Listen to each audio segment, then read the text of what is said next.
Cry aloud, spare not, lift up thy voice like a trumpet, and show my people their transgressions, and the house of Jacob their sins.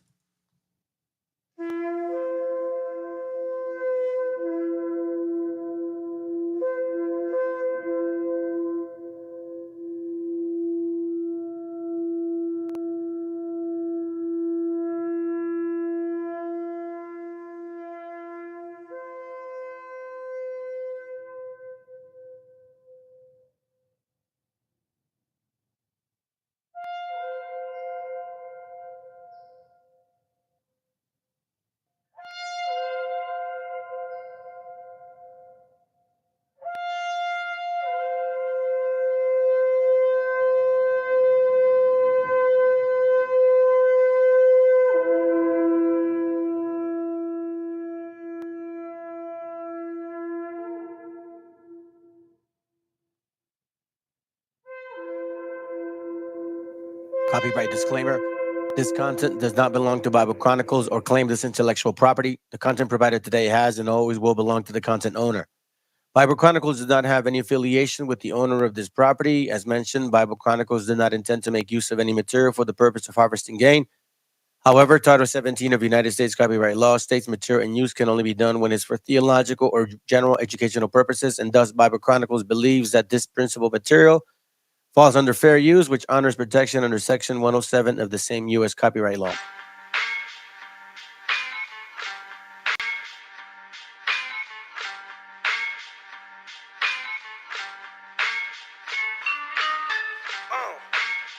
En la Plaza de Reyes, Black 50, soplón. Yeah. ¿Qué vas a saber? ¿Qué vas a saber tú? Oye, chibolito, faltomé. Pulpín de los pulpines, batería de Rapunzel, de rapeos, de raptos, de lagartos en cuartel. Cualquier la pega de cruel con un viejo coronel. Soy flojo, se me antojó dormirme en el laurel. Eleve mi level con un label y un Faber-Castell. Ya un papel, lo empape con sangre de todo aquel que se jura Nobel y no ve mis trenes en la riel. What's so man? ¿Por qué no sacan la tablet? Juro por mis abuelos que no te hablo por las powers. Soy chinchado neto, búscame por pico sour y te voy a meter al centro loco como Beckenbauer. Escúchame atento mi bro, que estamos rompiéndole en pro. El negro de Plaza de Reyes como siempre rompe de este micrófono. Que quiere meterle como yo pero no puede meterle taco pro. Si te pensaba que solo era un gallo, déjame decirle que se equivocó. Real motherfucker feeling on the street. Es el Black Sheep, Black Sea Metal de Plaza de Kings. Motherfucker soplón.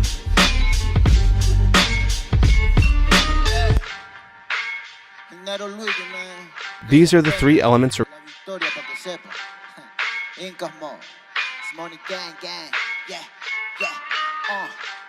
Yo también he llorado, gente. También me han desplazado por mi rasgo afrodescendiente. Sí, un perro no habla pero siente. Cuento historias callejeras pa' barrios de delincuentes. Y soy un perro que te ladra, que te muerde y que te huele, nene. Soy más que Lele, ustedes para mí son pelele. Con mi jauría todo el día en busca de los cheles. Tengo un perro en fiscalía que nos mueve los papeles y otro en la comisaría para evitar el susto. Muchas veces me han llevado por solo como luzco. Perdón, madre mía, si yo le causé un disgusto, pero en esta vía yo crecí rodeado de perros chuscos. Yo sé que me quieren ganar, yo sé que me quieren tumbar y no pasará porque soy de verdad. Está súper rafina la Dodo Style, metido en latina aprendiendo un quizá. Yo tengo el style, no mido la raza del perro, yo mido por la lealtad y yo soy leal. La calle te enseña lo que no te enseña la universidad. Saliste ese peña aquí con una seña, te tiran para atrás. La calle limeña aquí nadie la tenía, ya nada es igual. Tiene que respetar, tiene que respetar. La calle te enseña lo que no te enseña la universidad. Saliste ese peña aquí con una seña, te tiran para atrás. La calle limeña aquí nada le duele, ya nada es igual. Tiene que respetar, si yo soy tu papá. Cinco mob, negro. Cinco mob, nigga. Nero Luigi, man. Incas mob, it's money gang, gang, gang, Hey, yo. Yango en la maldita casa. Me llaman pa' que les dé al menos una vez al mes. Se metieron al lago y olvidaron que era el mes. For everybody bless. La fama es una puta, me está llamando a las 3. Dile que llame después de las 16 y 25. Volví de la infancia de Abraham Lincoln. Con fuerza ya inco, luchando para salir del rincón. Letra callejera en CD brinco. Under del under, puede que tu viejo te lo mande. Sale de vez vez en cuando, como el cóndor por los Andes. Mi cuerpo no es de madera como Dandy. Antes que me branden, yo seré la ola que los expande. Aunque esto me pique en la madera, no sirven ni para romper el ticket de un evento afuera. Loco por la carrera, desafían la gravedad. Yo espero tras la barrera y llego con la novedad. Niña, tú solo espera que ya encontré la manera. He visto bastante por querer lograrlo saltando escalones dentro de la escalera. La vida me puso al depósito, yo soy de púlpito pa' que el mundo conociera. De esta parte mejor interprete Gaspar de esta cordillera. Sin luz afuera, que el espectáculo es dentro. La calle es mi templo, tiembla el pavimento. Cuando yo me concentro, mis disparos son temas. La calle un poema se siente desde cuando entro. Y a toditos estos drogaditos que creen que rapean, los regreso al centro de mi balcón. Yo he visto el clon de la misma gestión, pero a la malla no llega el balón. Y para esta pantalla no existe patrón. Yo ya me sé la cuestión y doy fe por cada renglón. Consciente de la operación del final de Mbappé con la edad de bufón. De Young, la maldita casa, Plaza de Rey y papá. El Nero Luigi, Black Cimental, hip hop peruano, rasgo en la maldita base. Yao, yao, yao.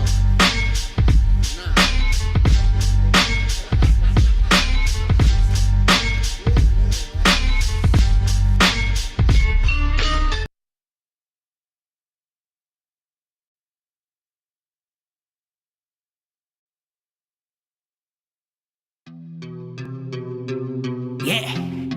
Oye, es nada más y nada menos que el motherfucker habla sin mente. De Plaza de Kings. Estos bebés son Big Papo, dude. No sean rebeldes, deja el rebel. Yo no me quede, yo me hospede junto a Belzebú. No me remete, plebe, no soy leve como tú. Si hay algo que no muere, eso es el hip hop Perú. Y para estos pericotes traje una chica perica. Atrás te voy a mostrar como dos monstruos rap trafican. No trate ni trepe, solo trote, señorita. Que tra, donde la sangre salpica. Se aplica, te explica, replica. ¿Pa' qué? Aplica, practica, suplica. Con fe a mi perro grita, yo lo mataré, lo mataré. Tu madre llora y canta la bandeja, flow peregrina, chivolo propina, ina, hacen base, mejor coja vaselina, no imagina, mi vida fuera de una esquina, yo solo quiero más chavo pa' comprar más chilindrina, gira, que somos puros animales rompiéndote todos los cristales, repete señales que a ti no te sale, ¿qué pasa compadre? Somos naturales, voy a llenar todas las editoriales, rate de mi huevo pa' los tribunales, tú eres un antianal, yo experto en artesanales, yeah, se me afaga la cimuita, soplum.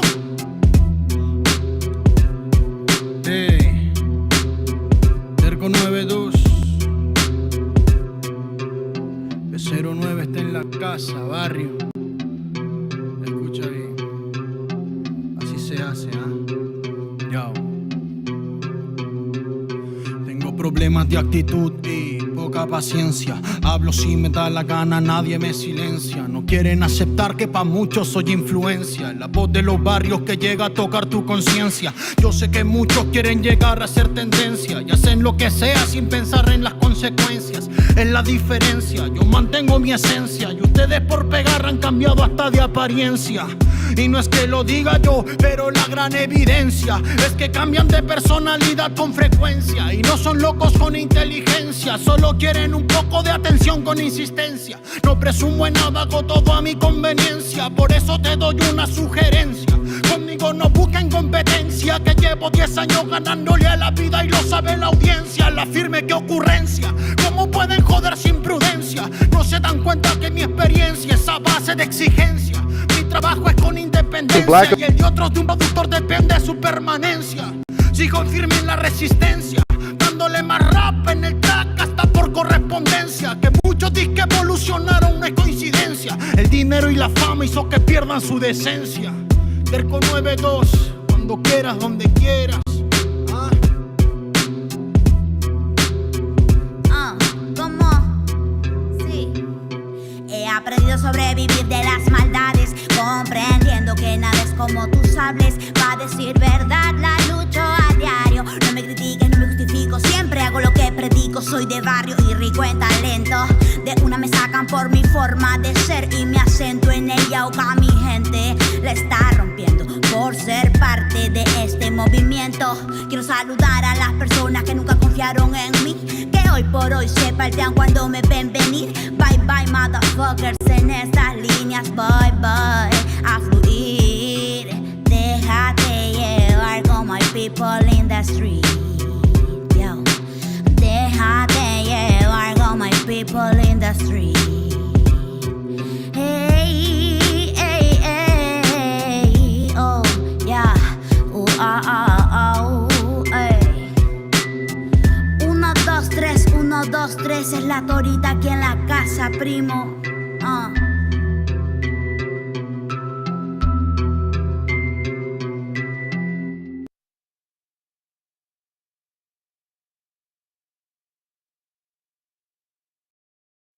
autor viene a decirnos con mucha firmeza y gran convencimiento lo mismo que nos decía en el siglo XVIII el barón de Holbach, ¿no? Un filósofo francés de origen alemán.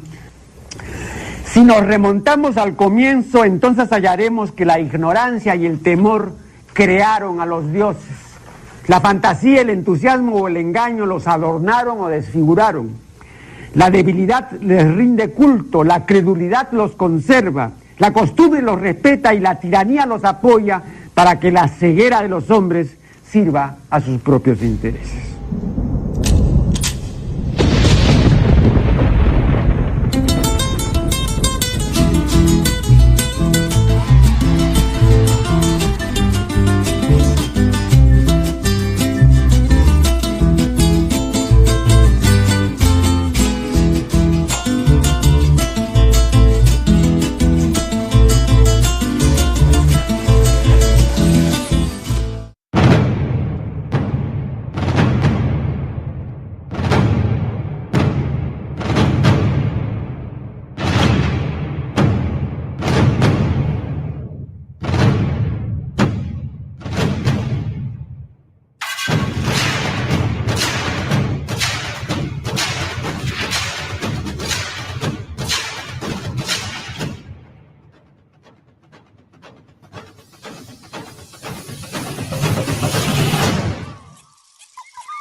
Hear me, shit. Hey, hold on a second. All right. So I was saying I wish I could whistle like, you know what I mean, but I can't do that. I have to put my fingers and shit like that. So I just this is my best way to whistle. You know what I mean? Like a little simple and shit. You know what I mean? Listen, fam. This is I was notified. And I had a great conversation with a good brother of mine, bro. Hey, listen, man, I got love for you, bro. Trust and believe, man. I hope you and your family are blessed today. And after our conversation, we definitely are going to work it. I'm going to have Brother Vega on Saturday at 6 p.m. We're all working on the thumbnail already. You know what I'm saying? I asked the brother to help me out on that. We're going to talk about different topics. One's going to be your old world. We're going to tackle Paul. We're going to talk about Jesus or the Messiah, you know what I mean? We're going to go through a lot of different things. And I would advise you all that email you guys see on the bottom, shoot me your questions because I'm going to go through a bunch of questions with him. You know what I'm saying? We're going to sit back and be students for a day because, I think it'd be well, bro. And you guys can actually see the power and the theory that it is when you share, conversation and a good moment with a brother without like, it's not like here, I tell you what. Here, I'm gonna play you guys this song real quick, so you can see what I'm talking about. Cause I'm. Hey, listen, man. I love music. I fucking love music. I can rap, but I don't like. You know what I'm saying? Like I don't like to rap, but I can rap. I prefer to sing, right? But I'm not gonna sing to you. But there's a song that I like what these brothers say this real quick, and I just want to present it to you, okay? Like, again, and I go everywhere, bro. Like, I'm not like prejudiced towards certain music. I love all kinds of music, and if I think it sounds good, I think it's a great fucking thing to listen to. So, like, I'm gonna share this with y'all real quick, and listen to the message real quick. Putting together two types of jams and shit. This is old school stuff. Like, I started showing this guy Rasta Chai and Puro Negra back in 2022. I was one of the first people that was showing these guys, you know what I'm saying? And after that, they blew up. Now, is it because of me? Probably not. But anyways, hold on. Before I start, let me say what's up to the family. Keep with it, brother. Good to have you here, bro. Good to have you here. Jacob. Hey, what up, sis? Great conversation. Great conversation, sis. Thank you. I did get your link, by the way. And it says, Bam Bam Demons. I've seen you here a couple times, bro. Thank you for your work, homie. Oh, appreciate you. I think, are you the Bam Bam that I, hold on a second. Are you the guy with the like the channel and shit? Are you kind of like rebuttal some channels? And I haven't been having your notifications lately, man. You know what, bro? Hey, by the way, you guys that have a small channel or big channel, just be mindful, bro. YouTube will actually take unsubscribe us and shit. I gotta check. I think if it's that you, bro, good to have you here, man. I really appreciate your. Sorry to kind of say it like this, but your quirkiness and the way that you explain shit. Like I listen to you, right? I pay attention to what you're saying. You just got a quirky way of explaining stuff. Like you use. I think if it's you like. What's the word? You're not condescending. You're not like, you know what I'm saying, patronizing people, bro. You're more like sarcastic and shit in a way, you know, like it's like dry humor type of deal. I think it's you, bro. If not, well, you have a good name. Let's see who else is here. Oh, what up, Jeremiah? Saludos, family. Good morning, bro. Yeah, I know. Hi, good morning. But he says good morning because I say Jeremias buenos dias, bro. That's why. Let's see who else. I ain't from. Hey, hold on a second. Let me read this real quick. I got you circumspect. The first everything, bro. How they try and let tell us Lupita Ningoyo is more Mexican because she was born there, although her parents arrived from. Oh wow! And you know what, dude? That is actually interesting that you say that, sis, because like that's how she knows how to speak Spanish. For real, dude. Oh, okay, my bad. Well, you kind of had his name and shit, but nah, it's all good. I don't care. You know what I mean? But I do listen to his channel. It's interesting in the way that he talks shit about people. All right, so listen to the message, fam. Yeah, man, I real.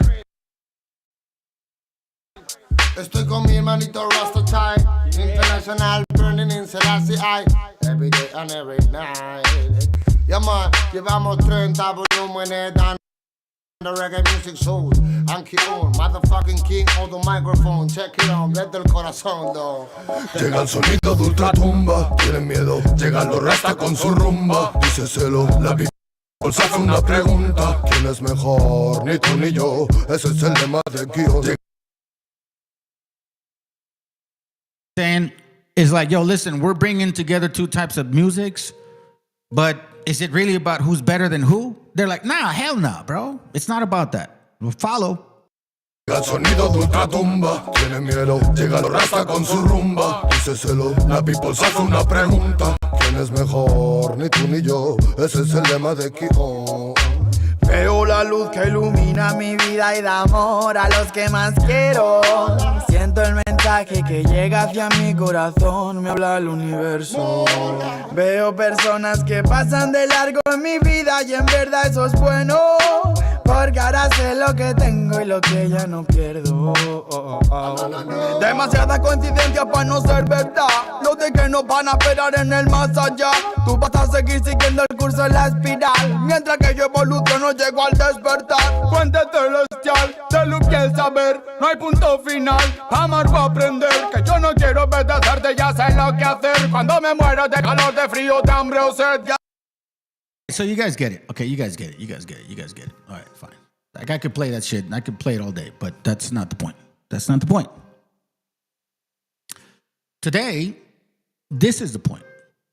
Let me see. What you saying? ¿Cómo se llama estos vatos? Es Rasta Chai and Puro Nega. Puro Nega. Or Pure Nega, something like that. All right, so here we go, fam.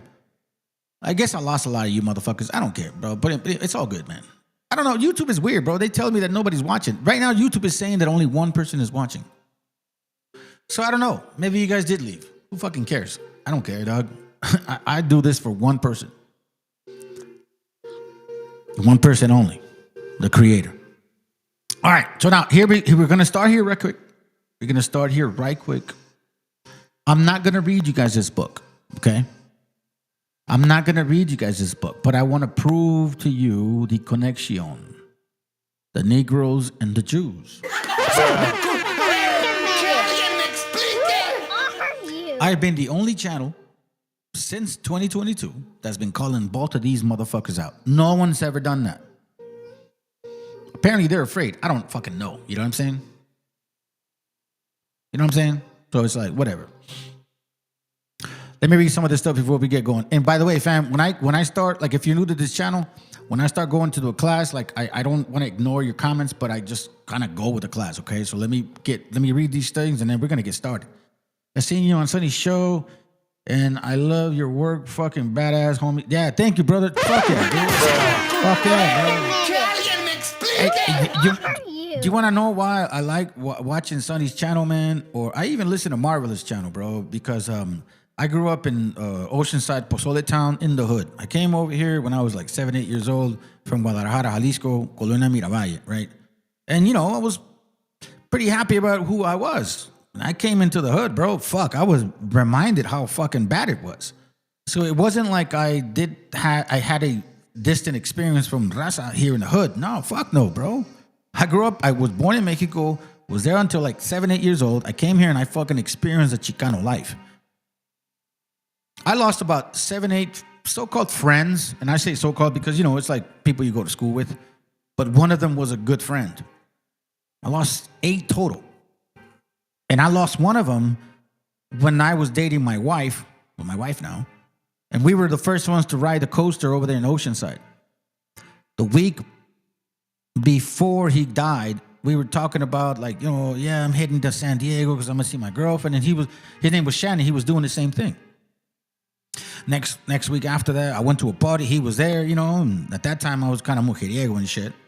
So, you know, I was a player and shit. That's what I was, bro. I got dimers. That's what we called them. Like, I didn't fuck around with ugly ass bitches. That's how I saw myself. I got beautiful women, right? And it was unfortunate, but, you know, that's what I was. I was a party guy and I liked to fight. That's it. And that party right there, bro, there was a fight between Pozole Town and Mesa, and the brother got stabbed in the back, and nobody knew who the fuck stabbed him. Some people say people from the hood did it. Some people say people from Mesa did it. I had just talked to him a week before about him getting married, looking to get married with his girl. Like, we were like 19 years old, fam. You know what I'm saying? Like, we were young kids. So anyways. So, you know, like, I appreciate you brothers watching this channel, man, because, like, I never carried myself like a cholo or nothing like that. Fuck no, bro. Like, I'm glad that my mom was a strong fucking, like, pillar in my life, you know? My mom was a strong woman. Strong woman. She smacked the shit out of somebody when I was 5 years old. Like, that kid fucked around with me, and he was older than me. Here, let me tell you a story before we get started. I just got to say it because I hardly ever talk about my life, you know, but I'm going to tell y'all. I was 5 years old, and there was this kid that used to fuck with me all the time, right? And I would defend myself, but this kid was just annoying, bro. And he was like 2 years older than me. And, you know, one day, I don't remember exactly, but I came home crying. I remember coming home crying. And then my mom's like, why are you crying? I'm like, oh, whatever, blah, blah, blah. You know, the lady that lives up there and da-da-da-da, some shit like that. Man, I remember my mom because she used to wear this coat, right? So she grabs my hand and she's like, vente conmigo. Vamos para allá. Like, straight up in Mexico, right? You know? And we're talking about the city, not Pueblo shit. She fucking grabs my hand, bro. Starts walking me to that lady's house. And I'm like, I'm fucking scared because I'm like, what the fuck's going on here? Like, oh my God, I'm going to get somebody in trouble. Bro, she walks up to that lady's house and she says to her, vaguely remembering, but she says to her something to the effect of like, listen, your son, blah, blah, blah, blah, blah, blah. She said, pretty much, next time your son touches my son, not only am I going to whoop his ass, I'm going to come here and whoop your ass too. So that better be the last time I ever hear my son crying because your son, like, something like madreando or some shit. Family, that's the last time I ever had an issue with that woman and her kid. You know what I'm saying? So anyways, now that I got that out of my breath, let's get going. So now, listen, something triggered me to do the class, and I'm going to show you pretty soon. But I want to point this out real quick, fam. All right? So let's talk, let's focus now. Let's focus now about what the fuck we're talking about here. We are talking about pretendians, you cultural appropriationists, running rampant, you white people claiming to be natives, you Negroes claiming to be natives. I don't even understand why you even have the fucking nerve and audacity. What's that guy's name? The gorilla-looking dude. What's his name? That's right. Don Calloway, whatever the fuck your name is. Listen, dude, invite me to your platform. I would love to debate any of you. Mike TV, gorilla-looking dude, Don Calloway, Culo Miados or Culo whatever fucking wobble you have in your mind. Because I know the real truth about y'all people right here. The Negroes and the Jews. The Negroes and the Jews. I'm not going to read this. I'm going to give you the link. Okay? And I need you guys to explore this book. I need you guys to go through it and find out for yourselves. Because it's like I don't care. I don't care about your history. I don't care about your religion. What I do know is this right here. And I'm going to translate it for y'all. Hold on. Let me translate it in English. The Black Conquistadors.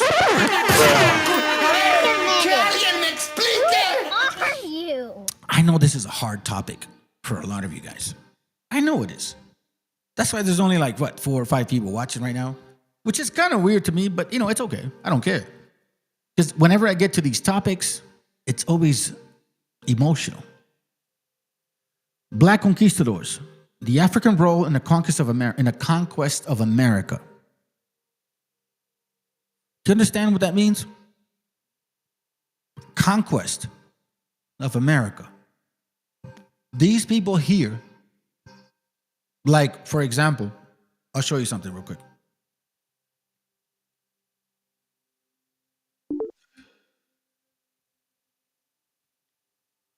Hold on a second. Let me see what we got. What up, Jacob? What up, bro? How's it going? Good, bro. I'm good. So check it. Go ahead. Say what's up, bro. My bad. I'm ready, man, to talk about the first everything, man. The first everything. That's right. All right. So check it real quick. If you want to say what's up to the fan bam, go ahead, bro, before I get started. What's up, everybody? Let's talk about the first everything. The first Dr. Sebi that goes into Mexico and then claims the herbs as his own. And the herbs are not even from Africa. Let's run it. Right. All right. So let's go. So here we see this book called American Holocaust, okay? Like this book here, well, I'm going to borrow it for a moment. I'll just borrow it for a moment, We're going to come back to it real quick. And this book here, it's kind of like they say the Holocaust over there in Germany doesn't compare to the Holocaust here. So in this book, what I would advise y'all to fucking get it, or at least read it, and you're going to find out the atrocities, the horrible, disgusting abuse of our people by nations. And this is one of them right here. Right here.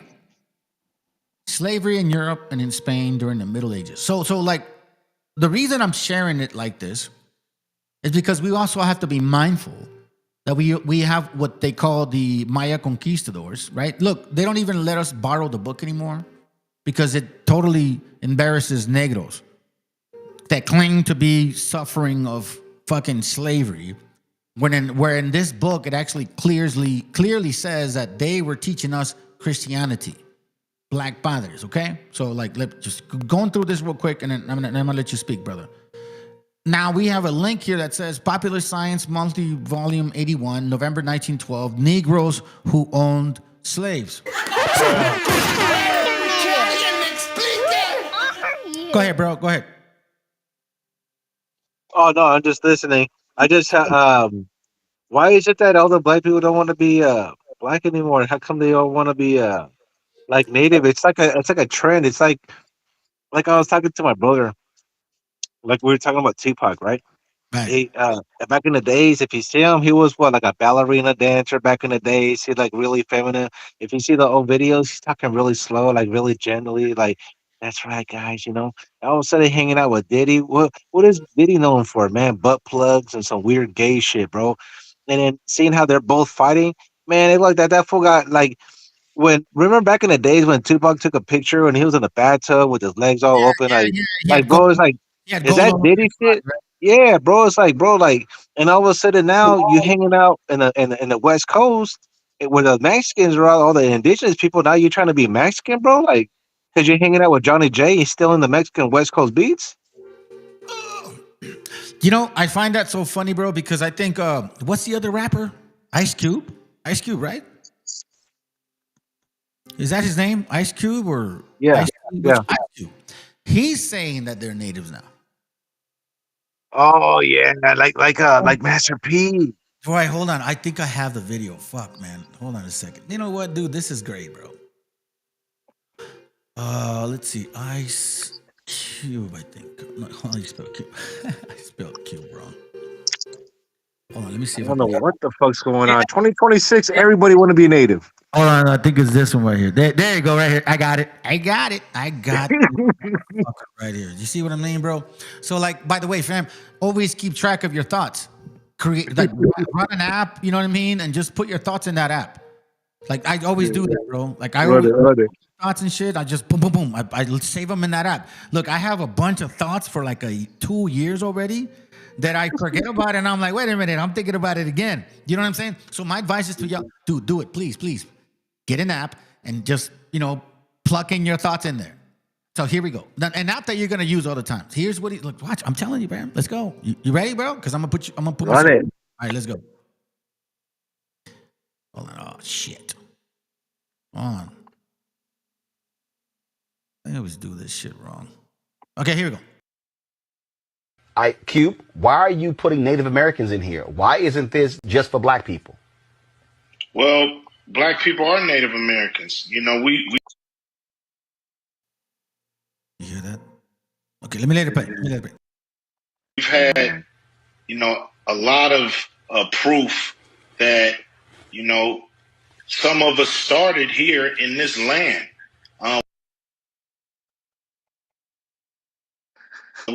Everybody wasn't brought over from Africa. So, we have to, like you say, unpack all of that and try to, find the true lineage of people in this country. Subscribe.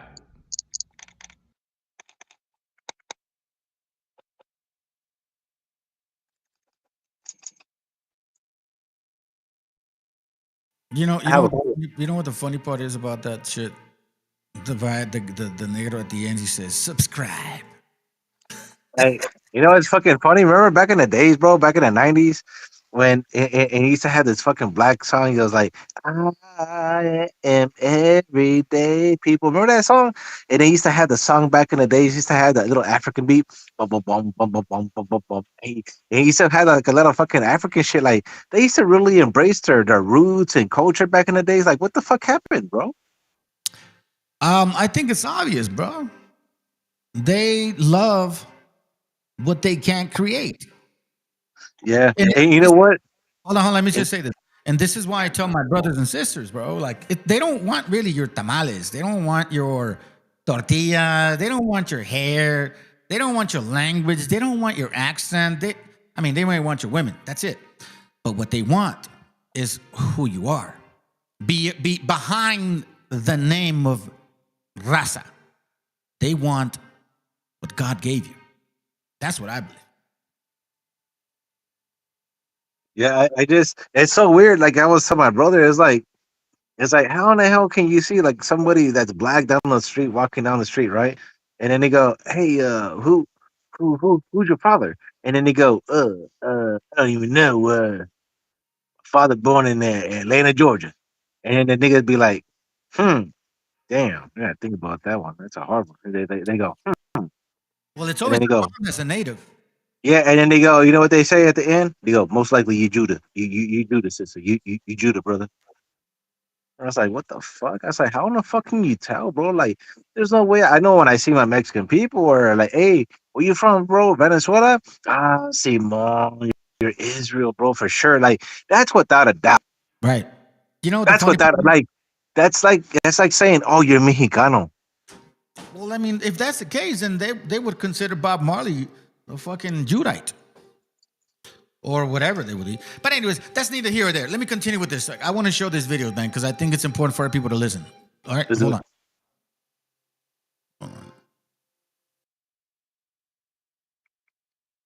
Why are you putting Native Americans in here? Why isn't this? Show that one. It was a different video. Okay, my bad. Hold on. Let me put this here on mute. Oh, here we go. This one. All right, here we go.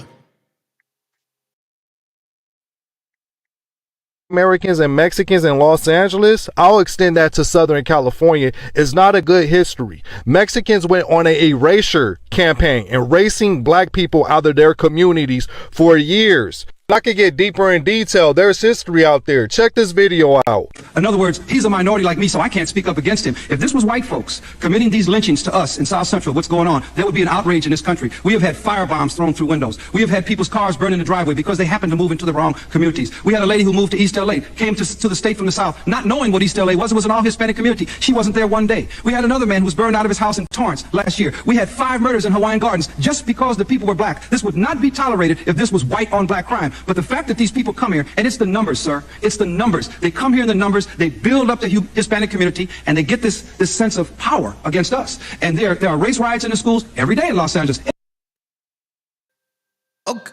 Okay, first of all, I got a question. Does that guy look does he look black, bro? Does he look like a negro to you? This fucking, both of them. Do they look like your typical fucking Africanos and shit from Africa? The only thing I can say is that to us, they don't look native, but the people that approved the casinos, they look native to them. Thank you. So I'm sitting back here like, wait a minute, hold on a second. Now, this what they're talking about. They're talking about territory. You know what I mean? Gangster shit. Listen, if you guys look, I'm not gonna get involved with the gangster shit. That's what that is. But now they want to say that every single raza is part of that. You get what I mean? It's the gangsters that were doing that shit to each other. We just happen to be in a space. Now, do we prefer being around our people? Yes, we do. But are we fucking like racist as fuck to burn your house? Charlie. Nah, hell no, dog. What the fuck, bro? Like, that's not what we do. Now, here's the Bro. Go ahead. Go ahead. No, like I told my brother, even with Esau, bro, even as wicked, as evil as he is, bro, we still treat him like our brother, but he don't treat us like a brother. Right. So for them to be like, oh my God, you guys are fucking, no, dog. Like, don't label us. Like I said, I grew up in the hood. That doesn't mean that I was like a homeboy and shit. I wasn't banging for the hood, but, you know, I cared about the people that lived in that neighborhood. You kind of grow like that, you know what I'm saying? Now, just like, go ahead, bro. I'm sorry. No, just real quick, but just another point is also the fact that you're talking about two disque morenos complaining about us, but dude, they're fucking white, bro. You know what I'm saying? Can you hear me? Yeah. All right. Yeah. So let me play the video now. Hold on. I'm gonna be. Hold on. Let me play the video. Okay, well, let me try to think, because I got to do something real quick. I'm going to leave you for a second, by the way. Let me play this video next. Okay, sounds good. Okay, hold on. Sorry, my bad, bro. I just got to have somebody telling me some shit right now. All right, hold on. It never makes the media. The black kids are being run out of the schools every day and told to go back to Africa. It never makes the media. We are having people who are being discriminated against on every avenue of society.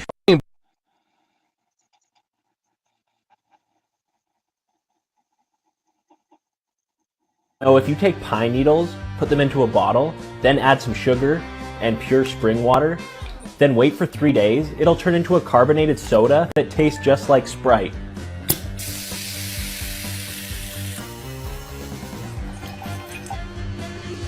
Whoa! Okay, that's pretty crazy. There's definitely some citrusy flavors going on. It's like subtle and really smooth, not too fizzy. That's actually so good.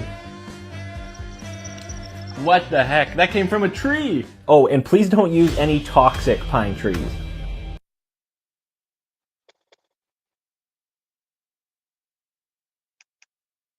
There they face hardships, including a scarcity of drinkable water. Wanted to show, bro. You see that shit, dude? Like fucking crap. For real, bro. For real. So they're saying that this is like right there, right there. So they're saying that shit is applicable to negros. Huh. You see the image? Yes, sir. All right. So I just thought it was funny. Now, here's the point. All right. So I'm going to play this video.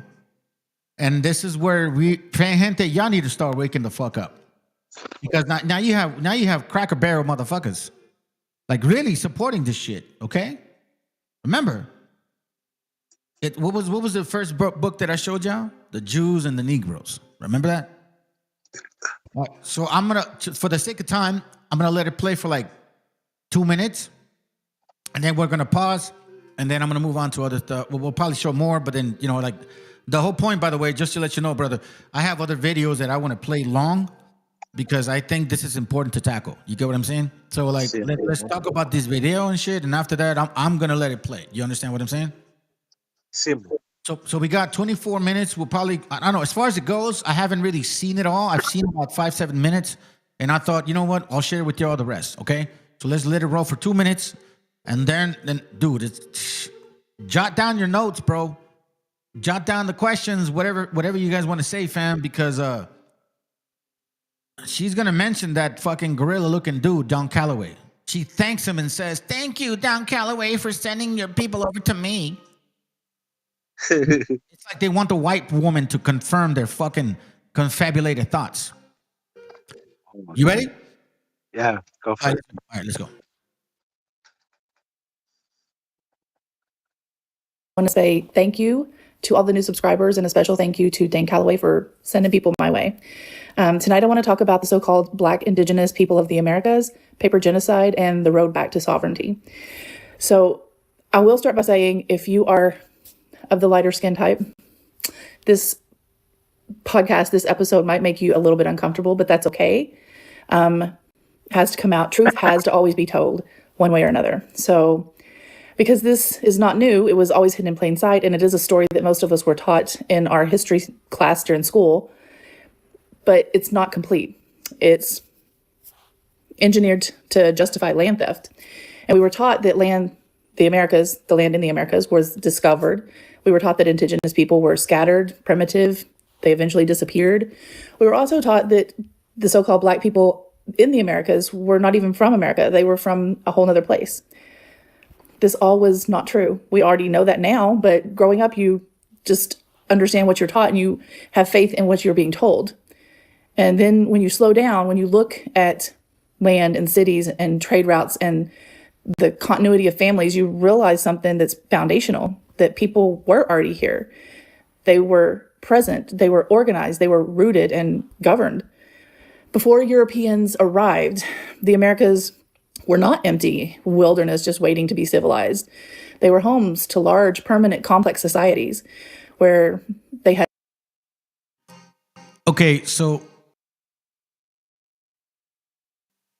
far, what do you have anything to say, or do you want to let it run? Okay, good. All right, let's continue.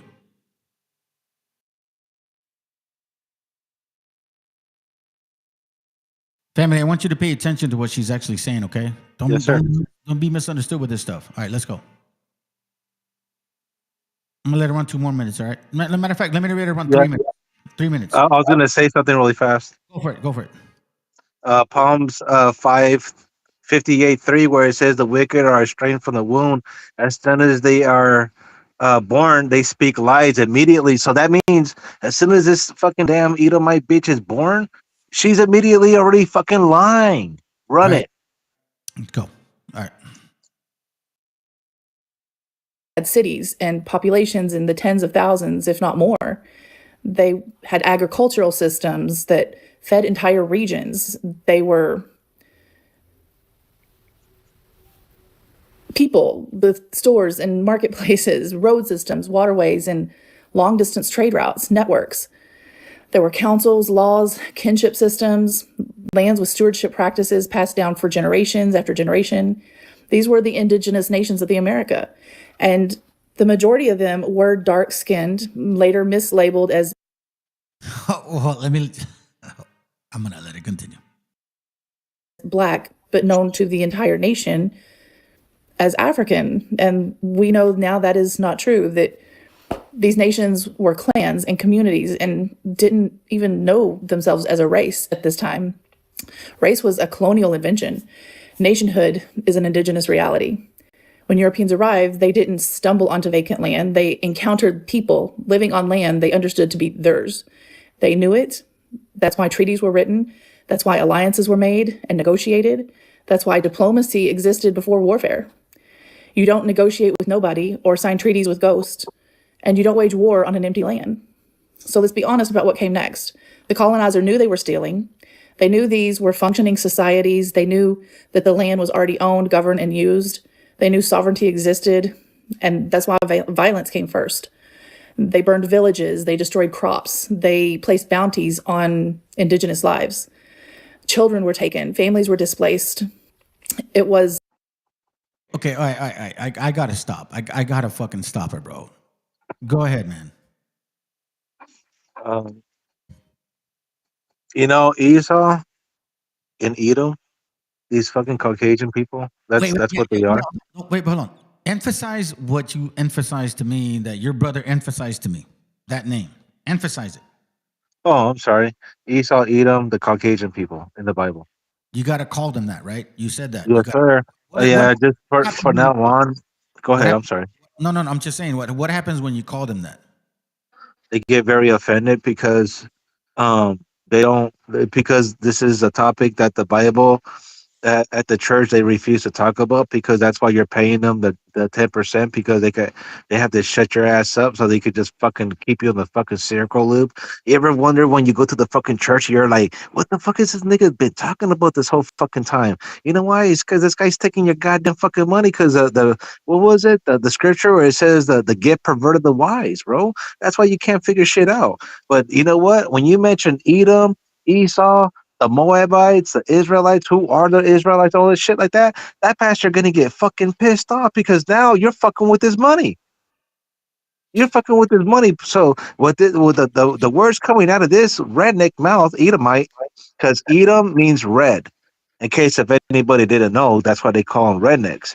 Well, rednecks has an origin before that. That's why they call them rednecks. And then before that, they call them Edom. Before Edom, it was Esau. So that's why the Bible says, and what was it? Genesis 36:8, which says, thus dwelt Esau in Mount Seir. Mount Seir is today Petra Caves in Jordan. So whenever you look at, what was it? The Petra Caves, right? You'll see the entrance to the cave, and it's very similar to what you would see at what is it, like Washington D.C. and Rome and Greece and all these other places. Once you kind of, it doesn't take a rocket scientist to figure that out, because right here, Genesis 36:8, that's the key to figuring out who these people are. It says right there, Mount Seir, and if you look at Mount Seir, that was in the Bible. It's the Petra Caves. Why don't these Caucasians or Edomites go conquer Mount Seir that they used to conquer during the times when it was the Silk Road? Remember the Silk Road, when it used to go from Asia to Europe, and then they used to intercept it right there in the middle. It's no different than what the Amalek and the Edomites are doing right now in Venezuela and in Greenland. They're intercepting the Silk Road. I think Alex Jones admitted that they are Edom.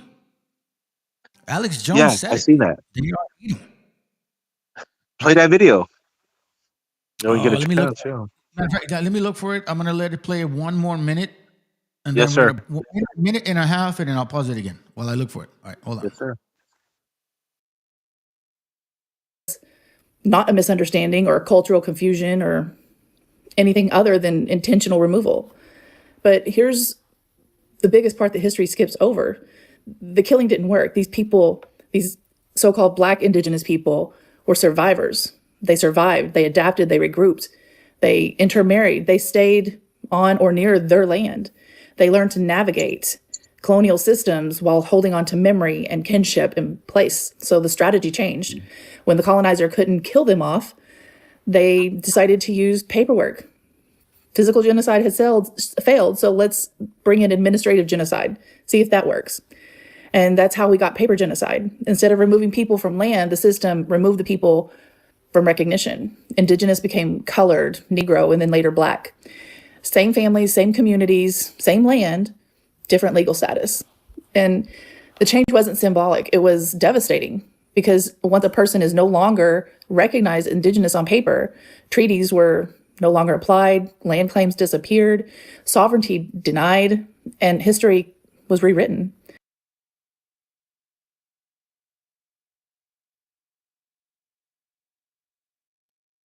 You know, as I'm listening to this fat fucking bitch, sorry family, I gotta say it.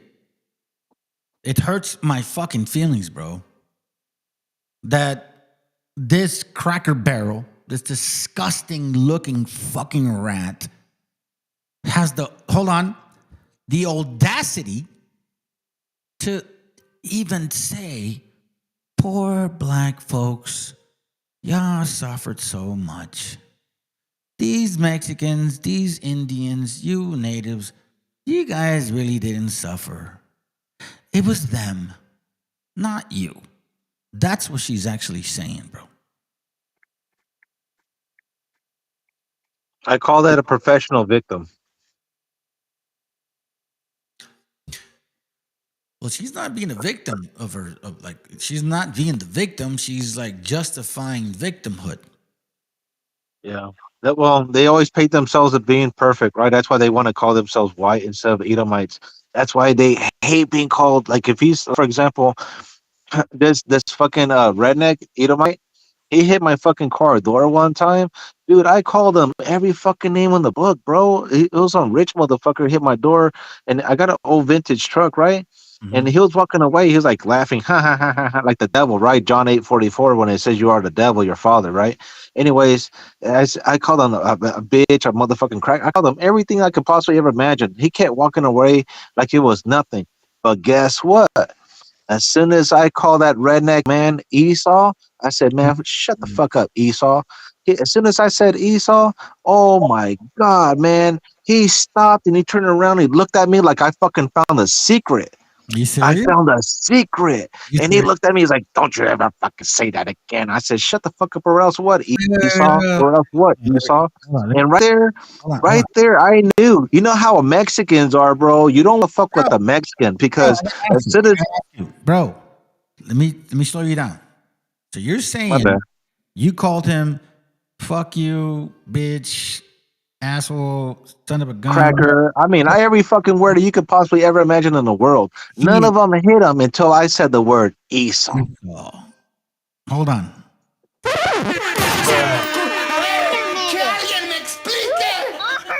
That's who he is, family. Bro, that was like a dagger straight on his back, and he turned around every time you call Esau his name, Esau from the Bible, he's gonna turn around, look at you like a Portuguese, what is that name? Portuguese, whatever. You're gonna see the real demon come out. They go, what'd you say? What'd you say? What'd you say? And it's like, whoa, no wonder the Bible don't want to, the church don't want to talk about this, because you guys really are the devil. No wonder it says John 8:44, you really are the devil, your father, and you are the murder from the beginning. And the things that you do, you're gonna definitely do. No wonder God hates you. Romans 9:13. Yeah, it's crazy, bro. Like when your brother was telling me that he was calling him Esau and shit, I was like, call him Esau. Stop calling him white. This is where, look at, white means pure, right?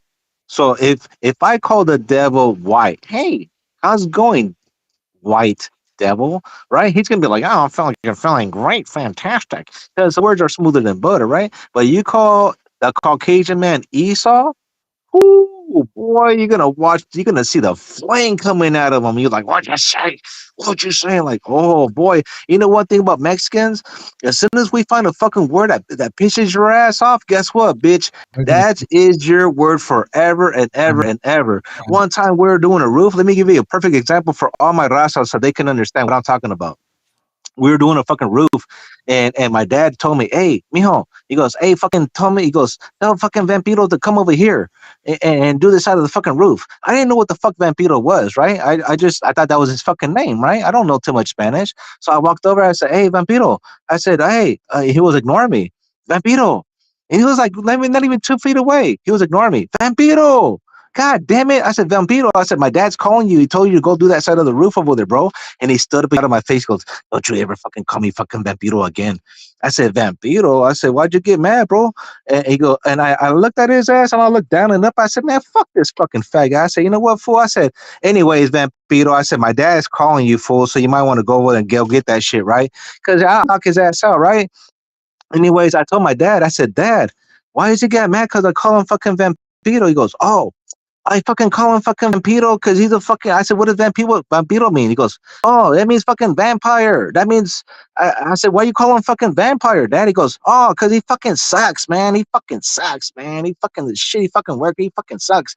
That's why I call him fucking Vampiro." I said, "Oh, goddamn. It's just no different than Esau. When you see the fucking redneck, you better call him Esau because that's who he is in the Bible."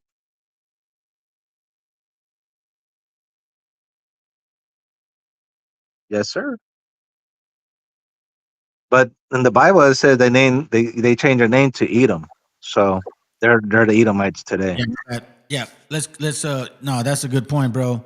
Yeah, I always wondered about. As a matter of fact, when your brother was telling me, he's like, "No, you gotta call him Esau, bro. Like you gotta call him Esau." And I'm like, "For real?" Like I've never really been in encounters like, "Hey, fuck you, Esau." Like nobody really fucks with me, bro. Like I don't know why. Maybe I I have do it a. every day. I do it every day. I walk by. Hey, how's it going, Esau? Hey, excuse me, Esau. You want to tell me through when I'm coming in and out of gas station? Hey, here you go. Thank you very much, Esau. Hey, if Esau's nice, I'm gonna tell you thank you, Esau. If you're an asshole, I'll be like, "Man, shit, you're a fucking asshole, Esau." And I remember one time I was walking into the office. I was trying to drop off a fucking a letter, and then Esau fucking he cut me off. And he goes, "I gotta go to work. Here you go." I said, "Damn." I said, "Bro, what you cut me off for, bro?" He goes, "I got things to do." I said, "Bro," I said, bro, you're right behind me, bro. You can't wait in line." And as he cut me off, the office manager kicked him out. And so he's like, "Go, go, go, go, get back up, back up, back up, back up." And then I started laughing at him. I said, "Ha ha, Esau." I said, "That's what the fuck you get." I said, "See," I said, "You're so impulsive." I said, "That's why you gave up your birthright because you're so impulsive, right?"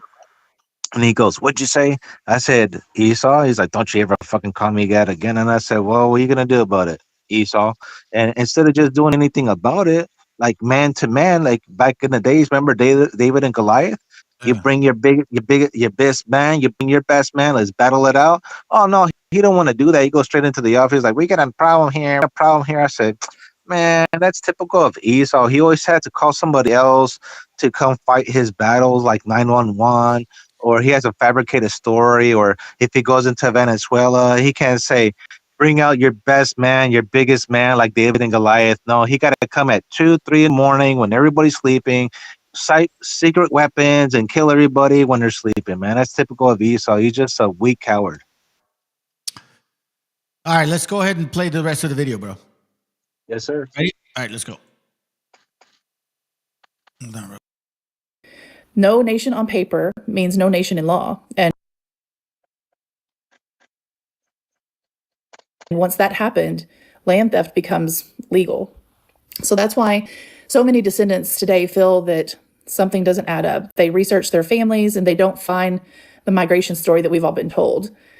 As a matter of fact, I have a friend that I've been helping do his genealogy, who, when we did our ancestry DNA test, which is this when I learned that these commercial DNA tests were really non-reliable and, quite frankly, trash. Wait, hold on a second. So DNA don't work now? Is that where we're at now? All of a sudden DNA don't fucking work? By the way, I just want to clear this up, and this is my intuition. I don't know, I could be wrong, but you know she's sliding with some Moreno. You know that shit, right? Like, of course, it's fucking obvious.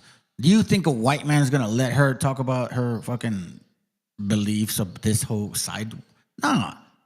You know what's disgusting about this whole situation?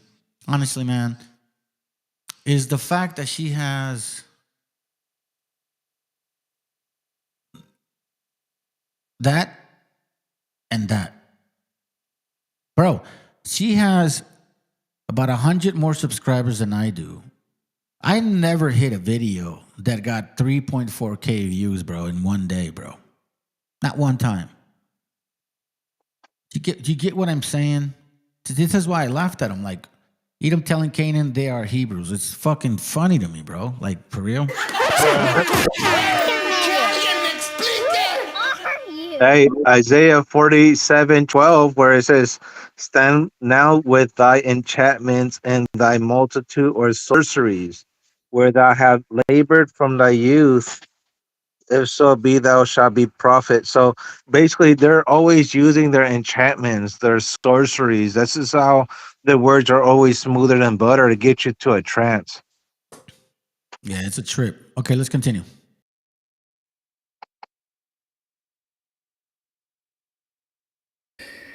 His came back like 70% African.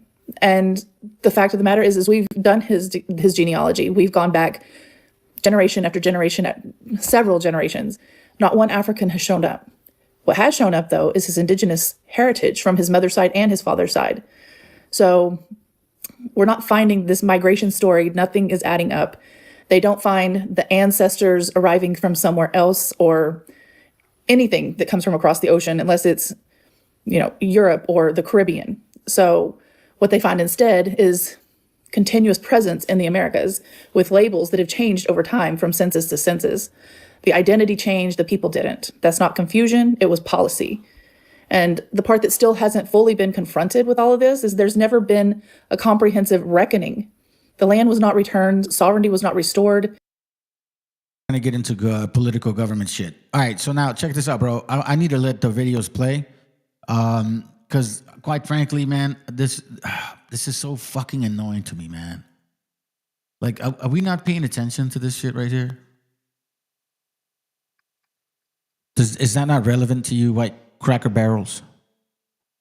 Are you Hispanics that supposedly are believing this bullshit? You know what I mean? Like, how much more are we going to try to tell y'all that they've been lying for? Yeah, like she's like, oh my God, somebody's been lying. Yeah, you've been lied to as well. You know what it is, bro? You know how I told you that even though Esau's so rude to us and mean and evil to us, that we still love Esau, right? Even though he's rude. This is how he was able to take advantage of us and stealing the land in the beginning, because we're just livable people, bro. You feel me? Yeah. So how it's no different than a bully, right? Stealing a child's money at a playground. Yeah. Anyhow, all right. So I'm gonna let it play now for the rest of the video. If you want to say something else before we continue, bro, let me know. No, it just reminds me of Hebrews 12:16, where it says, "Lest there be any fornicator or profound person as Esau, for one morsel of meat he sold his birthright." That's why he's upset. That's why they're stealing everything and they're claiming to be victims. Damn right. Okay, man. So let it play. I'm gonna come back probably every 30 minutes or so. I'll make a comment, family. But I think it's important that we talk with these topics, man, because apparently, look. Yeah. Well, you know what's a topic that we all should be talking about right now? It's like appropriation, the elephant in the room. Fuck that shit, bro. I'm sick and tired of it. Vale, pues. We'll talk later, brother. I'm gonna put myself on mute. All right. Yes, sir. Yes, sir. Yes, sir.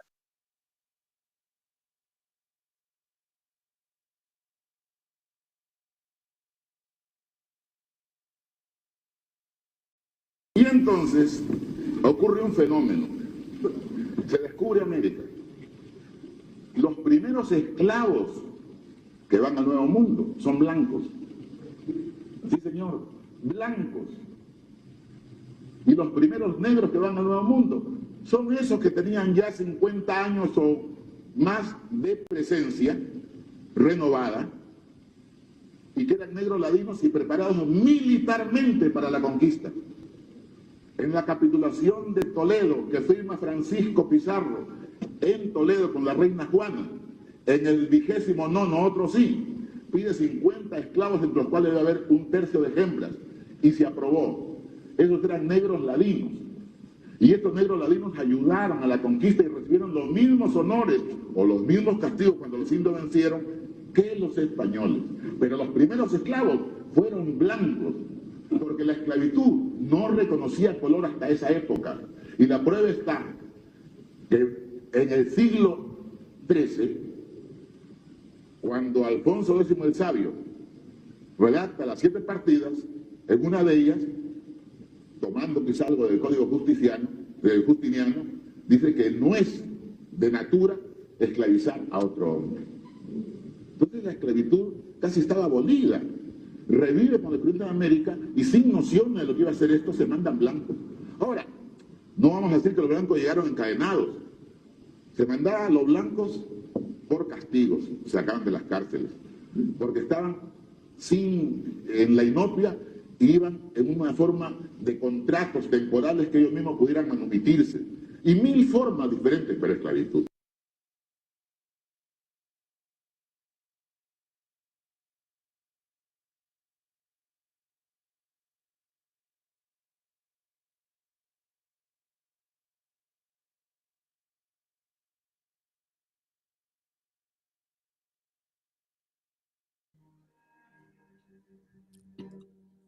Let's start trying to finish it up, fam.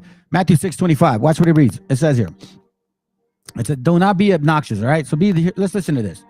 "Therefore I say unto you, take no thought for your life, what ye shall eat, or what ye shall drink, nor yet for your body, what ye shall put on. It is not the life more than meat, and the body than raiment. Behold the fowls of the air, for they sow not, neither do they reap, nor gather into barns, yet your heavenly Father feedeth them. Are ye not much better than they? Which of you by taking thought can add 1 cubit unto his stature? Can't.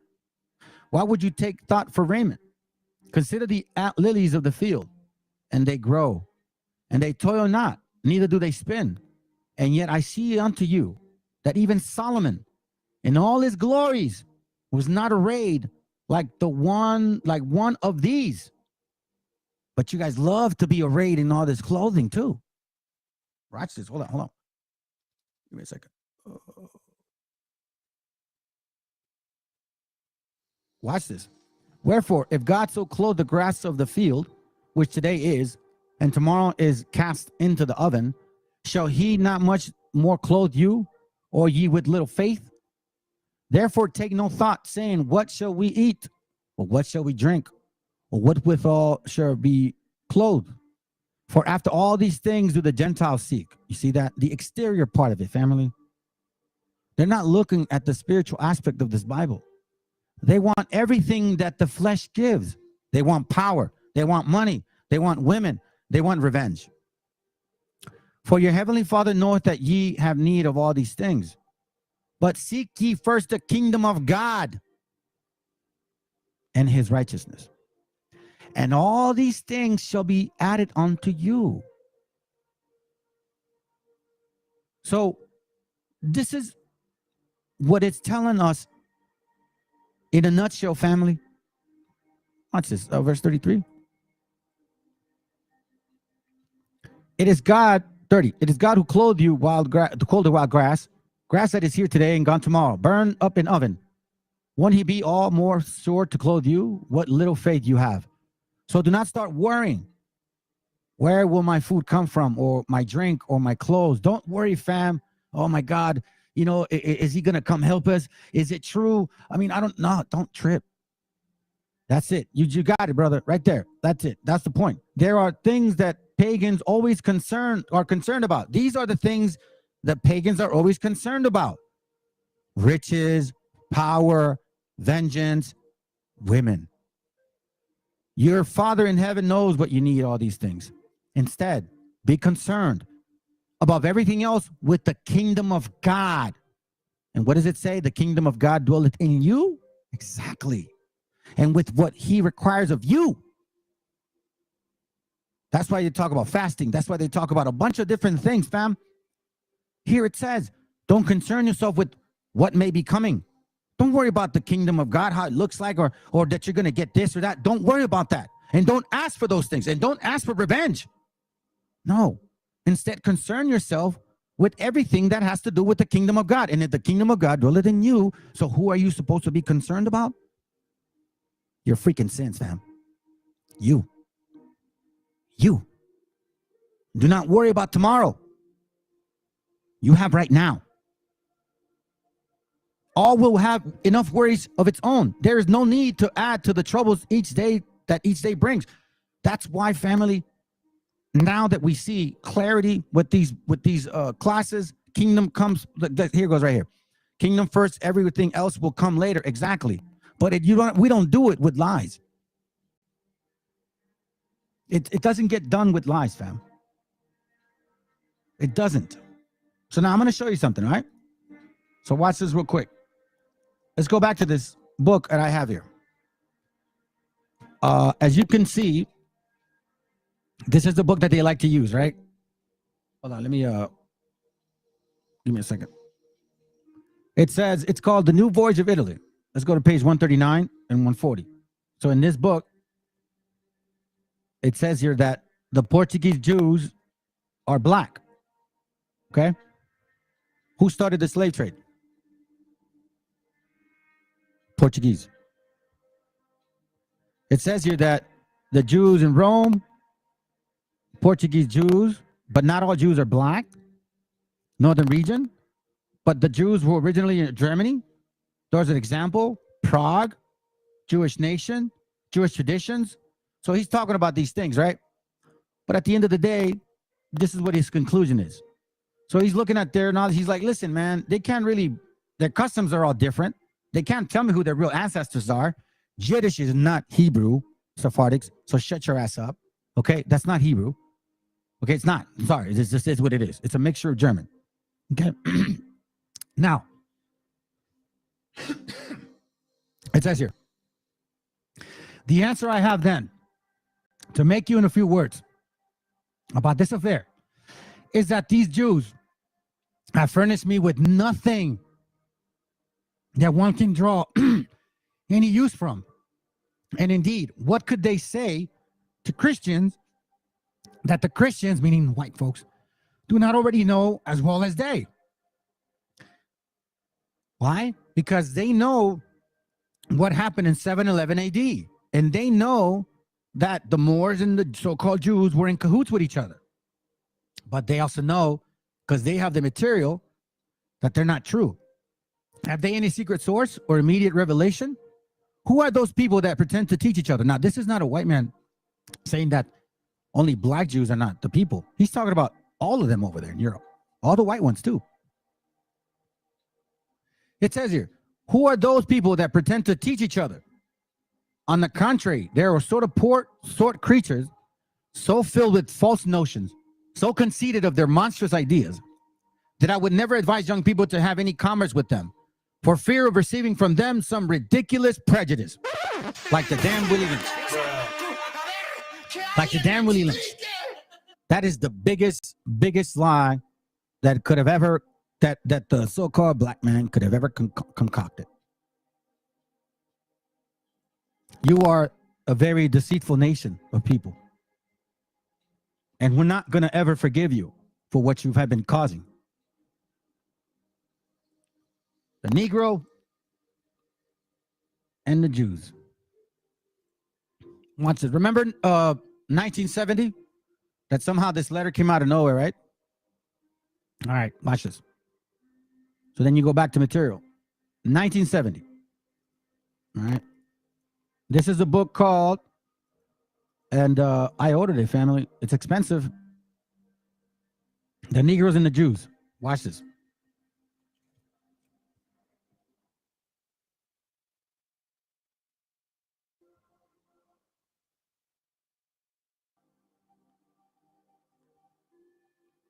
They don't have it here, right? But Amazon has it.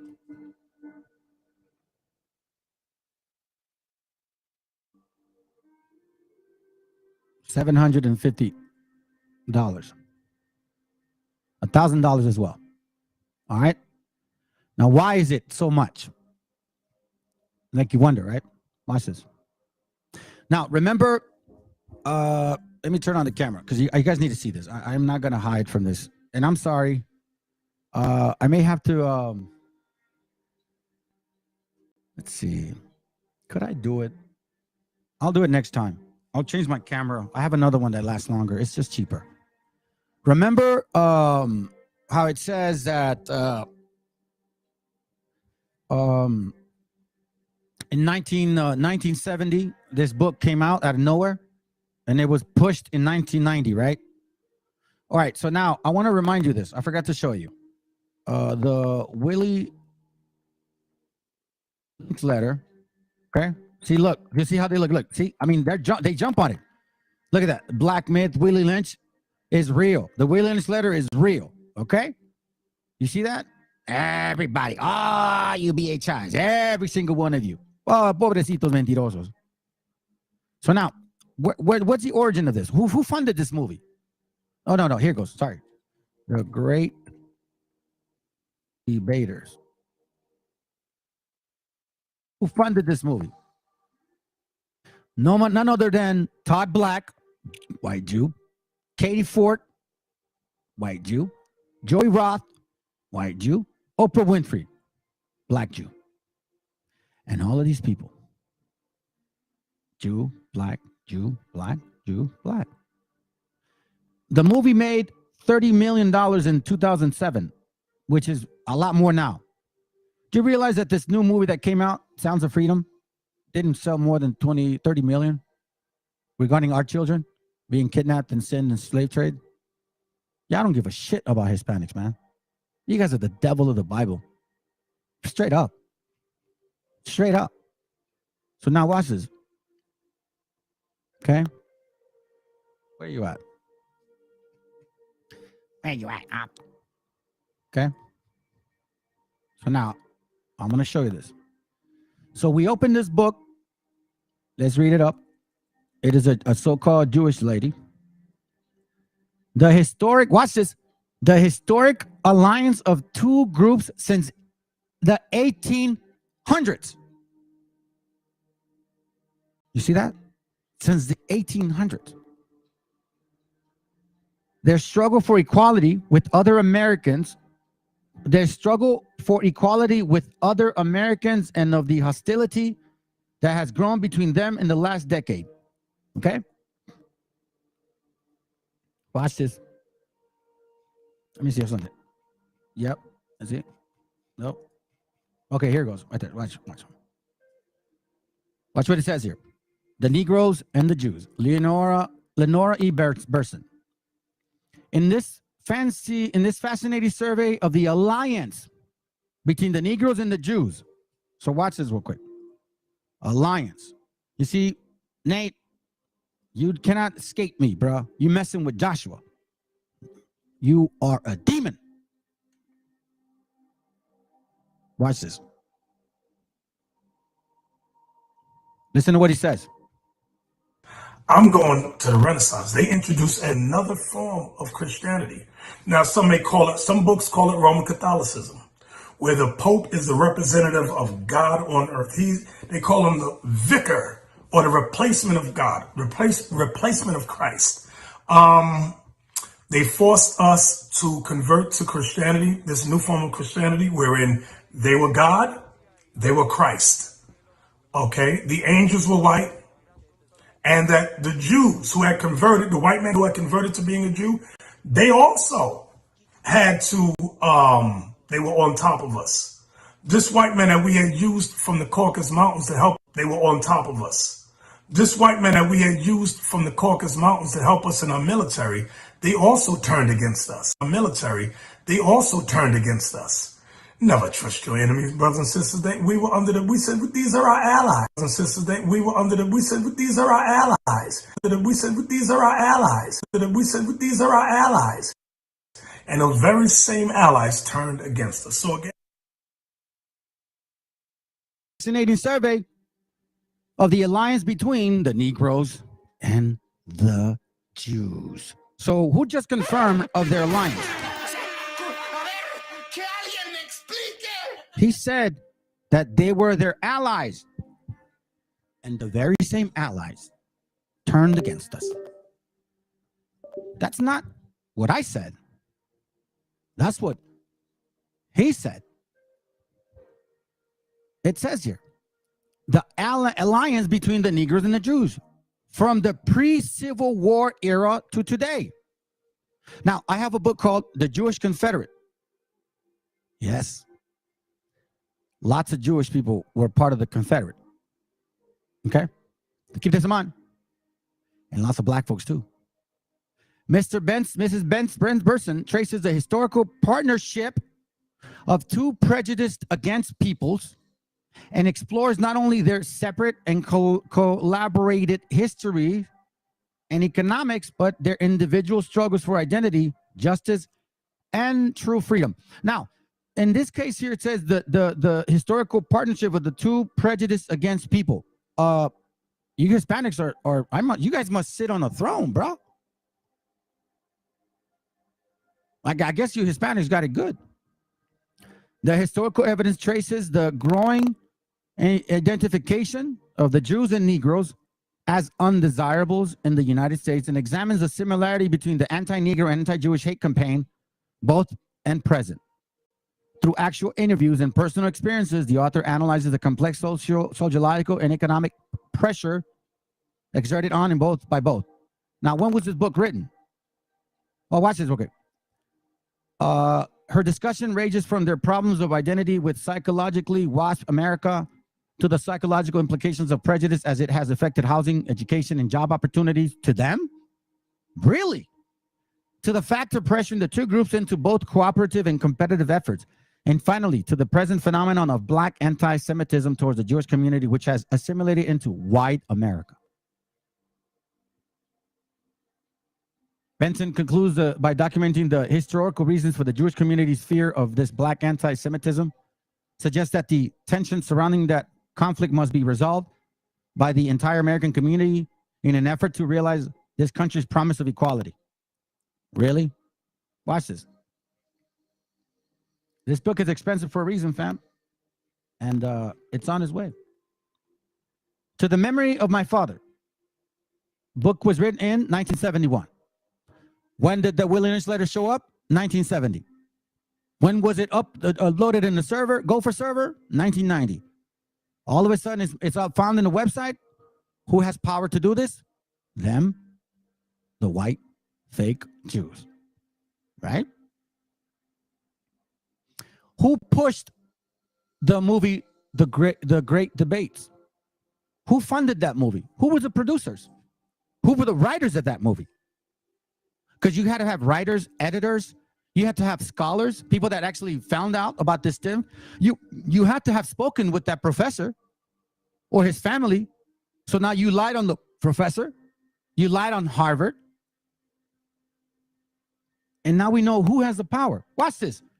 I find it so interesting that in the same book it says here, 2 nations are in thy wombs, and 2 people shall be separated from thy vows, and the one shall be stronger than the other people, and the elder shall serve the younger. Genesis 25:23. Do you know, all One West runs to this to show who the white man is.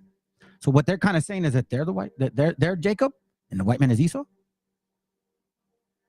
You see, these fake Jews act like they're not white. They're white people too. You're just a different tribe. That's it. You guys are the true Khazars. And it's very clear. It's true that you guys are converts. It's clear. It don't matter to me. If you guys want to keep the laws, fine, keep the laws. And you black folks too. If you want to keep the laws, keep the laws. But what you're doing is you are a manifestation. You are literally this right here. Now I know it's you. Revelation 2:9. I know thy works in tribulation and poverty, but thou art rich. Because see, our people are going through tribulation and poverty till this very day. 2 million children disappear in the Americas every year. Slavery is going on right now. While black people are destroying. I know the blasphemy of them, but y'all are rich, and I know the blasphemy of them, which say they are Jews and are not, but are the synagogues of Satan. I always ask, why is there 2 verses right next to each other exactly the same? They could never answer me. Oh, it's because different churches. Well, why don't you just say one message? Revelation 3:9. Behold, I will make them of the synagogue of Satan, which say they are Jews and are not, but do lie. Willie Lynch. So who's verse 3 and 9? Canaanites. Behold, I will make them come and worship before thy feet to know that I have loved thee. Why? Because they put the other nations at their feet to claim that they're the people. This is you, Canaan, right here. Nate, kiss my boots, baby. Nah, I'm kidding, man. You don't deserve it. My boots don't deserve that treatment. You're on the way on the bottom. You're not even getting a job. Well, it's not that you would keep it anyways. I don't like to work. It's just facts. Just facts. So you guys had an alliance, huh? Watch this, family. We're not done yet. Page 210. Now it's 150 billion, brother. It's twice as much as that. It's sad, bro. Every time I look at my daughter, all I see now is those kids. I kid you not, bro. It breaks my heart, man. And hopefully I get a hold of the right people that I can start trying to help out in some way. This is in the same book. Watch what it reads. 2010. They admitted themselves in 1970. This is how they helped you guys. They created the Will and Lynch letter and used you guys to push it. That's what happened. The white Jew, fake one, created this letter and gave it to the black Jew, the fake one. They keep doing it. They're the movie directors. They're the musicians. They're the producers. And you guys are the puppets. Black Jewish congregations are made up of Caribbean island Negroes who are descendants of miscegenation, marriages between Sephardic Jews and blacks.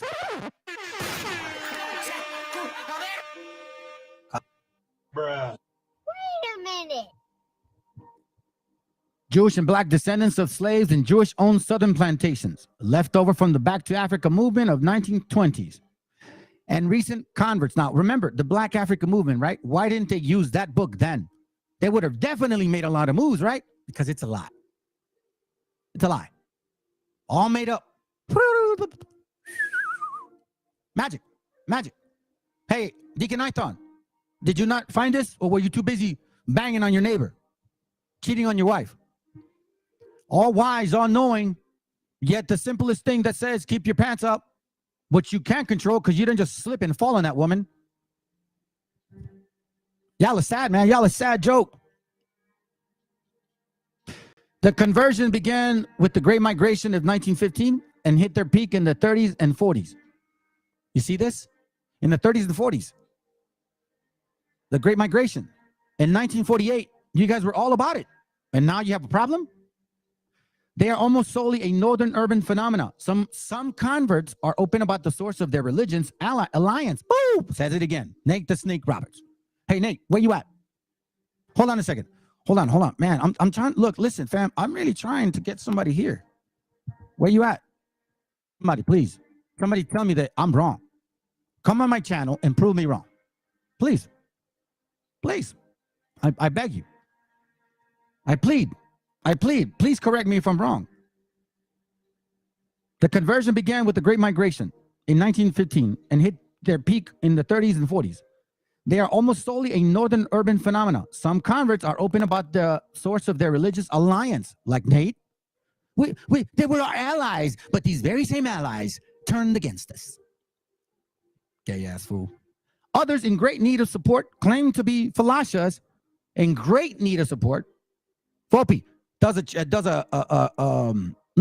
Sinetter puts up a so-called debate. They never show up, but he keeps the money. Fopi does a so-called debate. The guy shows up, but he doesn't. He says, no, we can't start until we collect the $300 because he wanted to go somewhere. Others in great need of support claim to be falashas who have only recently discovered that they are offsprings of the black Jews of Ethiopia and claim a pedigree that goes back to King Solomon and Queen of Sheba. Black Jews exist wherever there are a large number of Negroes, in Harlem, Chicago, Detroit, Philadelphia, Los Angeles. You know what's so funny? That's where all the riots are. Philadelphia is actually where the epidemic is the most, right? Remember the epidemic, the fentanyl epidemic? Chicago, Detroit, Los Angeles, Harlem. As I said it before, fam, by sedition, through sedition, you are going to die. Thus saith the Lord. Black Jewish exists wherever there are a large number of Negroes. Chicago, Walmart left y'all, 4 stores. Detroit, they don't even want to go there. Philadelphia, fentanyl, all up there, yang. Los Angeles, they just did that whole street takeover. Their rituals range from impressionistic versions of Jewish ceremonials to exact replicas. Hey, we're the people of the Bible. Their existence is testimony to the desperate desire of American Negroes to find an acceptable self-image.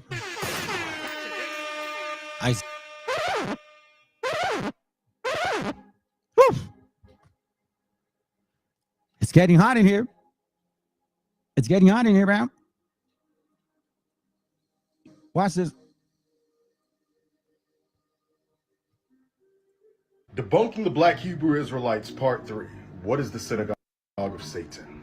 In Revelation 2:9, Jesus says, I know thy works in tribulation and poverty, and I know the blasphemy of them which say they are Jews and are not, but are of the synagogue of Satan. Jesus essentially says the same thing in Revelation 3:9. Before making conclusions, you have to understand the context. The book of Revelation was written in 95 AD or around that time by the Apostle John.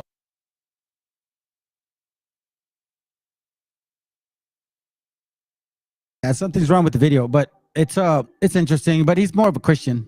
You know what I'm saying? He's more of a Christian. He's more of a Christian. Now I want to. I'm basically almost done, but I am going to stick around. All right. I want to chat with you guys. If everyone's going to come on board. I want to present something because I think we've done enough to show you guys. You see, and here's the Willie Lynch, right? So I did go through it. You know what I'm saying? It's an old book. You know, I read some notes and I started writing stuff down in here. So I you know, I considered it. And there was a time where I believed this stuff. And yeah, you got me. You got me. But it's over.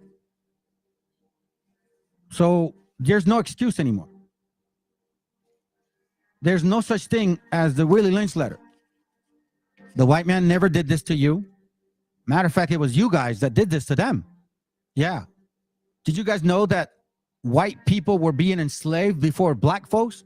Yes, a lot of Irish white people were in slavery. They were even, like, they put tar on them or like dark oil and dirt to tan them so they could pass as dark-skinned people to sell them in slavery by black folks. Well, we forget about 1830, the list of black people, black slave owners, all the material I've showed you. And you want to tell me that you ignored all, somehow you don't find that information. I don't know what, you guys don't present that, but you present this. You present this big ass lie, which a fat ass, what's her face, with fake hair that you guys love, who's going to run for president. She funded that thing. They are literally laughing at your faces. Hey, Ezekiel, if you watch this, you are a dumbass. Straight up, man. I hope that wakes you up. Because you pushed this book. You pushed this book. Every single one of you guys, all you Hispanics in these camps, you guys pushed this book. You didn't do the sources. You didn't do the homework. You didn't do the research. This book in its own self, the moment you pick up the first page, that's a lie. And then the other page, that's a lie. You quote a Supreme Justice from 1839 from a book that was written in 1712. You quote words that never were in that era, ever. Foolproof programs. I mean, for God's sakes, man. You're telling me that you so-called scholars didn't figure this out? Harvard? Are you telling me that me, who doesn't have no degree, found all of this? Man, if I would have known this, I should have gone to damn Harvard and would have fucking cased that gosh darn thing. Are you guys that dumb? No, it's not stupidity. And it's not ignorance, family. No more is it ignorance. Shame on you. Lie to me once, hey. Lie to me twice, nah. It ain't happening no more. See, the real people of the Bible have finally woken the fuck up. I'm telling you that right now. Hold on a second, fam. Isaiah chapter 58 and verse 1. Cry aloud, spare not. Lift up thy voice like a trumpet, and show my people their transgressions, and the house of Jacob their sins. Now, I'm not going to call it yet, family, but we now can see clearly that these camps are not the people. Judah has not woken up. but they're about to. The real seed has woken up because we're going to go against everything you say. And I don't care what you guys claim. I don't care if it offends you. No one has showed you what I showed you today. And no one has showed you what Habakkuk 8:1 said. That's why Habakkuk 8:1 clearly is telling us who they are. Habakkuk 8:1. 1 and 5, sorry. Behold ye among the heathen, in regard, meaning us, I will and wonder marvelously, for I will work a work in your days, which ye will not believe, but it be told to you. What is it?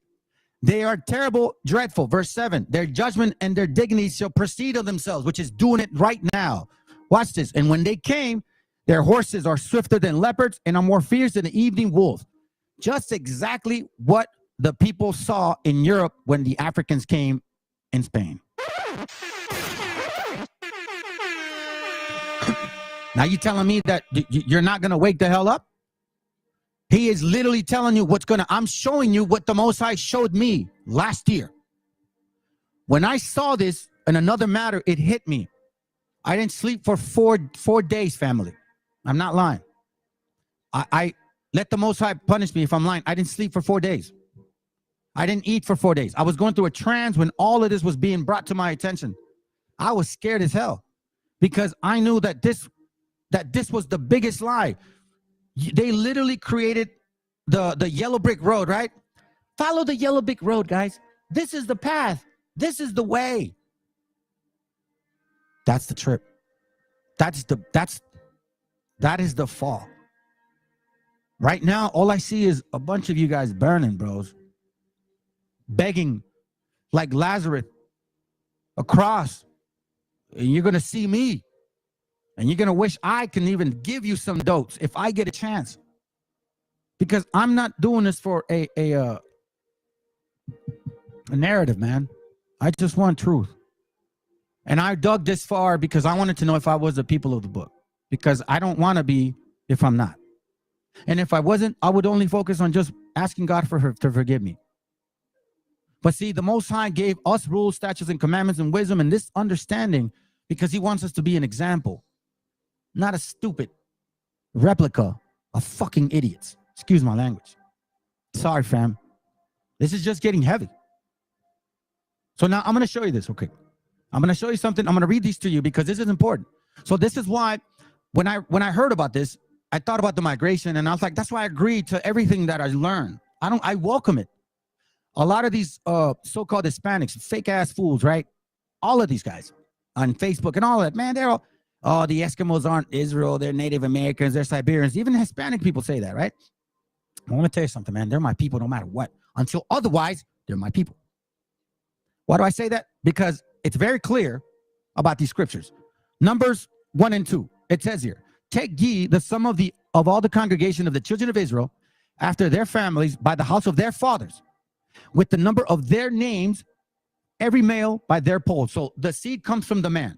Regardless of what we look like, family, it comes from the father, okay? Where you at? Okay, now verse 18. Yeah, what am I talking about? Verse 18. And they assembled all the congregation together on the first day of the second month, and they declared their pedigrees after their families by the house of their fathers, according to the names, the number of the names from 20 years old and upward by their polls. Now, keep in mind that there are particular people here like this. I think it's Genesis 17. Yep. I'm going to go back real quick. I just want to show you this. Genesis 17:12. And he that is 8 days old shall be circumcised among you, every man child in your generation, he that is born in the house or bought with money of any stranger, which is not of any of thy seed. So they have to keep the laws. So guess what? So-called Eskimos never war with us, never had a problem with us. And as far as I know, I'm sure for a fact, it wouldn't be their men without women. They're saying. I'm just saying. I'm just saying. I doubt it. I doubt it.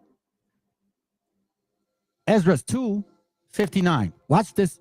It's all in the Father. And these were they which went up to Telmelah, Telharsah, Sherob, and Adan, and Immer, but they could not show their father's house and their seed whether they were of Israel. So guess what? That's still going to be a requirement. So all of you damn Canaanites, you're going to be checked. You see, you are the tares of the wheat. And you are the first ones that are going to hear, oh, they're talking to us. The scriptures even say it. The scriptures say that he will go to a nation, that he will go to us, but we're hard-headed. That if we send us to some other nation, they'd be, oh my God, something happened. Yeah, that's you guys. But yet, the only way for you to walk in those rooms is if that God has to look black, you have to get a kingdom, you have to have women, or you have to get revenge or reparations. Never do I hear you guys being sincere about the God and saying, I just want repentance. Like the two brothers that he knew he messed up, almost ate pig food, came back and said, Father, I know I'm your son, but I just accept me as a servant because I really messed up. That's what God wants. But you guys don't get it. You guys don't get it. Why am I showing you this? Because of this, okay? So now, when I get 4P idiots and say, you guys don't look like everybody in the Bible. Where you at? Where'd you see? You guys don't look like blah, blah, blah. Okay, cool. Sounds good. Whatever. All right, so here's the report. And by the way, You know what your truck is worth. Julio, I appreciate you, brother. If you're watching, You can the negotiate. TikTok one, but the TikTok doesn't go really on this particular point. Now, listen to this, family, okay? The Hispanic helped slave escape to Mexico on the Underground Railroad. So as you know, when I see Underground Railroad, right, I'm like, well, hell yeah. Who else can dig tunnels like we can? Ain't no one else can. No. Al contraire, my friend. Okay, let's listen to this. There's a point I want to show you guys right about here. So you so-called Hispanics, you so-called natives, you brothers and sisters of mine that look like the so-called African. Listen to this video because we know that you guys are not their people because we can tell by the spirit. So we don't care what you look like. We can deal with you with the spirit. And in Mexico and in South America, we deal with you on a spiritual level. We don't see color. But please don't fall into the trap that because you look that way, you are them. They're going to take advantage of any chance. They even said it themselves. Don't deal with these guys in any commerce because they'll really create this theory that they're the people of the book and they'll just be extremely prejudiced, believing their own bullshit. Let's go. All right, well, this Hispanic Heritage Month, we are highlighting the history of Latinos and their part in history, helping blacks escape slavery. Fox 26's Dominic Keith is in Galveston with the story. Typically, when we think of the history of slavery here in Texas, we think of Juneteenth in Galveston. But I'm speaking with a couple of historians today who say we need to think of that history even further south because decades before Juneteenth, Hispanics were helping enslaved blacks escape to Mexico. Escape to Mexico. Escape to Mexico. Helping enslaved blacks escape to Mexico. So for you guys that claim that we don't help, that we don't give a shit, or that we're racist as hell, listen to this. The Mexican government welcomed fugitive slaves. Documents dating back beyond the 1800s here in the Galveston and Texas History Center that historians Samuel Collins III and Dr. Juan Galvan are showing me give a new outlook on the Underground Railroad, which most equate to the system that helped slaves escape north to freedom. We often think about Canada, but enslaved people in Texas actually ran south to Mexico because Mexico had outlawed slavery. Although not everyone describes the help Hispanics gave as work on the railroad. Because when you... Here's the point. All right, here's the point for you brothers and sisters that misunderstand me. When I say natives of this continent and everybody abroad, I want you to know that I still believe that it's of the seed. Do not think otherwise. But I want you to know, my brothers that look like these Africans, unfortunately, I say it because quite frankly, it is what it is. If you look like them, don't trip. Don't trip, brothers and sisters, because it's of the Father. And I know that there's a lot of dark-skinned people or so-called black-looking in Mexico, but when we see y'all, we see our spirit, and that's what matters. But check it. Say Underground Railroad, that implies a network as sophisticated as the one to Canada. But Dr. Galvan says research shows Hispanic abolitionists were well organized, as many came together to help thousands of enslaved blacks in Texas make it to freedom in Mexico. There were many marriages between Mexican men and African American enslaved women, Mexican men and African American enslaved women, Mexican men and African American enslaved women. That family, you hear that family? Hold on. Fopi.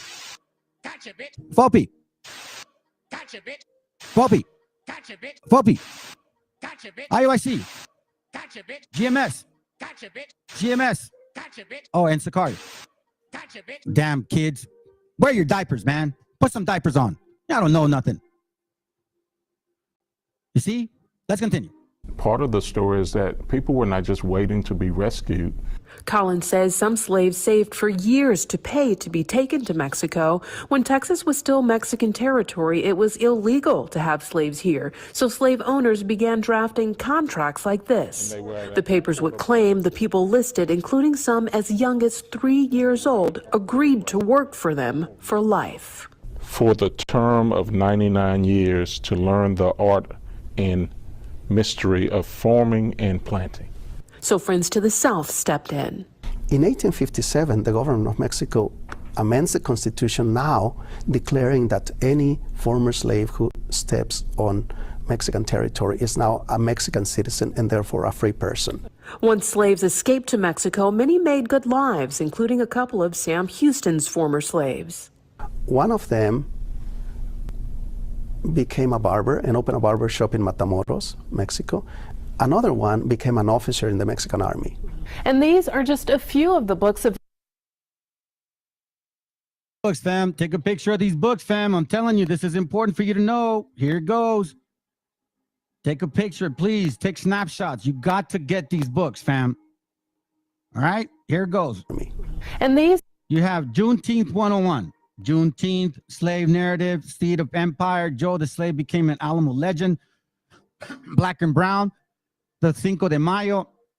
Unsettled lands. These are just a few of the books. Black middle. All of these books matter. Afro-Latino voices. Books available on the continent. Slave subjects. I mean, if you want to. Topic. Me personally, I love to read anything possible. Black society in Spanish Florida. That right there. You need to get that book. African slavery in Latin America. Black society in Spanish Florida. That is a heavy book right there, fam. That's a keeper right there. All right. So now, let me continue because we're almost done. Now, why do I show this? Because this also goes to you, my so-called Filipino brothers. Watch this. Meanwhile, video and pictures. That's not it. That's not it. Is this it? Here it goes right here. This goes to you, my Filipino brothers. So, hey, that's why maybe Pacquiao is so great. So we're taking him back. No, I'm just kidding, man. I'm not going to do that. I'm just joking, fam. Let's listen in. Mexicans? Yes, you heard that right. Mexicans. Yes, a lot of Filipinos were married or had a relationship with Mexicans or had kids with Mexicans during the Spanish colonization. But why? I thought a lot of Filipinos were married to Spanish. No, that's not necessarily true. Maybe some Filipinos were married or had kids with Spaniards. But let me tell you why. So as far as I know, during the Spanish colonization, Spaniards brought a lot of Mexican slaves to the Philippines. That is correct. Spaniards brought a lot of Mexican slaves to the Philippines. And as you can see, we Filipinos have many similarities to Mexicans.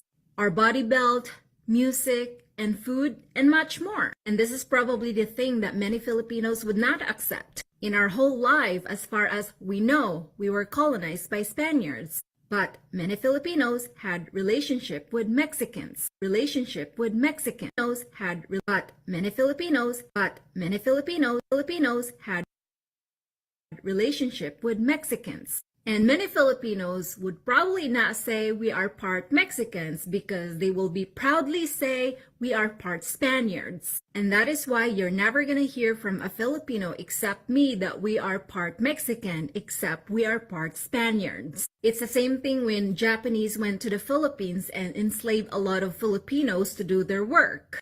Japanese used to enslave Filipinos to carry their gold and hide in the mountains or hide their golds anywhere in the Philippines. But also, a lot of Japanese did a lot of brutal things to the Filipinos. And I'm not saying this for the sake of hating Mexicans, Spaniards, and Japanese. I'm simply just saying this for the sake of history lesson. And what's past is past, and what's done, it's done. Let's move on. Let's just focus on the positive and leave the past behind.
Y'all stay woke out here, fam. About the old Mexicans, right? The original Mexicans, right? The old Me's, right? Talk about them in terms of your relationship to that, because you said Mexico was so critical, and that's why they always talk. Now, I want to say something here. He says the old Mexicans, the original. So he's trying to exclude us. But this man here, he knows what we're about. I know you so-called black folks don't want to understand that. But he knows what he's talking about. You guys always want to how can I say, isolate a point of view. Matter of fact, does it work? Yeah, it works. All praises. Let me turn on this light. All right. So he's talking about one thing. He's talking about another. But as you know, with the whole propaganda, he is going to isolate what he said, what the guy in the pink said, Dr. who by the way was cured not by an Olmec, you big dummies, by a so-called Mexican that looks just like moi. But you guys aren't going to hear that. You're going to hear something else. So let's begin. Hey, y'all stay woke out here, fam. About the old Mexicans, right? The original Mexicans, right? The old Me's, right? Talk about them in terms of your relationship to that, because you said Mexico was so critical, and that's why they always talk about the Mexican and immigration. Y'all think it's something that, you know, is not what we think it is, but there's something more sinister going on about why they don't like Mexicans and why they don't want Mexicans here, or why they're trying to have this border discussion. And, you know, it's something always deeper. And every time you listen to somebody like Brother Sabi or talk about Brother Professor Ivan Van Sertima, we get reminded that there's something about our ancestors that we don't really know. Said the pseudoscientist, okay? Ivan Van Sertima. Listen, Wabos. This guy, you sound so dumb using him. Bring another source and don't go by pictures. Read the damn books. Let's go. Van Sertima, we get reminded that there's something about our ancestors that we don't really know, and they're closer to us. Yeah, he said our ancestors. No, they're not your ancestors, because this gentleman is going to talk about something that you guys lack, which is what we're going to talk about. Okay, and he's going to mention it right now. So listen in, Wabos, BHIs. Because now we're seeing a shift, family. See the Black Hebrew Israelite movement is not gonna work. So now they're gonna try to take the root. So that's why you guys have to gird up your loins, because they do study this, even though it's very. I don't even know what word to use, man. What could I say? I mean, it's like taking a book, man, and just blocking a bunch of things that you don't want to see, and then everything that sounds good you do want to see. I can't get it, but anyways, let's go. Than we can probably even fathom. So talk about, you know, that to the degree of Mexico and its significance and the Olmec, Toltec and Zapotec. The Olmec society was a highly ethical society. It wasn't a society like Egypt. Egypt was a confounded society. It was a society that was built with Greeks, Persians, and Italians. Egypt was not like Mexico. Mexico was thoroughbred. This is why today the descendant of the Mexican has a level of integrity that nobody on the planet has exhibited. Praises to the Most High for that. Now, I want to say something, because this guy here, earlier in this video, he says, oh, our ancestors, our people, the original Mexicans, right? It says old Mexicans. Talk about them in terms of your relationship to that. Hold on, let me see where he says it. Here, let's play it again. Hey, y'all stay woke out here, fam. About the old Mexicans, right? The original Mexicans, right? The old Me's, right? Talk about them in terms of your relationship to that, because you said Mexico was so critical, and that's why they always talk about the Mexican and immigration. Y'all think it's something that, you know, is not what we think it is, but there's something more sinister going on about why they don't like Mexicans and why they don't want Mexicans here, or why they're trying to have this border discussion. And, you know, it's something always deeper. And every time you listen to somebody like Brother Sabi or talk about Brother Professor Ivan Van Sertima, we get reminded that there's something about our ancestors that we don't really know. That right there. Hey, shalom, Rick. Our ancestors. But then he comes and says, so he's saying our ancestors, yada, yada, yada, yada.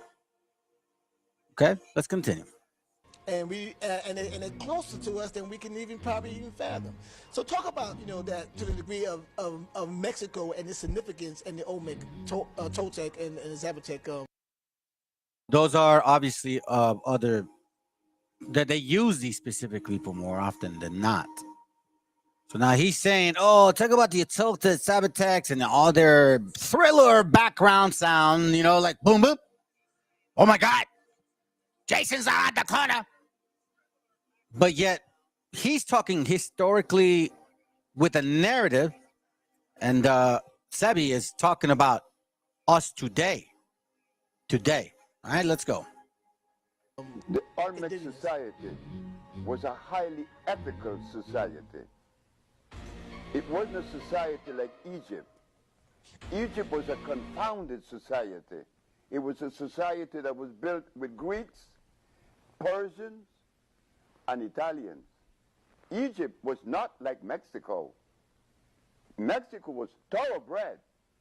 This is why today the descendant of the Mexican has a level of integrity that nobody on the planet has exhibited. Not even the Egyptians in Egypt today exhibit that level of integrity. These people didn't eat corn. They didn't eat wheat, the Egyptian did. They didn't eat cows. They didn't eat hogs, the Egyptian did. The Mexican ate what they call teosinte. When I get home with Marina tomorrow, the ladies right now in Honduras is making some tamales out of teosinte. When I go to Mexico now, I always face people that is going to share a level of integrity and morality that you never found in Egypt today nor yesterday. And don't talk about the pyramids, because the pyramids in Mexico, you could put the Egyptian inside of them 4 times. Yeah, 4 times. Yes. You understand? Oh, yeah. Oh, very much so. But the Mexican people are so humble that you would never get that from them. So again, this guy here But there's something more sinister. talking about that it's our ancestors, our ancestors, Talking our about ancestors. And see right here, watch this. And the significance in the Olmec, Toltec, and Zapotec What? is that we don't really know. And we Sorry. there was something always deeper.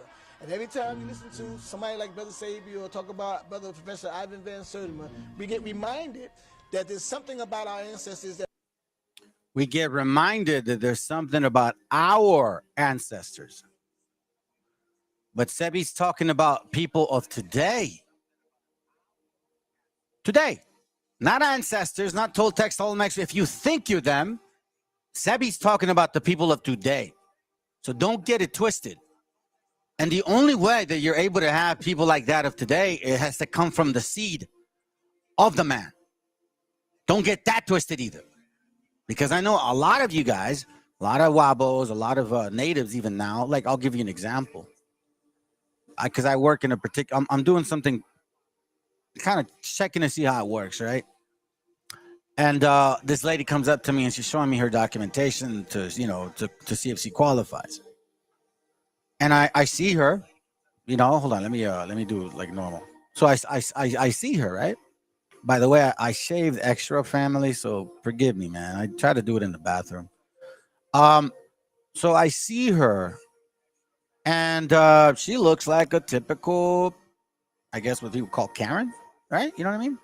Samantha something. Telling her, yeah. And then she brings out her ID, and it's a native tribe. Now, this woman was so straight white, man. I could even tell by her spirit because it almost seemed like she was bothered by me being there, but at the same time, she needed me to be there. It was weird, man. She didn't have the same spirit as our people. But it like, I was like, whoa. I remember I even told her, oh, yeah. And she looked at me with this ugly face like, you can't be more native than me. You know? That's not possible. So, whatever. Anyhow, so the man, Sebi, right? And I'm not going to diss the man because he is from America, and that man don't roll with the same spirit as they do. So I'm not going to judge him. However, you guys are. You guys are definitely something of another kind. Something of just, man, you cannot duplicate. You cannot be us. You never will be us. Look, apparently you wanted to be the people of the Bible, and you can't be the people of the Bible. Then you said you are natives, like in the north, right? You started off like that. And then you started kind of trickling down over here. As if we weren't gonna as if we're just gonna be like, oh yeah, sure, we don't know, man. You're tripping. So let's go here real quick. Because the gentleman said integrity. Integrity. It's a big word. What does integrity mean? It's not a typical so-called Negro word or Hispanic word, is it? Integrity. A lot of you guys don't know what it means. I can be honest. I didn't know what it meant at one point, I think. The equality of being honest and having strong moral principles. Moral upright. Condition of being ununified, unpaired. The state of being whole and undivided. Internal consistency of lack of corruption and electric data. Basically, you are, let's see, firm, sound, incorruptible. Soundness. There you go right there. Sound, completeness. I would say sound.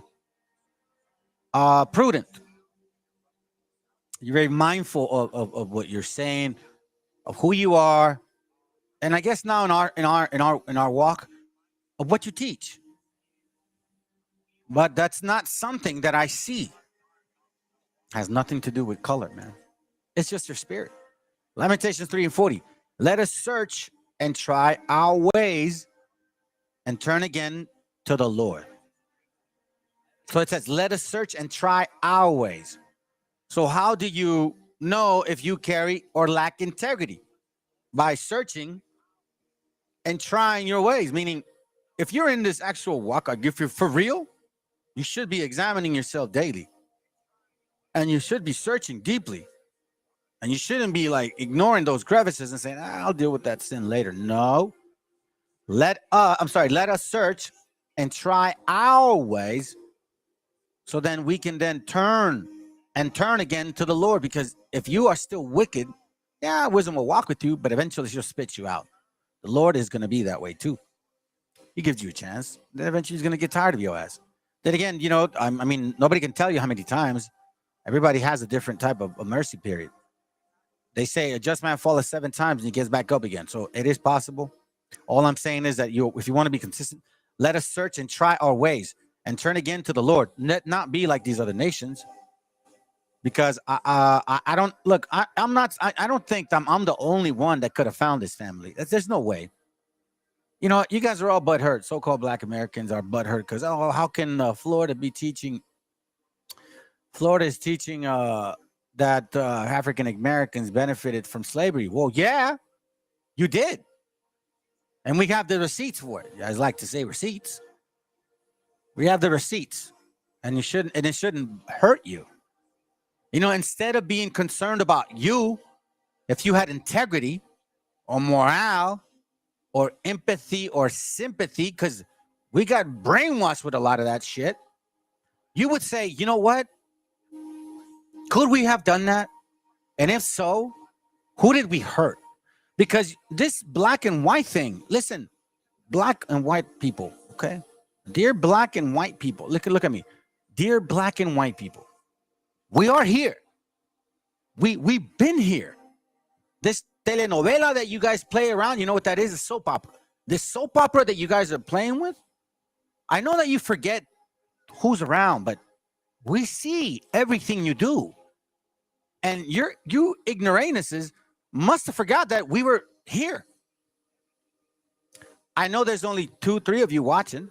There was about 5, and then I said something, and they left. Listen, I welcome anybody to come on this live right now and try to tell me that I am wrong. I'm not going to run from anybody here. Guys to tell me that you guys did not benefit from slavery like the so-called white man. Hold on. Bruh. Seriously, man. Let me read this. Therefore, seeing we have this ministry, as we have received mercy, we faint not. Watch this. But we have renounced the hidden things of dishonesty, not walking in craftiness. So if like, for example, Rick, you know, every now and then you and I chat. I think you understand, bro. We're a little older. You kind of know what kind of man I could be. You know what I mean? Like, I like research. One thing I won't do is if I find something and it says, uh-oh, this is going to give it up This is it. I cannot read that. I'm not going to do that. It says, but have renounced the hidden things of dishonesty. So you Black Americans, you guys are some dishonest bastards. Matter of fact, you know what? Maybe this brother's available. Hold on a second. And I really mean that, man. You guys are I'm never, I thought white people were dishonest, bro. You guys took it to another level. Straight up. I mean, even your own people, or I don't want to say your own people, even people that live in or come from the same continent as you guys do, they're over here saying, listen, man, we don't like. Hey, y'all stay woke out here, fam. Shut up. We don't like these guys. These guys are liars. And yeah, we don't want to deal with them. Hold on, let's see if he's available.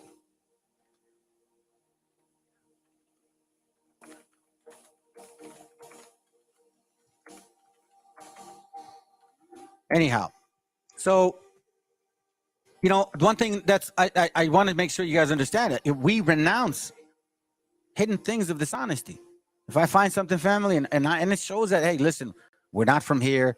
Yeah, we were taken, but that's another story.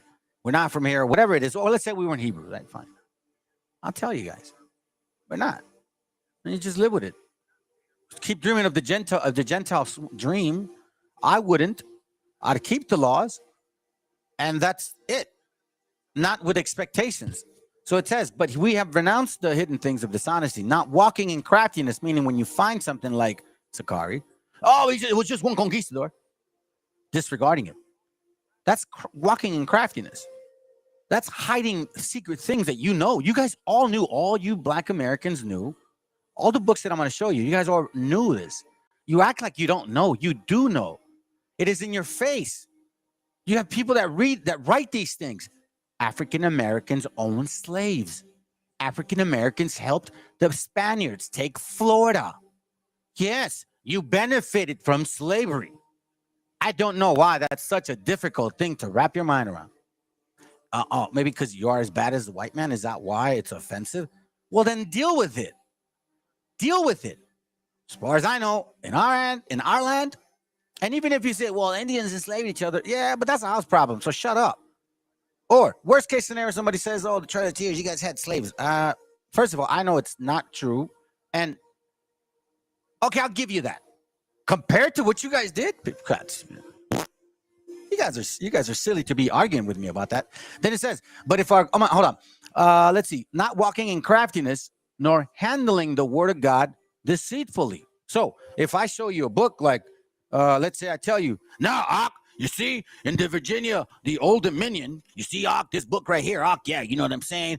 Now it says that, you know, the Jews were black and blah, blah, blah, blah, and blabbity black and blackity black, black, black. Okay, cool. But then on the following page, it's a page that says, yeah, but they were not real Jews. They were converts.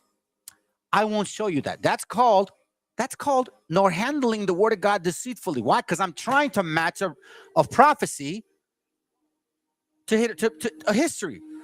This is what you guys have done.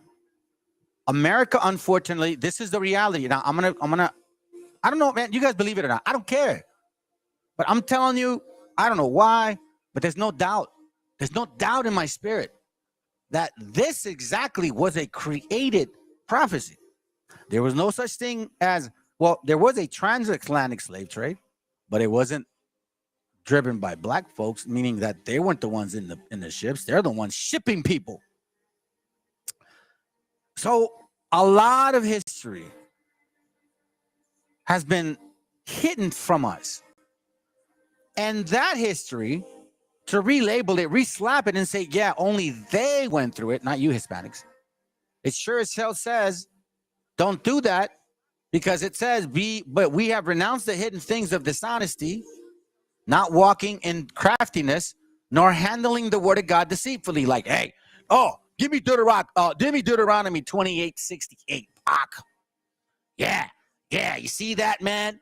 We were thrown on slave ships. No, you were not. No, I got one for you. Give me Deuteronomy 28:49. Okay, cool. Sounds good. I got you. Here's IUIC. The Lord shall bring a nation against thee from far, from the end of the earth, as swift as the eagle flieth. And then like a nation whose tongue thou shalt not understand. See that? They went from Europe to Africa. And blah, blah, blah. That is deceitful. That is deceitful above all things. Because once you study the scriptures, you realize, whoa, man, that's not true. It says, 2 Corinthians 4:2, but have renounced the hidden things of dishonesty, not walking in craftiness, not handling the word of God deceitfully. If you guys would not, the people of verse 49, the people of verse 36, the people of verse 22, 25. I mean, technically, I can go through 25 verses in Deuteronomy 28 that did not happen to you. But then you say, well, of the 12 tribes, it happened to that tribe. Again, not walking in craftiness, nor handling the word of God deceitfully. Because what I do, fam, I bring books. I bring the Bible, and I show you maps, and I show you receipts. And I let it go, and I say, hey, if you guys believe it, great. If you don't, you don't. You either know that you're Israel or you don't. I'm not going to try to convince you. I'm not. Go for it. Go for it. Let's go to, let's go to verse 1. Let's go to verse 1. I'm sorry. Let's go here real quick. Psalms, let's go to Psalms, guys. Psalms 1. I'm just getting warmed up. All praise to the Most High. By the way, thank you, Father. And in case you guys weren't here, now that you have a few people, we have to appreciate the Most High for allowing us to continue this channel, family. This is the only reason why we get this information. It's not because of me. I'm only a skip and a hop away from being a bum again. Psalms chapter 1, verse 1, it says, blessed is the man that walketh not in the counsel of the ungodly.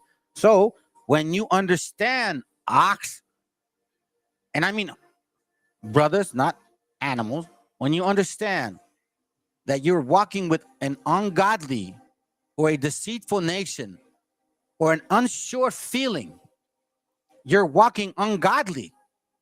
Because he says you're neither hot nor warm if you're not rooted. If you're walking in doubt, you're basically ungodly.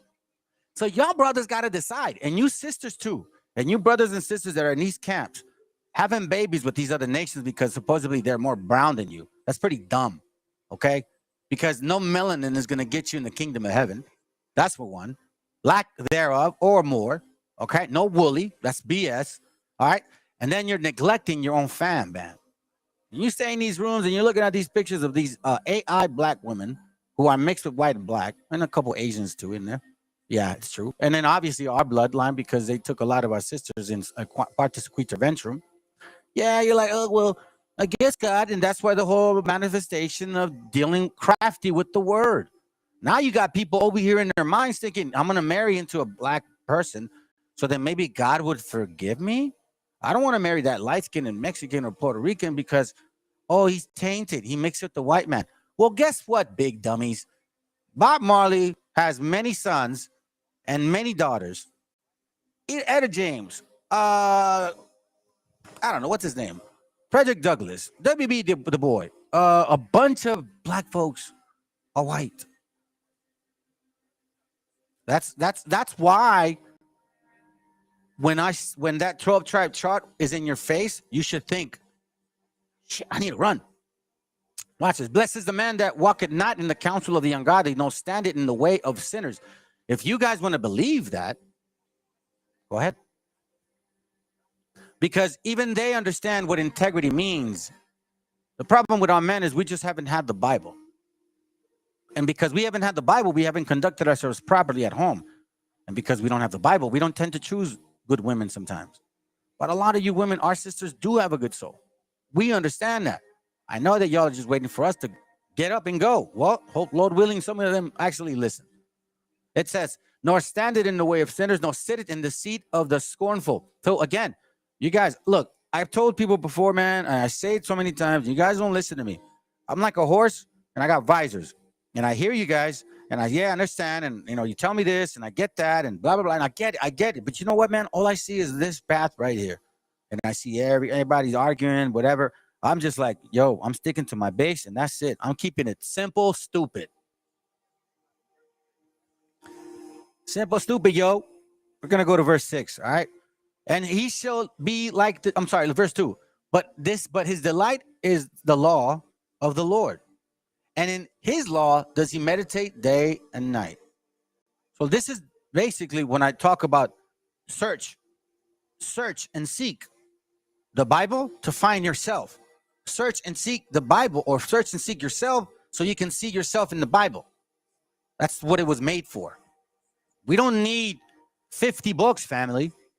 Not the Mishnah or the Talmud or the Kabbalah or the Zohar. All of that is crap. All of that is just personal interpretation of individual men. Apparently, they thought that the Bible was too simple for them. Whew, man. I don't know, bro. I don't know about that. Then it says here, meditate day and night. And he's, oh, by the way, in case you don't know this, today's my Sabbath. Happy Sabbath, Rick. You know that, brother? What's up, Chavo?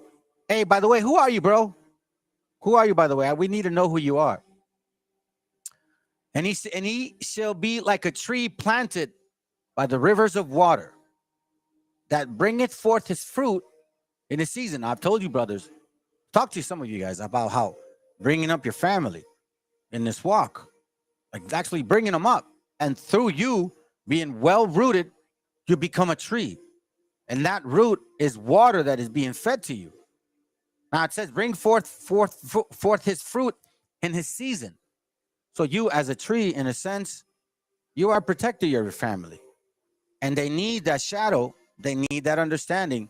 They need that, let's say, oxygen, air, protection, home, all of those things. You know what I'm saying? And he shall be like a plant. He shall be like a tree planted by the rivers of water, that bringeth forth his fruit in his season. Watch this. His leaf also shall not wither, and whatsoever he does shall prosper. Now, let me clear this up to anybody that's listening. I don't teach prosperity doctrine. Everything that whatsoever he doeth shall prosper is this right here. The way you think, the way you make decisions, the way you judge righteously, the way you deal with your wife or your husband, if you're listening and the husband is not, and if you're young, how you deal with your dad or your mom, or if you're young to the truth and you don't understand each other right now because there's a misconfusion of understandings, you have to be that person. If you're, I guess you could say, going back to the word prudent, integrity. I mean, it doesn't really, I don't know how else you guys would want to prosper, man. If I could literally, let's say, for example, this man came over the other day, well, not to, here at work, and he's like, man, I lost my phone, blah, blah, blah, blah. He's like, where I'm from, they don't take your stuff, they just leave it there. I was like, yeah, I know, I heard about that town. I go, I wish it was like that. That's called integrity. That's meaning that you don't steal what doesn't belong to you. And then what you have, you just deal with it. You see, this man that spoke early, that's what he talked about. We don't boast. We just deal with it. That's all we do. We don't complain about how, because of them, we're in our situation. No. We admit and we say clearly who the enemy is, what they're doing, what the tactics are, who to watch out for. But never do I say, oh, poor me, go get welfare and EBT. We don't roll that way, man. Raza don't roll that way. And I say Raza, I'm talking about all us Israelites, okay? I want to make sure we got those. Oh, by the way, let me remind you, this channel is for you so-called, okay? Because that's what they call us. So-called Hispanics or natives, people of this continent, you indigenous brothers and sisters, okay? If you are of this continent, I am talking to you. Now, you may not agree with me, and you're of this continent. You may not think that this is the Most High speaking to us, that this Bible belongs to the white man and the black man. Fine. If you really believe that, I also understand that some other people came with us that may not make it. I'm not gonna complain, bro. Y'all either get it or you don't. It's very simple. Prior to 1492, there was actual conduct and order. Don't let that get twisted, family. We know too much of history now. And it says, his leaf also shall not wither, and whatsoever he doth shall prosper. So that prosperity is the actual wisdom of this walk. and you get to learn more about who you are, and you get to actually teach properly, because now you're not just, well, I think that's what it means, or there's doubt in my mind, or I don't know. I mean, I think Revelation 1:14 says that, but I don't know. I mean, I think I'm Issachar, but I don't know, because I have light skin, or because I have light colored eyes, or because my hair's not woolly enough. It's pretty stupid, because I don't have thick lips, because my nose ain't that fat or big. I mean, I have a big nose. I'm just saying for some of you guys, or because you're too light skinned. My son, that's when I started seeing my son. Nah, you guys aren't messing with my son's spirit. They're not. That's when I started seeing that about him. Lamentations 3:39, it says, wherefore does the living man complain, a man for the punishment of his sins? Let me read this to you guys in this translation. Watch this. Why should we ever complain when we are punished for our sins? Once again, let us examine our ways and turn back to the Lord. But this is for you heathens right here. Why are you complaining? You're paying for your sins. Remember, it says, he that leadeth into captivity shall go into captivity. One of the basic commandments is, thou shalt not steal and sell it to man. Why should we ever complain when we are punished for our sins? There should be no complaining. Meaning, I could see you get mad. Do something about it, but don't complain. And the last thing you need to do is lose your integrity. Because you know what, man? You so-called Judites, I'm going to say that right now, because I know you guys aren't Judah, so we're removing that label from Canaan. You so-called Judas, man, or I'll just say Canaanite. You guys always talk about how the so-called Northern Kingdom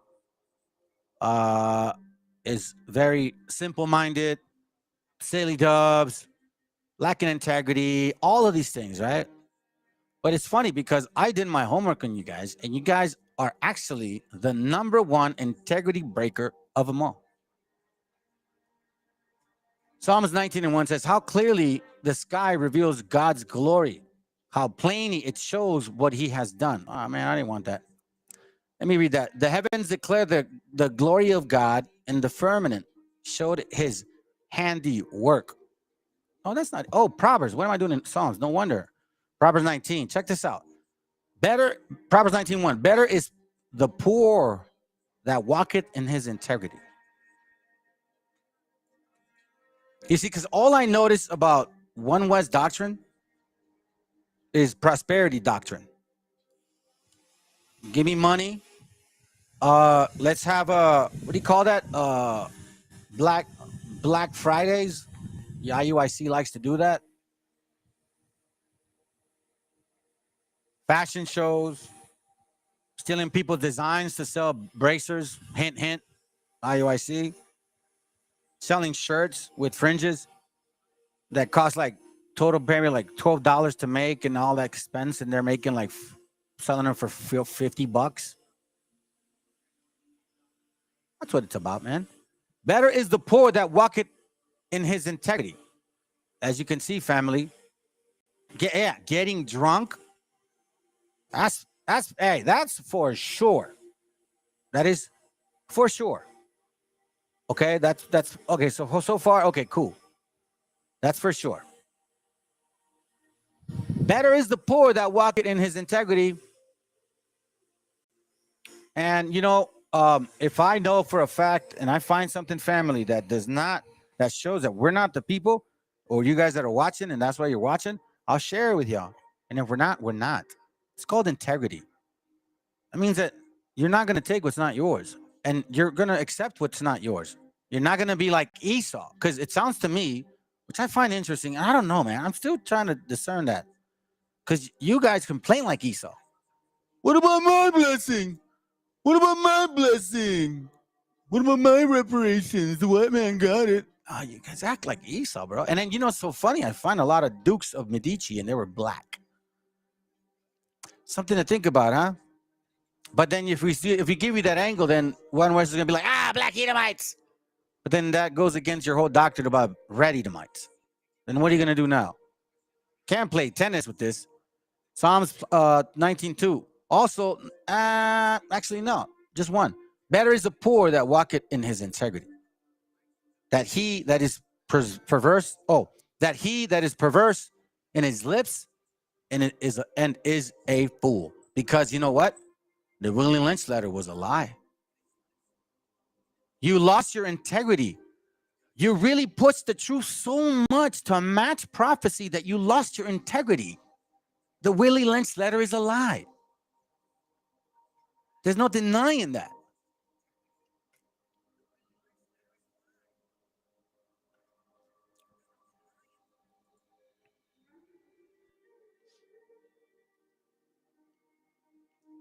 What's your agenda, Chavo?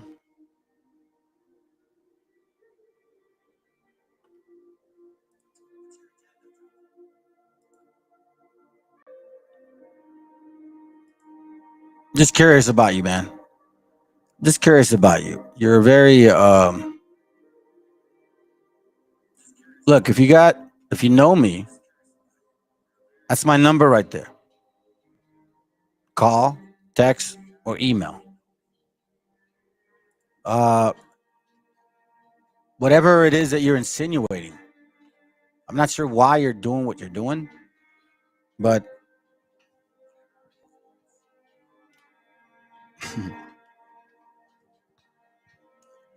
you'll be surprised what I can find, Chavo. So just let me know what you want. Anyhow, Psalms 19:1. Better is the poor that walketh in his integrity than he that is perverse in his lips. Psalms 16:11. Let me get to the video real quick. A just weight and balance are the Lord's. You see that, family? That's called integrity. A just weight and balance are the Lord's. All the weights of the bag are his works. By the way, that doesn't mean that you can deal with prostitutes, Sakari, at all. Not sure why you guys teach that. You cannot deal with prostitutes, people. Don't deal with prostitutes. That's a sin. You're fornicating or you're committing adultery. Wait, don't you guys teach that you guys have multiple wives? Y'all in the flesh too much, man. I'm telling you. Or you just ain't Israel. Anyhow, let's go again. It says here, a just weight and balance are the Lord's. All that weights of the bag are his work. I believe they do too. Yeah, man, I think so. Hey, shalom, Al. Yeah, I think they do teach that you can have multiple wives. Sakari, right? Sakari, I think. And that you can deal with prostitutes because they came out of GMS. And GMS, from my understanding, from seeing videos of them saying it, that you can. You know? So, I don't know. Bible says otherwise. I'm not sure. Man. You know, it's funny, man. You guys always go and use these brothers that have had multiple wives, but you always ignore Adam. You bring up Paul, he didn't even get married. Adam didn't have many ribs, he had one rib. If you're in this for that, good luck on good luck on enduring. I'm gonna tell you that right now, bro. So listen, the reason why I'm saying this, and I'm being very how can I say this, man? Very patient right now, is because I was thinking about this the other day, family, and you know what? Why are we doing this? Let's be real, okay? So you guys that follow the law, you guys that are actually trying to study, right? This is a very common one here. Sirach 6 and 7. If thou wouldest get a friend, prove him first, and be not hasty to credit him. What do you know about these other nations? What do you really know? I mean, seriously, what do you really, really know? Shoot, y'all don't even know yourselves. And you want to know someone else? I'm not sure why you guys see a 12-tribe chart and you say, yes, you're right, it worked. No, it says prove him or her first. Have you proved them as a nation? Because they sure as hell slapped. Kind of, they don't even individualize when it comes to other nations. They just say, "Oh, white man, they're all the same." But when it comes to them, it's just Jake. Ah, family, can't be doing that, man. We can't be doing that. We can't be falling short on these things. Because I know you brothers are probably missing out on or missing the whole brotherhood. I get it, man. Growing up with homies and all that stuff, you know, or you're like anxious to talk to somebody about the Bible. I get it. Verse 5, sweet language will multiply friends, and a fair speaking tongue will increase kind greetings. And it says, be in peace with many. Nevertheless, have but one counselor of 1,000. Yes, I get it, man. You guys want to have that brotherhood, bro. You guys want to have that brotherhood. But if you read verse 8, for a man is a friend for his own occasion and will not abide in the days of that trouble. That's why. And there's a friend who being turned to enmity and strife will discover thy reproach. Again, some friends is a companion at the table and will not continue in the day of thy affliction. That's why.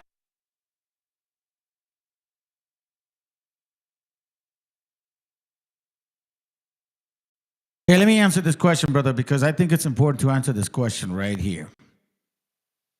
You says, we can have multiple wives? That's what they teach.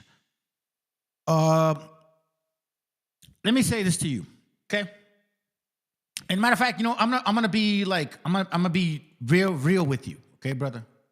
I'm gonna be real with you. You guys seen what I look like, right? Like today, I'm an old man.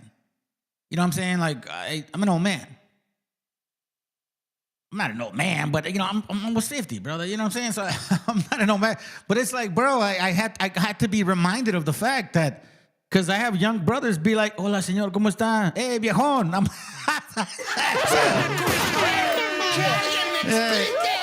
I'm not offended by it. Like, you know what I mean? Like, I have 35-year-olds. Hey, ¿qué huele, viejón? So it's like, yeah, I'm getting older. But, you know, here's where I'm going, okay? I'm going to show you something. I'm going to show you something real quick. So that's me at 35 years old when I had hair, okay? That's me, again, you know what I'm saying? When I had hair, all right?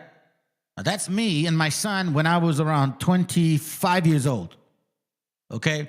So this young man right here had fucking game. Do you understand what I'm saying? I had fucking game, all right? And not only was I a good-looking dude, but I was also, you know, I had game. Like, we call it verbal. I know how to talk. To answer your question, Emmanuel, me particularly, because I come from that fleshly world, I do not feel comfortable with having multiple wives because I've basically had them. You get what I'm saying? So, to come into the understanding of what I need to be working on, I'm very mindful and wisdom, and at the same time, just very self-aware of the fact that if I was to believe that doctrine, you know, I could probably push it. But then when I'm dealing with my wife, sometimes I get mad at her. Sometimes I'm really fucking upset at her. You know what I'm saying? And then, you know what? Sometimes in my mind, I'm like, man, I want to go fuck another bitch. Even with me knowing this much understanding, because remember, you're dealing with a mental mind and a spiritual mind. A lot of y'all ain't gonna catch that shit, but I'm gonna tell you, you're dealing with a mental mind and a spiritual mind. If you're self-aware of yourself, you're gonna notice that your mental mind will fucking corrupt your shit. You can even see your thoughts going like at a fucking fast pace, trying to trick you and shit. I've seen it in my own self. I've experienced it. Okay. Maybe I'm just a little bit ahead of more people. That doesn't make me any better. What I'm trying to tell you is, bro, me personally, I don't think we should have multiple wives because that is so fleshly. It's so easy. That's easy, bro. Like, that's simple. We can all do that. And then when I get mad at my wife, I'm going to just go fuck around with the other wife and then fuck around with the other wife and then fuck around with the other wife. What am I getting out of that? Let me understand, what am I getting by having multiple wives in this society? Am I elevating myself to be a better person? Better so-called God? No, fuck no, bro. All I'm doing is I'm letting go of the juice. That's it. Just like all you motherfuckers that go into the bathroom probably jack off for a little bit here and there and shit. It's just fucking totally normal. But yeah, when you bring other women and then you say this is righteous, we're not at that moment. Remember the brother said earlier, I think it was you, if I'm not mistaken, Jacob, you posted, let me see, which one is it? Hold on, let me go back. I'm gonna go back. Because see, look, listen, family, I'm telling you, man, I pay attention to everything that goes on in this live. Y'all think that I'm just fucking ignorant about stuff. I'm not. The brother posted, I think, Psalms 82. And he said something to the effect of, ye are gods, but you'll die as men. So, you know, me personally, I don't believe in that multiple wife doctrine, bro, at all. Because I don't believe we as men are capable to having that balance just yet. Because we have to work on ourselves. Why would you fucking go and bring other... Dude, it's hard enough to have one woman. What the fuck, bro? I'm just being real, man. Shit. I love women. Don't get me wrong, bro. I love women. Women are beautiful. I even remember I used to think, bro, I'm going to have 10 babies with 10 different women. Shit. And they're all different nationalities because I just wanted to see what my babies look like. That's the kind of man that I was. You get what I'm saying? So it's like, nah, bro, we got to get out of that mindset. We need to be more spiritual, brothers. We need to be more spiritually powerful, spiritually aware, and spiritually conscious of what is our job, what is our duty. Why the fuck did these things happen in 1490 fucking 2? Was it to have multiple bitches? No, I don't think so. You have to prove a friend. That's why I got you right now. That's why you got to prove a friend. And I don't mean like, oh, just a homie down the street. No, man, these people too. Y'all in these camps, y'all haven't proved them. You don't know nothing about black people's history. You've only been told what the white man told you or what they allowed the white man to tell them. But the books, the receipts are in the books. The receipts are in the books, fam. Tell me, what do you know about them? Tell me, what do you know? Oh, they came, they went to Africa and they were brought here on slaves in 1611. And, you know what I mean? And Willie Lynch letter, man, if you really go there, that's what you know. That's all you know. Well, let me show you something. This is from the Virginia. It's called Virginia, the Old Dominion. Okay. Okay, Chris, so remember, keep in mind, you're talking about biblical perspectives, okay? It says, from my understanding back then, it was to bear children, right? Isn't that how the 12 tribes were created? That's correct. That was it. I mean, dude, let's put it this way, bro. I got my wife pregnant on purpose. You get what I mean? Like, I didn't have to try to get my wife pregnant once or twice. Hold on. Matter of fact, let me say this to you. I'm going to say this to you guys, and you guys got to be mindful of this shit. You need to be mindful of this shit, okay? Because the spermatozoid in our fucking system is powerful as fuck, okay? And I'm going to tell you right now, I'm going to be real with y'all, man. Listen, family, I didn't have to try to get my wife pregnant. The moment I said, I'm going to get you pregnant, she got pregnant.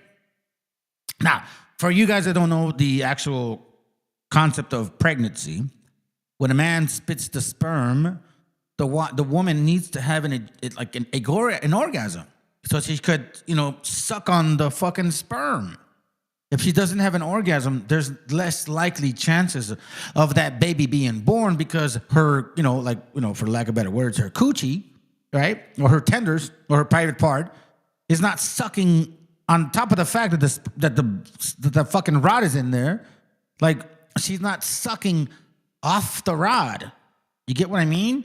So the woman has to have an orgasm in order for her, her inner part contract, kind of like suck it, so she can get all that fucking spermatozoid all in her. Do you understand what I'm saying? So the 4 times that I got my wife pregnant, those 4 times I knew that she got fucking pregnant. Now, okay, I'm going to explain it to you. Maybe you don't understand because that's how we have the juice. Hate to be so fucking blunt, but sometimes we just gotta be that way, family. I don't even understand this shit no more, bro. Like, for real, man. Like, really? Does it have to take a brainiac to fucking figure that out? That's why white people can't have babies, fam. Because you white men are not making your women you don't know how to make them have an orgasm. Like, the way that you want them to have an orgasm is by you going down and licking their cooch. That's it. That's what you white boys do. You want them to have an orgasm by licking their cooch, and then by the time you're like poking at them, like, she already had an orgasm, bro. She ain't sucking your sperm inside out. You know what I'm saying? Like, she ain't doing all of that shit. You know what I mean? Like, just like, oh my God, this feels so good. And then when you're like, okay, I'm ready to put it in because, you know what I mean, I'm not that pleasurable. Then she's like, I didn't get pregnant. I'm sorry. It doesn't work like that. Seriously, man. Y'all want it to you want to be raw? I'm being fucking raw to y'all. That's why you hate this shit right here. Y'all hated my shit since the get-go, bro. Like, I ain't chasing no tail, my friends. I love my wife, and I will love her until I fucking die. Why? Because she stuck to me, we stuck together, and we have 4 beautiful kids. And that's as best as it can be. Do you get what I'm saying? So before anybody goes and tries to wonder, like,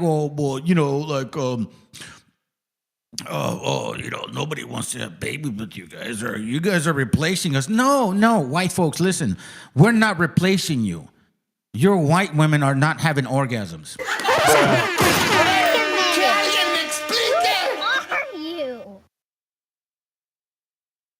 I'm almost done, family. I'm just going to read this, and then we're going to finish it. I just want to make sure that these people know, hey, you did benefit from slavery. Black people here in America, hell yeah, y'all benefited from slavery. Now, the question is, who did you enslave? All right, before I go there, let me get you out. Who did you enslave? Did you ever wonder that? Did that even occur to your mind? No, you were too concerned about, white people are killing their lives. No, what about, hey, are they correct?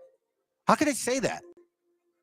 Now, they're going around saying that I guess they benefited from slavery. I don't know. But even they should teach the actual truth, like this one right here. Hold on. Proverbs 18:24. A man that has friends must show himself friendly. And there is a friend that sticketh closer than a brother. We're going to see some type of friends here. And what are not friends, okay? Because there's a difference. I'm sure you guys know. Plus the schools are, let me see. Plus the schools are not teaching the right history either. There you go. They're not.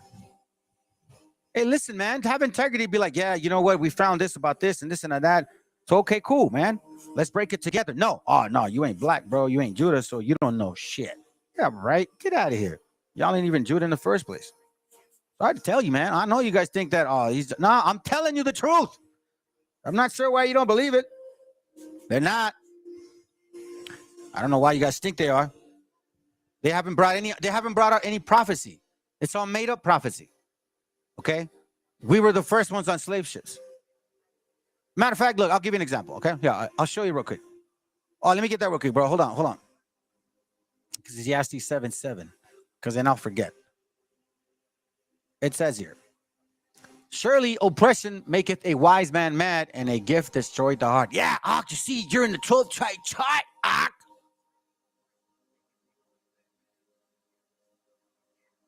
You're just gonna get crumbs. That's all.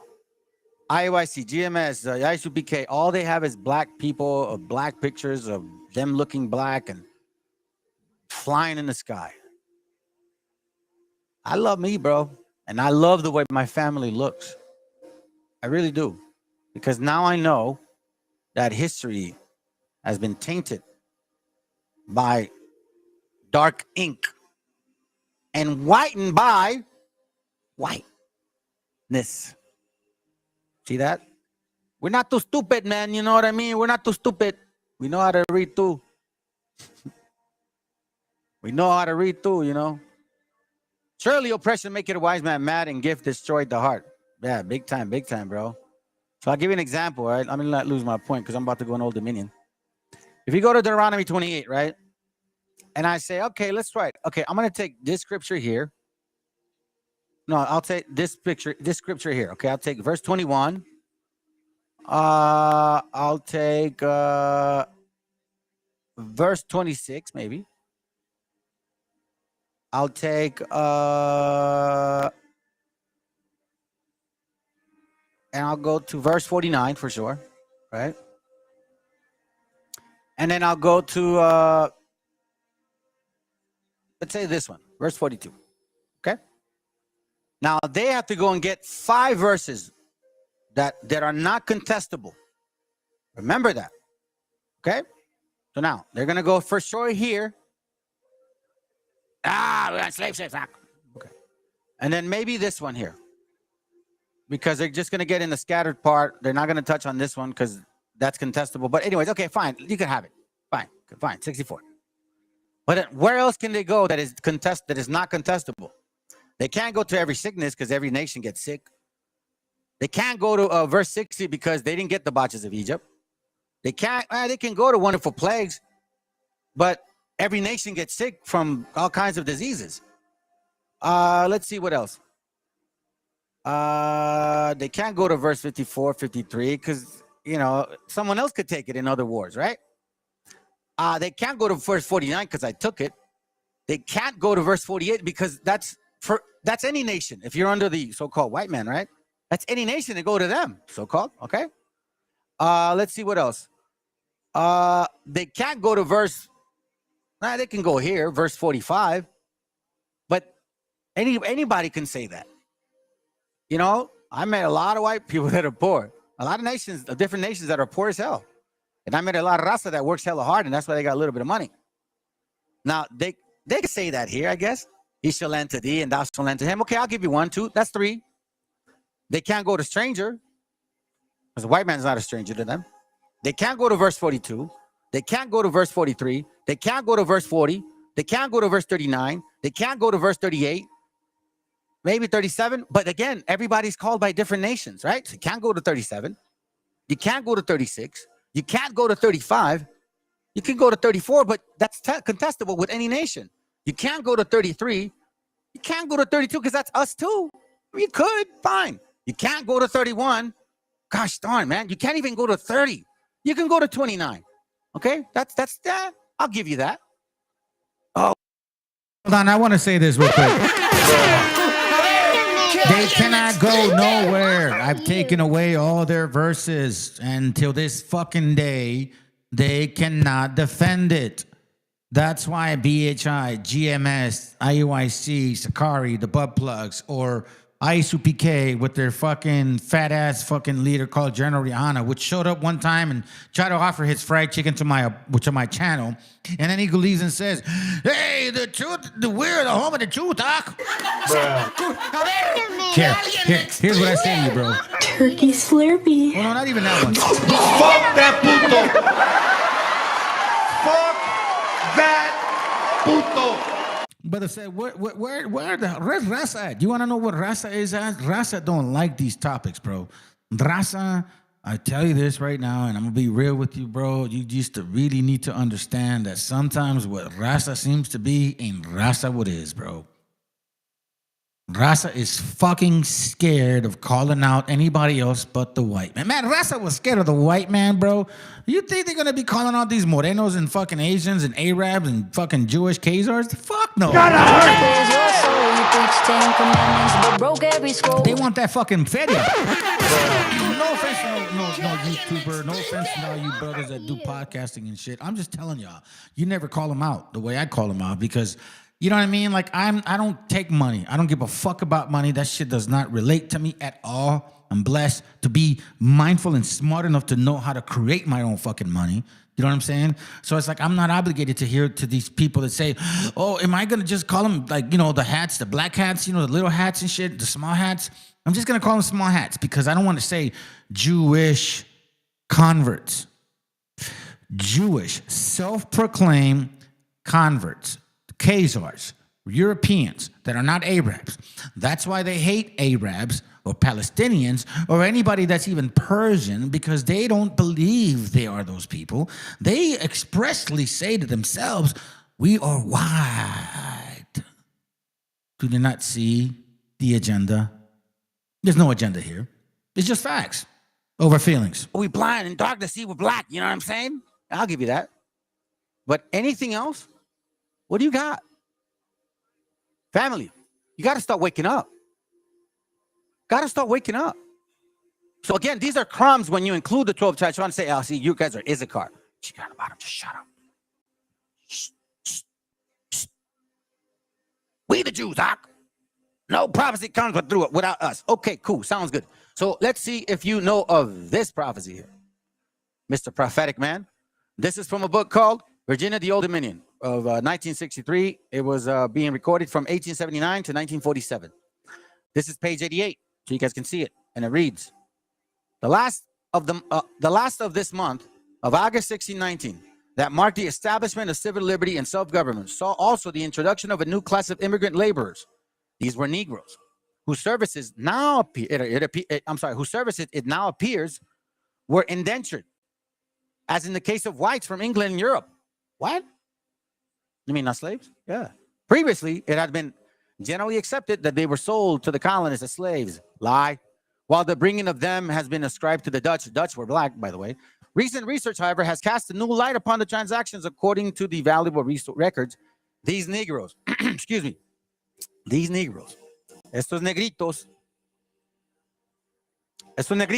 may not with certainty be called slaves.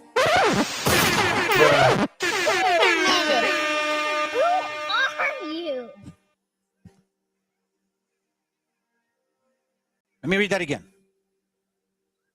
Okay, let me read that again. According to available records, these Negroes may not with certainty be called slaves, for there is no proof that their persons were held as property or on terms any different from those of white laborers whose services were engaged under public and private ownership for varying lengths of time. Now, you guys need to do yourself the favor and read Headright Program of the 1600s. You'll find out a lot about that. It's just like how they began mortgaging. So they were mortgaging their family members to gain land here. Let's say, for example, I'm a Negro, and I'm in Africa, and one cousin of mine says here, or Europe, hey, brother, come over here, whatever. I'm not going to talk in their accent. If you come here and work for me about 4 to 7 years, you will then, then I'll let you go, right? I'll get land, and then you get land later. So they would get 50 acres, give or take, for every indentured servant. That's how it worked. That's how you guys helped yourselves out. So don't say that blacks didn't benefit from slavery. You guys did. You guys benefited as much as a white man.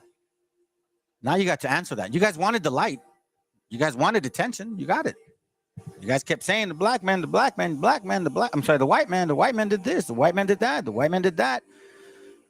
Okay, well, then now we're checking to see if it's true. And guess what? We also found out that it's not just white man. Anyways, let's go. On the contrary, the evidence clearly points to the customary indentured for Virginia archives shows that throughout the second quarter of the 17th century, meaning in the 1600s, throughout the second quarter from 16 all the way to the end of 17, so close to 1699, right? Negroes were being released at the end of their period of indenture. In 1662 and in 1640 and in 1659, several laws were passed to make sure that natives were perpetually enslaved by black and white. Remember, you guys said you guys fought at every war with the white man? You earned it. This is what the whole world is going to know. And they're already doing it in Louisiana. They're doing it in Louisiana already. Let them do it, bro. The Most High is a wonderful, wonderful creator, man. Let him do it. Let him, trust me, let him do it. Ask Solomé. What do you think, Solomé? Should they let him do it? It reads here. Let's see. Gradually, racial slavery grew out of this continent condition as the English settlers followed examples of the Spaniards in the West Indies. Watch this. Gradually, racial slavery grew out of these conditions as the English settlers followed the examples of the Spaniards in the West Indies, whence the first importation came. Okay? Now, Why am I saying that? Why is that? Like, why am I stressing that? Because that's the report. It says that, where are you at? Oh, yeah, here it goes. That in the Spaniards, Florida, right? I'm sorry, that they're teaching in Florida that the black people benefited from slavery. And you guys did. Watch this. This is from a book called, it's called Free Negro Owners of Slaves in the United States in 1830.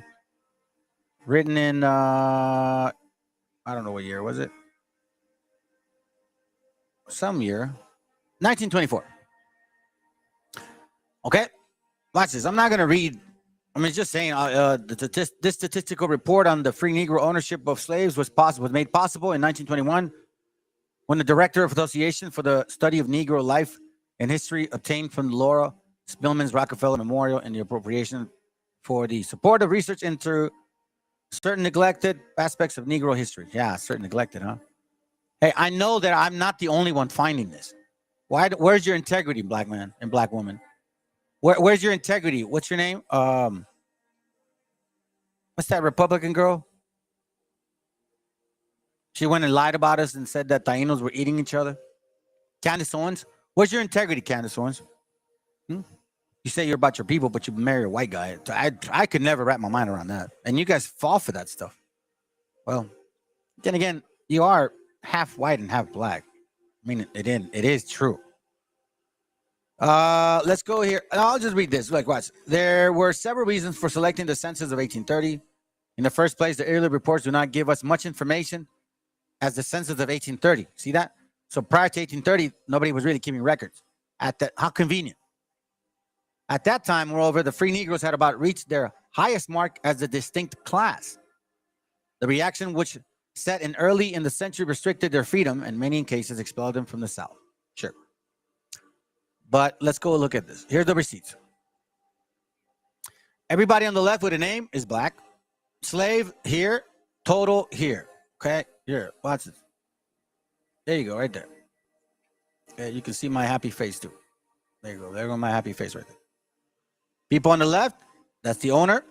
Slaves in the center, total amount. All of these were black folks. Alabama, Arkansas, Connecticut, Delaware, District of Columbia, District of Columbia again, Florida. Gabriel Paul, 40 slaves total, ranging from 55 years old to 100. Who were the slaves? Were they black? They were native. A lot of them were. Unfortunately, they were native on the woman's side. So they were still black. It sucks, man. You enslaved your own people. I don't know how you guys can do that, bro. That's what I'm telling you, man. America's going to be, it was set in, you know, that's exactly the two toes family. You know, like you have some that are, what is it called? They can't blend together. They never could. These peoples could never blend together. They could never rule properly. This is why it's going to fall apart. And now that we know the truth, because remember, the truth, when it comes out, it's going to come out like fire. And it's going to burn a lot of people. And I hope so. Georgia, Illinois, Kentucky again. Just massive amount of slaves. Black people having slaves. Louisiana again. 66 slaves. Louis My Toy or whatever your name is. These aren't white people family. So these black people were giving these slaves their last names. So that whole thing that, oh, it was because of white man. No. They would take our women. That's why some of you people look like our gente. And you go around saying that you're our people. No. You enslaved our women. And the men enslaved your child. That's what happened. That's not a curse. You're not the people of the Bible. You're just wicked ass people. That's just a fact. All praises, brother. I'm almost done, dude. I'm almost done. Stick around. I got one more book. Look at this. Louisiana. Like Louisiana has a lot, man. That's crazy. You know what I'm saying? Like that's crazy, dude. Like I could tell it's a house problem. Fine. Then why are you here in this continent? Go take it to Africa. Cecilia Hopkins. That's not a white woman. That's a black woman. Okay. You guys had slaves. You did benefit from slavery. Look at this. Look at this. Look at this. Okay. Let's say they were white, black. Okay. They were black. Fine. They weren't white or native, but you still had slaves. The nerve of you to be asking for reparations. Would you think that you were not gonna? Did you? I mean, maybe white people would stay quiet. Not us. En contraire, mon frère, you don't know us. You're in this continent now. Fool us one time, you ain't fooling us again. Maryland. Again, Maryland. Maryland. Maryland. Maryland. Maryland. My God, man. Maryland.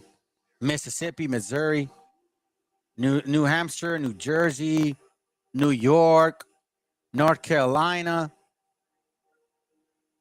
And it makes me wonder what the war was really about. Both of you guys owned slaves, North and South. What was the war really about? Why are you guys hiding that? Because after 1865, man, we don't really know a lot. And then every time you guys complain about slavery, it's always after 1865, never antebellum. Or miscegenation period. Pennsylvania, Rhode Island, South Carolina. South Carolina is deep, family. They got like so many. Look, man, that's look. Listen, look at this, man. 42. I found one guy that has like 100. Look, fam, I'm not in this. I'm not in this walk. I mean, I don't have a choice. Actually, I'm not in it to enslave people. Y'all did what you did. You know what I'm saying? I want the Most High to forgive me for what I've done. Virginia. I'm not trying to gain power over people. I don't like it when people are afraid of me. It's kind of weird. I don't like that, man. I don't like that. I'm not a bully. I don't like being a bully. I hate it when people. I don't like that fear, and I'm feeling around it, and I don't like it, man. I don't take advantage of people like that. So I don't wish this upon anybody, but you sure as hell wished it upon us. The nerve of you to say the 1611, the white man's trying to stop you guys from teaching history, but you're not including this history. And then you go but you do say, oh, the natives had slaves.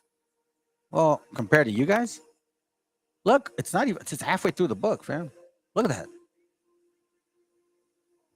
I could look through it. Watch this real quick. I'm just gonna read this page, this one real quick. They know this guy's very famous. And he's the one that's always telling them your DNA says that you're not native, that you're actually white. And they're like, no, that's not possible. You own slaves. No, I cannot imagine us knowing slaves. Jeremiah 16:19. Let me read that real quick. I know that scripture. I haven't read it in a long time, man. Let me see. Maybe onto something, brother. Jeremiah 16:19. It reads, O Lord, my strength and my fortress and my refuge in the day of affliction. The Gentiles shall come unto thee from the ends of the earth. Fathers have inherited lies, vanity, things wherein there is no profit. Damn. Woo-hoo. I love that, man. Hold on. Gotcha, bitch. I'm sorry. This is probably to Israel, bro, but honestly, this is perfect. Let me see what it is. Lord will restore Israel. Ah, yes. And first I will recompense their iniquity and their sin double. This is why they die of sedition. Because they have defiled my land. They have filled my inheritance with the carcass of their detestable and abominable things, which is what we see. Look, the alphabet team is only being pushed by them. I'm sorry, man. I'm just keeping it real. Us people, we are not really trying to get involved with those things, man. I'm just like, yo, let's go to work. Let me raise my family. Let me take care of my kids. Let me serve the Most High. Maybe make a little money. I ain't trying to be rich. You know, that's all I know of people around me that I talk to. We ain't trying to get revenge and get a kingdom, get women. Nah, man. If that comes, I mean, shoot, man. After I don't even want it, because after how much dirt have had and carried, I don't know how I would react with that kind of, I don't know, you know? So in my flesh, I'm content with what I have right now. Because you give me that right now in my flesh, I may say I'm righteous. We don't know, do we? That's right. So, again, man, that's crazy. Let me read it. Oh, Lord, my Jeremiah 16:19, family, write that down, bro. This is beautiful, bro. Man, hold on. Come on. Hold on. Why are you not responding? Man, this is beautiful, bro. All right. Bam. That's beautiful, bro. Oh, Lord, Jeremiah 16:19. Let me read it real quick. Oh, Lord, my strength and my fortress and my refuge in the day of affliction. The Gentiles shall come unto thee from the ends of the earth, and shall say, surely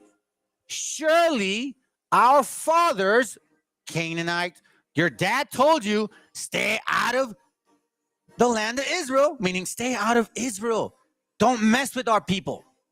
It says, surely our fathers have inherited lies. Nah, we're the people of the Bible. We ruled Europe. Well, actually, you gave yourself up by saying that.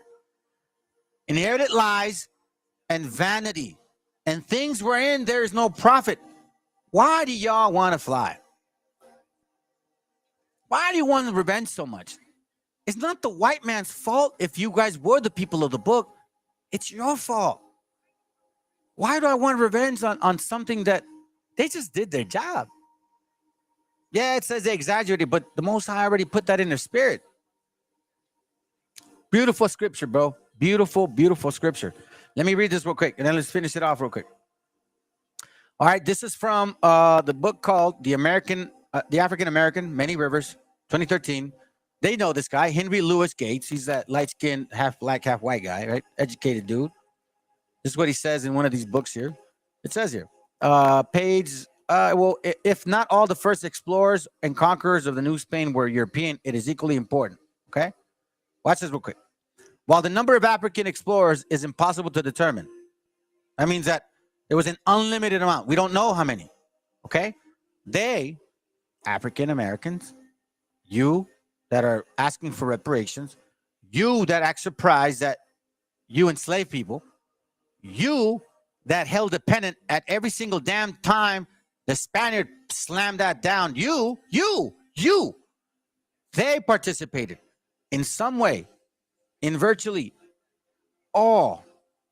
Let me say that to you. Capital A-L-L, all, not some, not a portion, not whenever you felt like it, not when they whooped you with a whip, or because they were supposedly scaring you with alligators. No. On the contrary, mon frere, Nate the Snake, this is going for you. I hope you watch. I know you won't. I get it. You're too scared. I get it. All your whole team, you guys are all wrecked. I get it. You're sitting on sand. I get it. It's just me. I'm a nobody. Just ignore me. Fine, I'll keep going. But we have receipts. It says they participated, including you, your families. So now the question is on you black Americans that claim to be Israel. Now you're going to have to do some digging into your own shit. You better do some DNA. You better do some real soul searching, because you guys have more questions than answers. And we have now more answers than questions.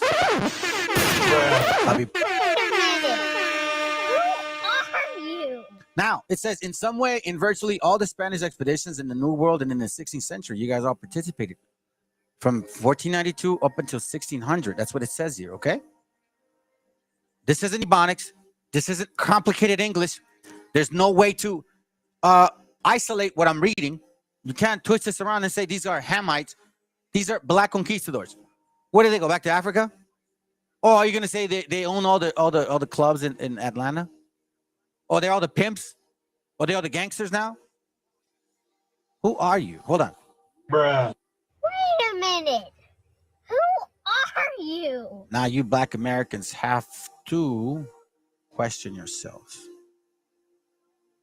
You have to question yourselves now.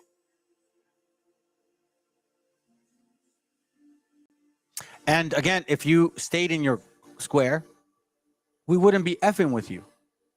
But you didn't stay in your square. I call it circle. You call it square. You know what I'm talking about. So, and yeah, you 5%ers, all of that understanding is in the Bible. It's actually in Paul. It's funny, but go ahead. So that considered, you didn't stay in your square. You thought, well, we pushed this Weddle. Let's push those guys. Because for centuries, our people kept quiet. Yes, every time there was a Spaniard, they had black servants. They would go and invade our indigenous people, rob and steal, and God knows what, rape, which is very not uncommon. You do it to this day. Let me continue. These black conquistadors set an example for the subsequent racial relations throughout the entire Spanish colonial experience. They're living daily lives with a degree of complexity that rarely would be achieved by black men and women in the early English settlements in the Caribbean and in North America. Indeed, wherever, listen to this, black Americans, you guys did have a lot to benefit from. Stop complaining. Willie Lynch is a lie. You guys were actually black conquistadors. You have no excuse anymore. You can't give us an excuse. So don't run from the cops and say Willie Lynch did it. Don't pay your bills and say Willie Lynch did it. Don't have babies and with everybody else and say Willie Lynch did it. Don't say that, because that's not true. You guys had every advantage over, you and black white folks had every advantage over every nation. And all you want is power because he fooled you in 1865. Let's continue. They participated in the exploration. I'm sorry, no. Let me read that again. Indeed, wherever Spain set its flag of conquest in the Americas, Africans helped hold the pennant. Now, they participated in Mexico, Costa Rica, Honduras, Panama, Venezuela, Peru, Chile, Florida, as well as Florida, Arizona, New Mexico, and Texas. Men like Juan Garrido, Esteban Rodriguez, Gaspar Yanga. Where else? Who else? Gaspar Yanga, Juan Bardales, Juan Garcia, Juan Beltran. Just a few. A few. Un poquito. Excuse me. Of the better known people of African descent who helped transform the Western Hemisphere. Perhaps one of the best known and most colorful is the black conquistador was Juan Garrido. You see how the scriptures say, if thou wouldn't get a friend, prove him first.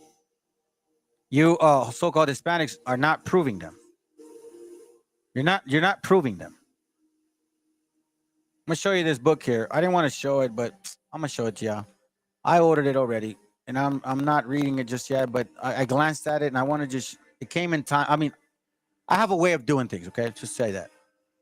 So I'm gonna share with you a little bit, just a little taste of it. It's really interesting, man. It says here, we'll start right here.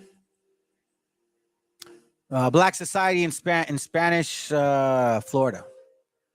It says Frank Tannenbaum, important book, Slave and Citizens, the Negro in the Americas, initiated a long historic debate about the relative severity of slave systems and the transformation of slavery to freedom in the Americas. Many subsequent studies examined these themes in plantation areas where rapidly developments of export economies meant resulting deterioration in slave lives, reduced opportunity for freedom, and these works clearly demonstrated the flaws in Tannenbaum's analysis. Okay, so now, that's not what I wanted to read, but anyway, excuse me. Let's go to page 8. Okay, we'll go right around. Let me read this and then we'll skip. The patterns of African society in the Spanish Americas, including enslavement, manumission, meaning free slaves, miscegenation, meaning white and blacks, doing a thing, congregation, being together, limited political autonomy, and religious corporation all had their institutional and customary origins in medieval Castile, but underwent modification in the Caribbean. So I'm giving you a little history too. So you guys, you One West believers that are in these camps and you don't do the research, I'm going to show you who these guys are. I'll give you a little history because that's where it begins. Little history. Because right now we see so far that they've had many slaves. Oh, I got this one to show you too, and then that's it. Hold on a second. Give me a second, family. I don't want to lose this. There it goes right there.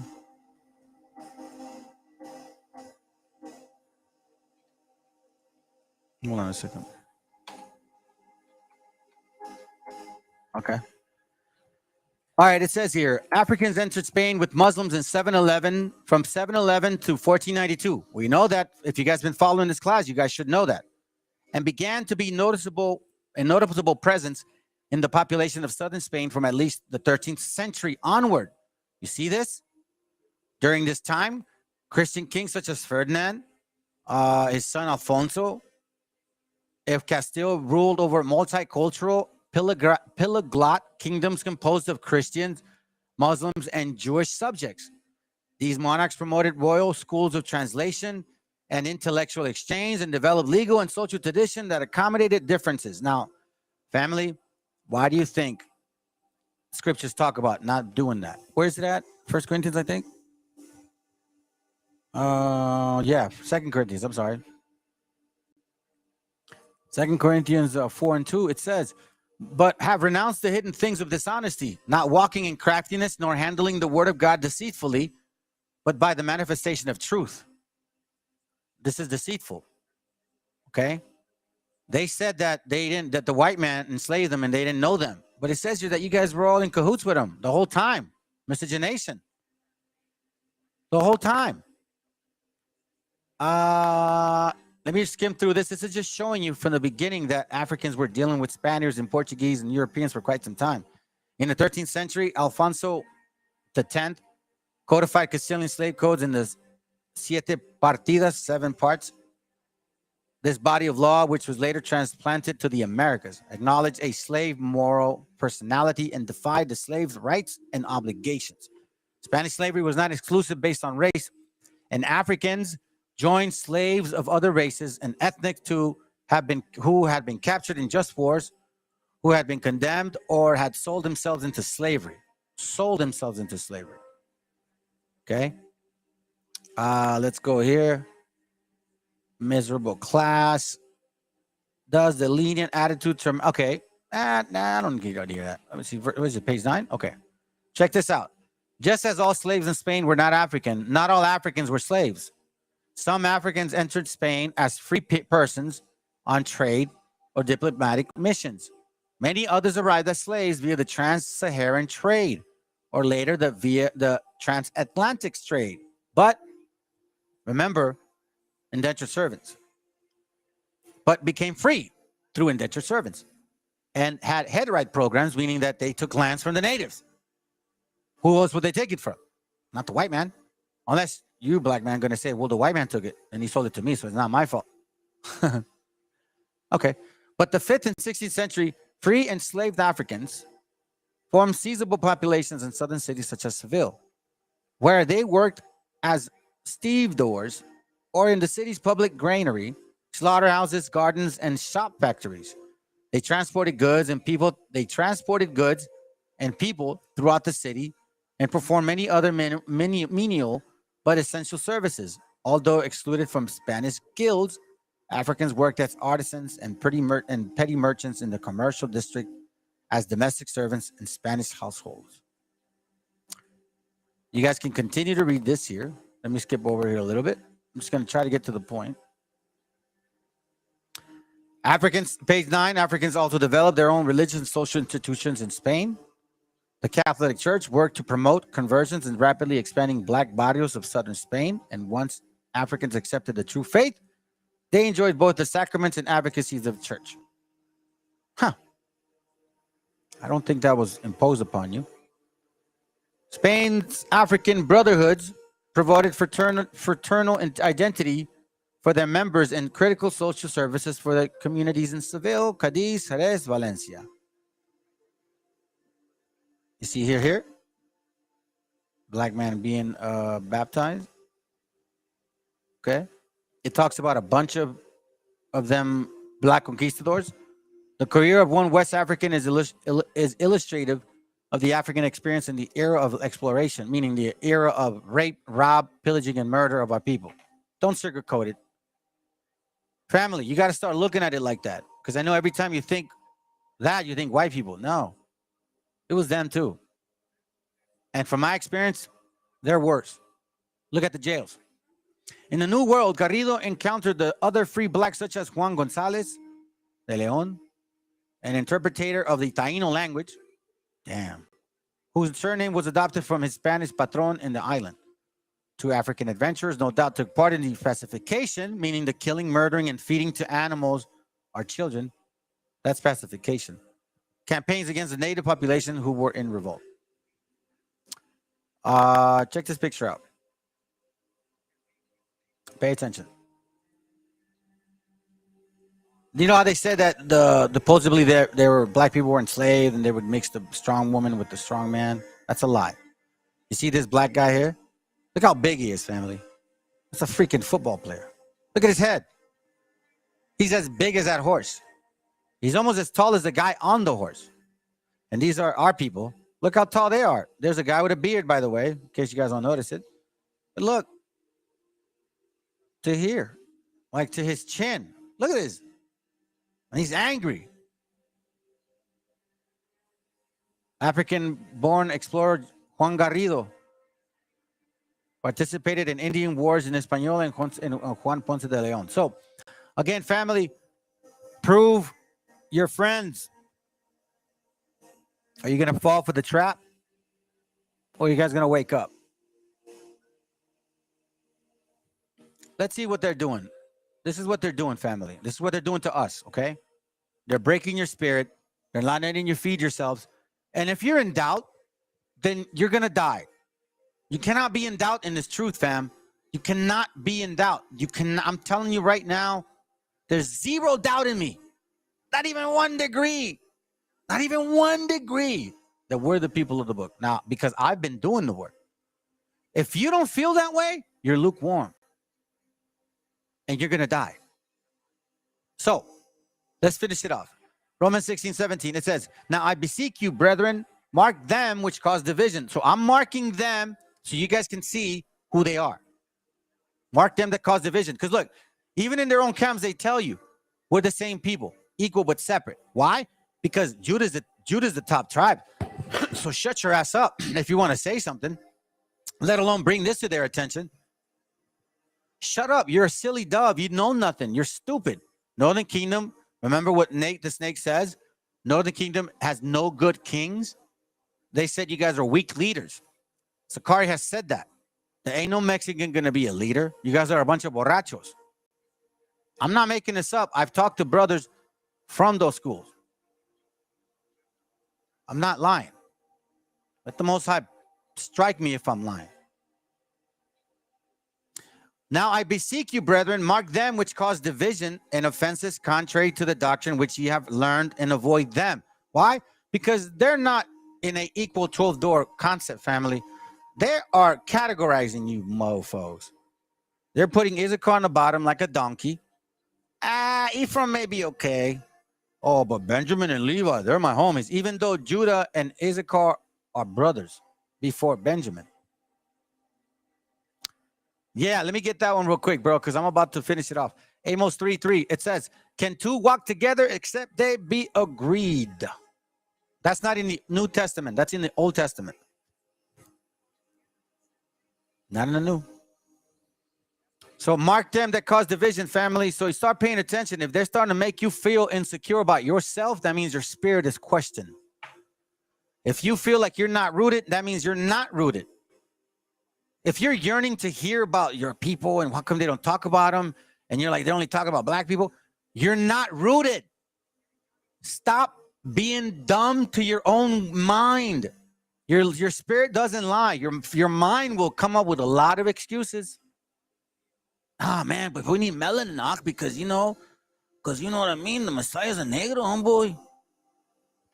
I'm Issachar, Holmes. I'm Issachar. You guys aren't even Issachar, man. You don't even know if you are. A lot of you aren't even Issachar. You'd be surprised what tribes you are. I'm not going to tell you guys. I don't want to tell you. 1 Corinthians 1 and 10. Now I beseech you, brethren, by the name of our Lord Jesus Christ, or the Messiah, MESHIACHA, that ye all speak the same thing, and that there's no division among you. If, let's say, for example, if I'm from the tribe of Asher and you, Al, from the tribe of Judah, why are we any different? Why can I speak? Why do I have to worship you? Because the Bible says, oh, they got to. No, but that's different. You guys don't understand the word itself. I respect my big brother, but if he falls off, I'm gonna put my hands on him. Well, I wouldn't put my hands on him now, but I respect him highly. I wouldn't hit him. I respect him a lot, and it's like that because he helped me when I was young. When I was getting my ass kicked, he helped me. So that's how you look at it, not like lording over you. So take a shower, Black Americans, today. Wash yourselves off with some cold, hot, freaking water, man. Because for one, you guys did rule Europe. 2, you guys did have slaves. 3, you don't deserve reparations. And 4, BHIs and One West. You're not Judah. Nate, I know you want to be. I know you called yourself Gad one time. I know you want to be Judah now. But you're not. What can I tell you? I'm not going to argue about it. We'll see at the end. 1 Corinthians 3:3. For ye are yet carnal. And you know what's scary is that at the end is real talk. For ye are yet carnal. For whereas there is among you envying. You want to be like us. You want to act like us. Now you want to supposedly say you're the Toltecs, the Mayas, the Incas. Now you the Israelites. Oh, now you know that you knew the name of Yahweh before anybody. You're a liar. For whereas there is among you, whereas there is among you envying and strife and division, are ye not carnal and walk as men? When you see this here, come on, man, let's be real, bro. Northern so-called Hispanics and blacks, you guys always walk different when you work out. When you go to events, there's always the black people here and the Hispanic people over there. The black sisters here and the Hispanic sisters over there. Why are you guys lying, man? Why don't you really admit it? When you look at your history, when you prove a friend, we don't have nothing in common. And I think it's because we actually reflect the Bible to the T, and they don't. So if anything, Hispanic man and Native Indian man, the black man and the black woman that claim to be you, need you to validate them. So take 5 scriptures from Deuteronomy 28 and let them have 68 and see how well they do. Put them to the test. That's how I know the word is powerful and stronger and sharper than any two-edged sword. It cuts people, regardless of whether you like it or not. Let's go to Joel 3 and 3 and then we're done. All right, Joel 3 and 3. And I hope, Joel, sorry.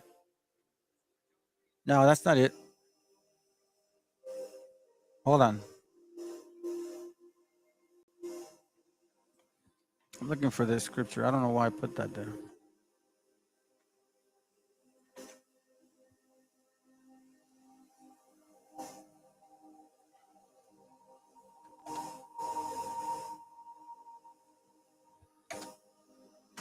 Hold on. Oh. There he goes. Joel 3:13. Okay. So this goes out to all you One West, all you fake Israelites, every BHI, every single one of y'all that told every Hispanic, every Mexican, everybody to get the hell out of this country. That where you rape. I mean, God, let me see if I got some videos before I actually read it, man.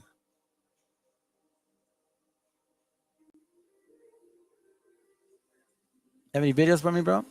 No, that's it, huh? Oh, wait, hold on. Maybe this one. Nah, they took it down, bro. They took that down. Damn, they took that down, dude. Seeing people say that the Olmecs were black. I don't even care about that, honestly, man. Anyhow, so let's read it. It says, put ye in the sickle, for the harvest is ripe. Come, get you down, for the press is full. The fats overflowed, for their wickedness is great. Let me tell you something, family. I'm gonna tell these people, you guys right now, I'm gonna give you a warning. I don't have to put any curses on anybody, fam. We don't do any of that. What do you call it? What do you call it? Cursing, like, I guess other people do, right? We don't do that. We don't do that at all. But I am gonna warn you. I'm gonna warn you, family. Now, I'm not saying, well, take it for what it is. This is the scriptures. So we have to play the prophet, family, in a sense. Exodus 18:21. Moreover, thou shalt provide out of all the people able men, such as fear God, men of truth, hating covetousness. Okay, hating covetousness. That's why the Most High said this. Meaning, you won't lie. Covetous is lust, and you can lust over everything. You'll find a lie because you lust over that. Because you don't want to let go of it, because you covet it too much. The Most High don't need men like that, nor people. Exodus 18:20, and then we're done. And the Lord said unto Moses, rise up early in the morning and stand before the Pharaoh. Lo, here he cometh forth to the water, and say unto him, thus saith the Lord, let my people go, that they may serve me.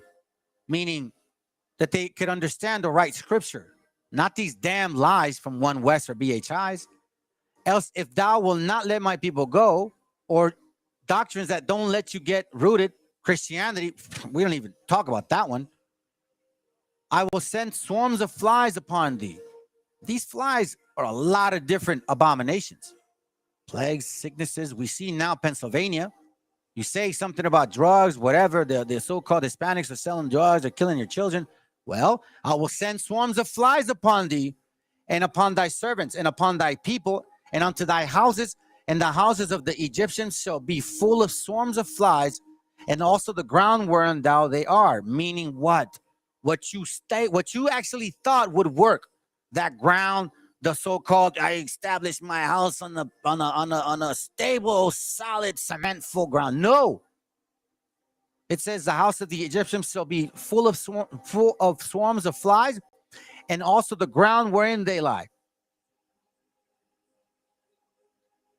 And I will sever in that day the land of Geshem, in which my people dwell, and no swarms of flies shall be there. To the end thou mayest know that I am the Lord in the midst of the earth, meaning in the midst of his people too.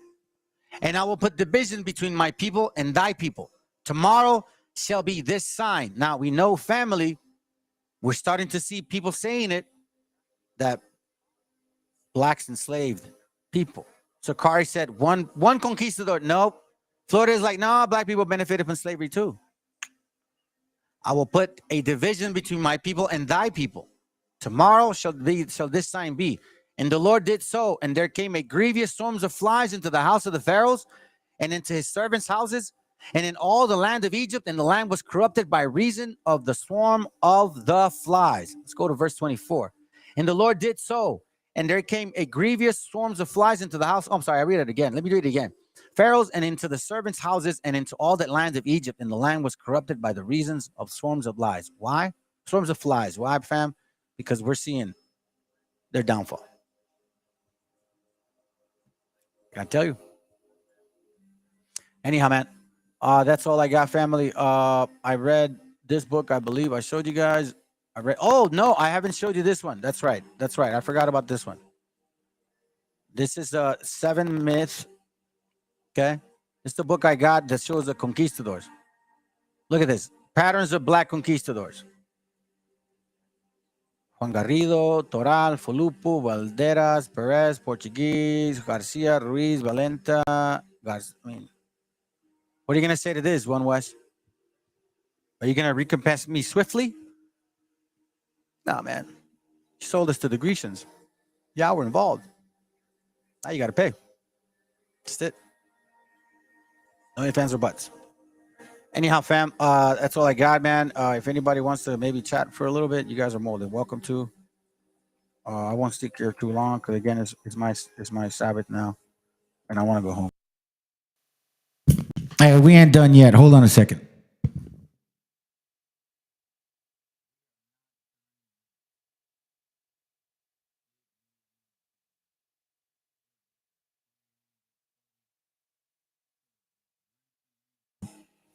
And sorry about the background if it sounds weird.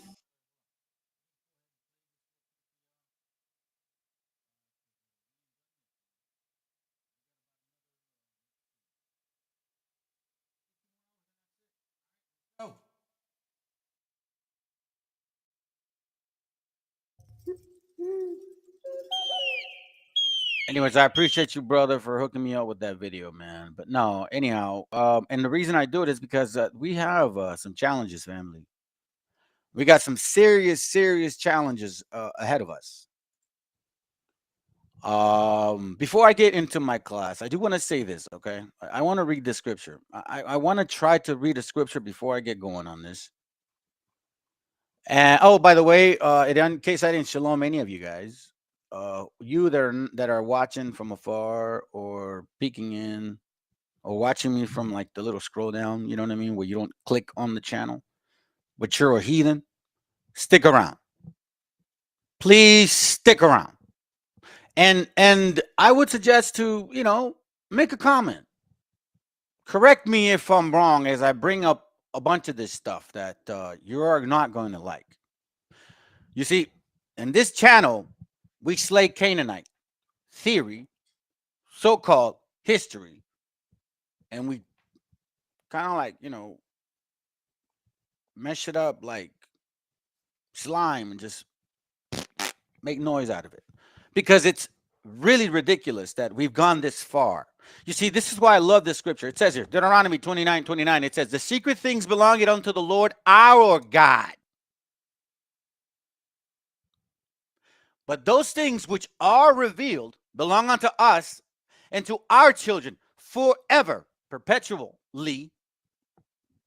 wisdom, family, that we may do all the words of this law. So, as long as you are, well, I don't want to say as long as, you better be keeping the laws of God if you're Hebrew. Okay, that's for one. All right. Two, if you are, Lord willing, you are sincere. And it's not just about the fringes and the beard and the no pork. No, it's about thorough examination. I watched this video the other day. It was a Confucius said something. I can't remember what it says. He says the noble men are the ones that demand more of themselves before they demand more of others. That's called 2 Corinthians 13:5. Examine yourself if ye are in the faith. Know ye not? Let's read it. Wait, hold up. Before I read it, let me just take touch. I'm not done yet. Wait, man, I'll come back to it. I'm going to make sure I come back to it. Hold on. Let me copy and paste. Sometimes I forget these things. All right. So again, 2 Corinthians 13:5, it says, examine yourself whether ye be in the faith. Prove your own selves. Again, the nobleman or woman demands more of themselves than they do to others, than you do before you demand of others. You see, that's a true Hebrew right here. It's not just about fringes and not eating pork and going to so-called Passover. It's considered, solemn assembly. Some of y'all are partying and shit. Now, by the way, family, if you're not able to celebrate Passover this month, you can celebrate it next month, okay? You can. Now, there's particular reasons why you can't celebrate it, okay? It has to be a legitimate reason. You're unclean, you're traveling, stuff like that. It's got to be legitimate. If you can prepare, then you should not skip it. The reason I'm saying this, family, I've had some conversations with some brothers. They're still new. Or myself, because I'm like, hey, I'm moving. So I can't literally enjoy and celebrate these things because I'm moving. You understand? Which is why we bring that topic. Anyhow, hey, shalom. Anyhow, going back to this point, examine yourself whether ye be in the faith. Prove your own selves. Know ye not your own selves? So if you are keeping the laws of God sincerely, and you are really about examining yourself, you're noble, and saying, I demand more of me before I demand of others, the secret things belong unto the Lord our God. But those things which are revealed belong unto us and to our children forever. I want y'all to remember that. This is what makes us special in the eyes of the Lord, that we do have that in our spirit to raise our children as familia. 70%. Matter of fact, what's that I watched the other day? It said that 70% of the population in the I forget how, the elderly care, right? A lot of them are white. And like a good portion of them are so-called African Americans, like 15 or 20%. It's scaling up, basically, right? Ours is always has and has continued to be. It does say it's scaling. Careful. But at 5%, fam. So again, the secret things belong unto the Lord our God. You see, because the classes I do have made and have made in the past do tell us that the fruit don't fall far from the tree. Right? But those things which are revealed belong unto us. To you, brother and sister, you, brother, particularly, if you are studying the scriptures, then those things will be revealed to you if you are examining yourself in sincerity about growing in this truth. It's not just about beard, or debating, or fringes, It's about you becoming a better man, a sincere, better man. Not just to be a leader, not just to teach, but to actually love your wife, love your children, have a good relationship with them, get to know your family. You know why? Because it begins, in the house. The change starts in the house. So this is why One West, right, doesn't understand this. They will tell their so-called heathen brothers and say, well, not so-called, they're heathen brothers, and say, and I'm going to call you Hispanics that are in there heathens as well, because you got the mentality of a heathen right now. You're basically the heathenish mentality. It is what it is. Swallow the pill. Okay? Because when you're dealing with that, that's exactly what's going on. The influence, it's the same spirit. So I'm sorry to tell y'all, y'all the heathens right now. And these secret things don't belong to you guys, because when you go into these camps, the first thing they tell you is forget about the woman, forget about the kids, you can make more. Go out there and pass out flyers, and give us alms, But yet the secret things belong unto the Lord our God, but those things which are revealed belong unto us and to our children, that we may do all the words of this law. So now how do we continue this generation of understanding? By teaching our household first. How the hell do you think you're going to go teach some stranger? Because you know what? It's so easy for you to tell a stranger how wrong they are. It's very hard for you to tell the people in your household how wrong they are when they see your shit. And that's a fact.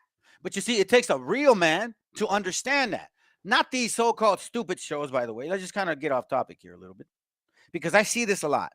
These so-called men, right? These so-called high-value men that are inviting these only fan girls to diss them and talk shit and talk down to them. But hey, you know, it is what it is. They match each other. But I find it so stupid that these so-called high-value men are actually like advising some of our men, right? Some of them, not all of them. A lot of them are Canaanite and Edomites. That's fine. Y'all can go ahead and swallow the pill on that shit.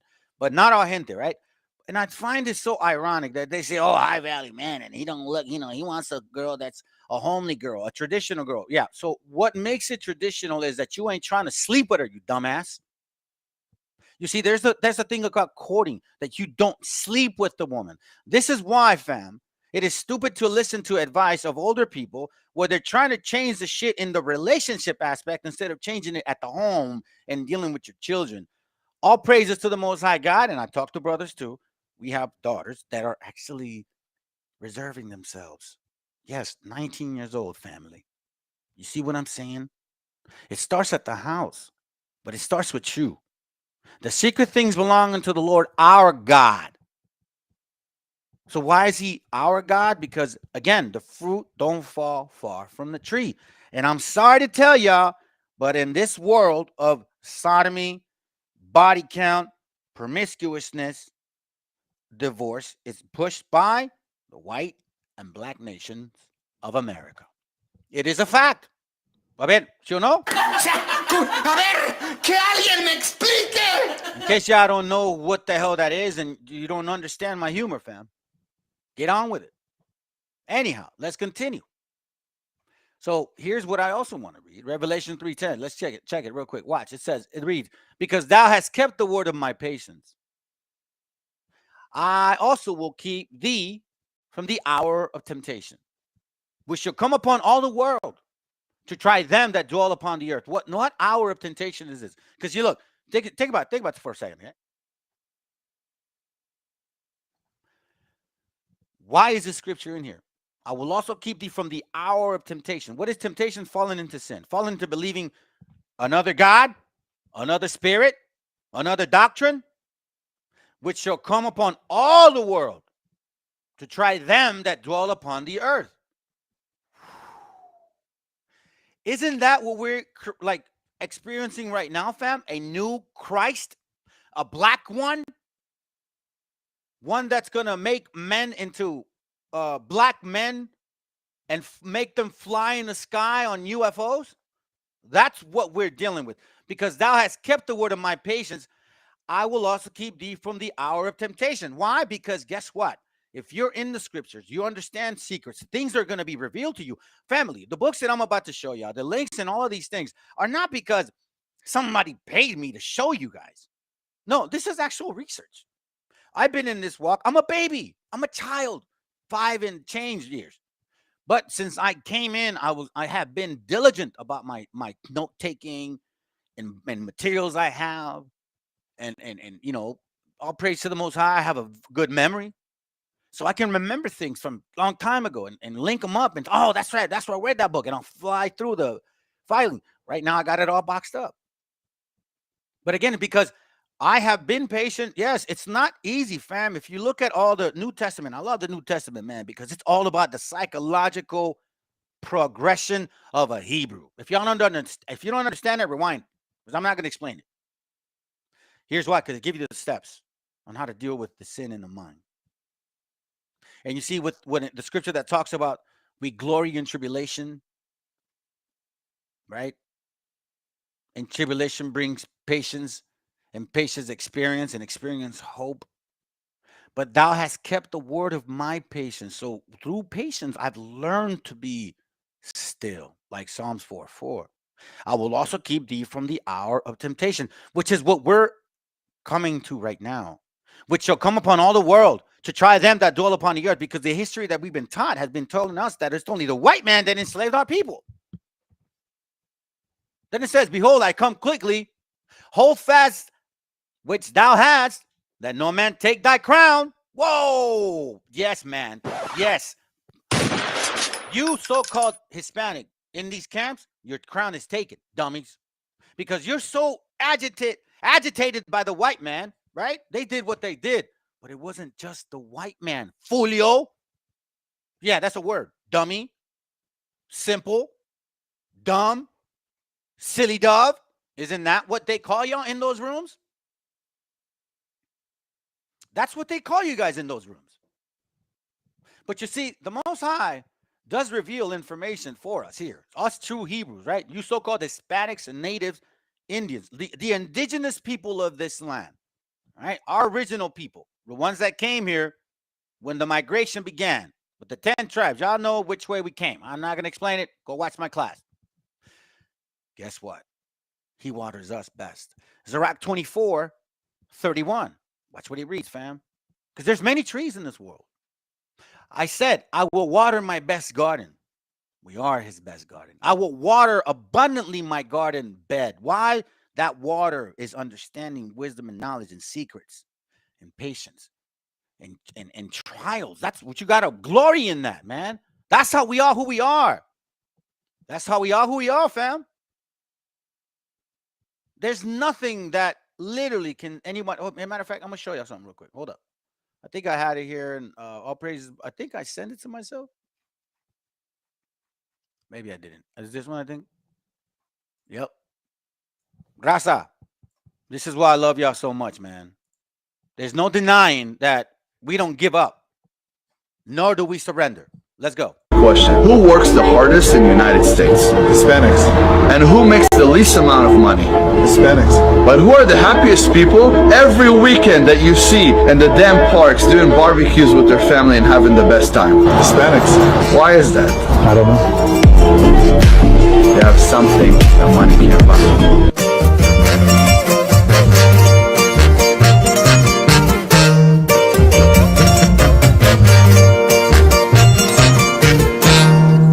alto del bulevar, con mi compa flaco arremangando, unos guaraches en mi gorra de lado, por la zapata el oro trae el mando, tirando línea con Manel Cañá, a la respalde Soren conectado.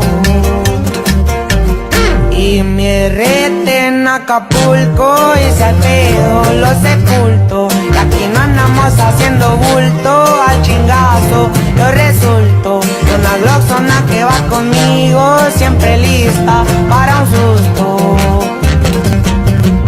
Y que sigan llegando las pacas. Best Gardens family. I said I will water my best gardens.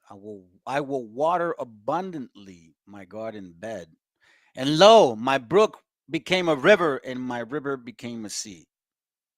I will yet make doctrine to shine as the morning, and I will send forth her light afar off. This is why we got the word now, fam. I will yet pour out doctrine as prophecy, and leave it to all ages forever. Then it says here, behold, I have not labored for myself only, but for all them that seek learning. That's one that I share with y'all. But here, this is the beautiful part here. Because guess what? Yeah, we have it hard, fam. But I'm going to tell you this something, man. There's something about our gente that you cannot take away at all, regardless of what happens. Which is why I believe the best garden is always fed with abundance of water. Now we're starting to know who we are according to the Bible. There's no denying it anymore.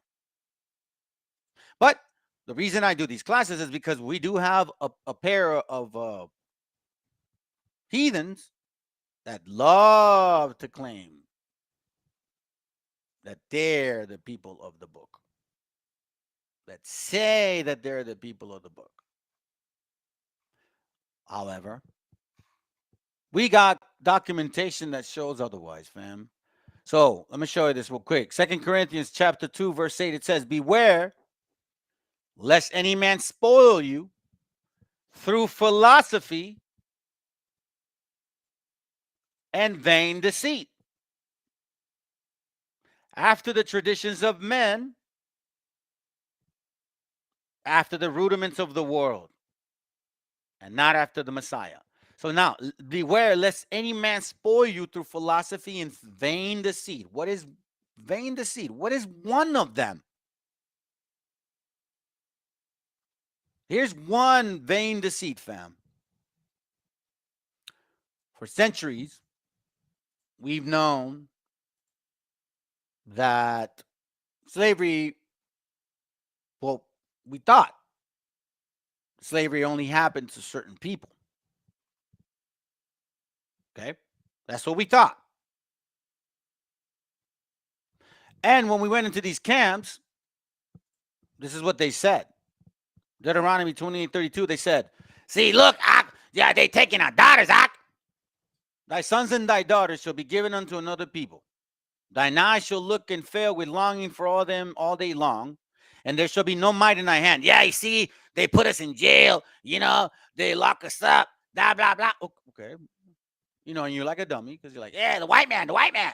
Okay, cool, sounds good. And I know it happens to our gente. I know that for a fact. But then, as you get into the scriptures, man, secrets are being revealed to you. And then you find books that are like, wait a minute, hold on a second. When I started finding this material, fam, I wasn't intending to. I didn't have no intent to. A matter of last thing I wanted was to carry this kind of burden, to have to tell people, look, you MFs also enslaved our gente.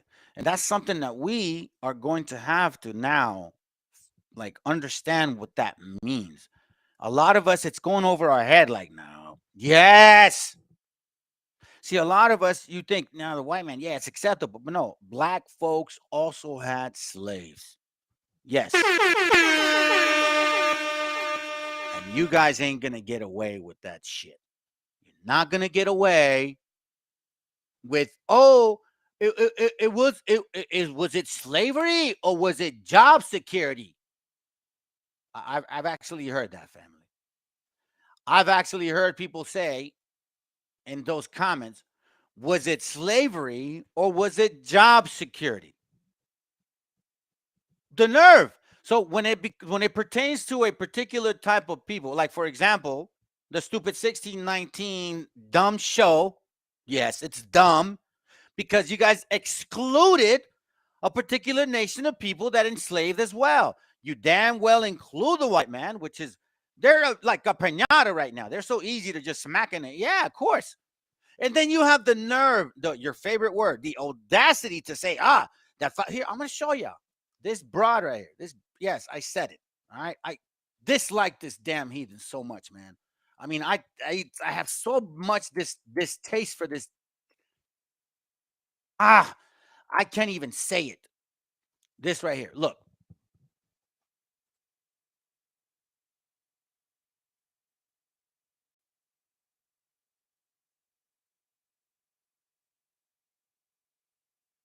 The nerve.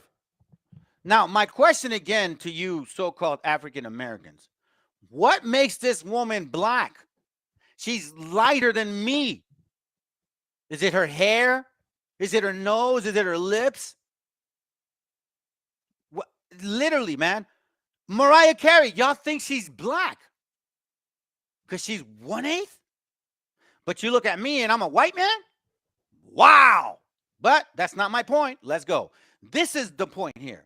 The nerve of you, Canaan. You include the white man, which, hey, I'm not here to defend him, but I'm going to point out some shit about him. That happened to him too.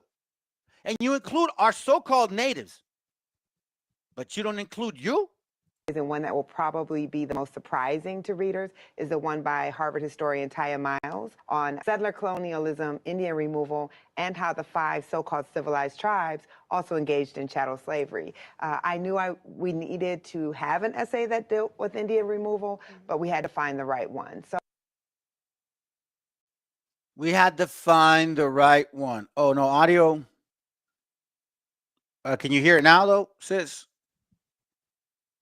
Let me see. Let me play it again. Hold up. Hold on.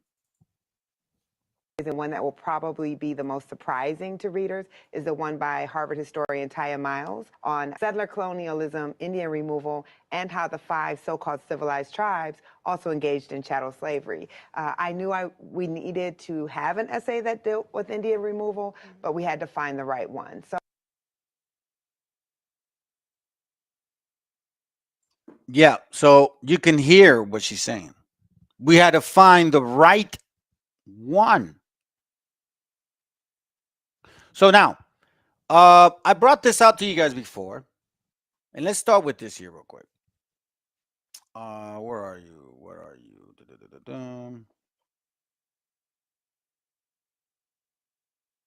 Give me a second. What is it here? I'm gonna have to bring up another window. I got some windows here to show you. This was a law. I read this to y'all before several times. See, again, we used to think this right here all the time. Any law about slavery was like, oh, poor black folks, right? Partis sequitur ventrum. It was that which is born follows the womb. So if you're a woman, a slave woman, your baby will be slaves. So we all thought it was just about black people. It passed in 1662. And we also thought that in those years there was absolutely no concept of even black kings or anything. You're all white. You know what I'm saying? That's all we knew. Okay. So I'm going to show you a picture of this.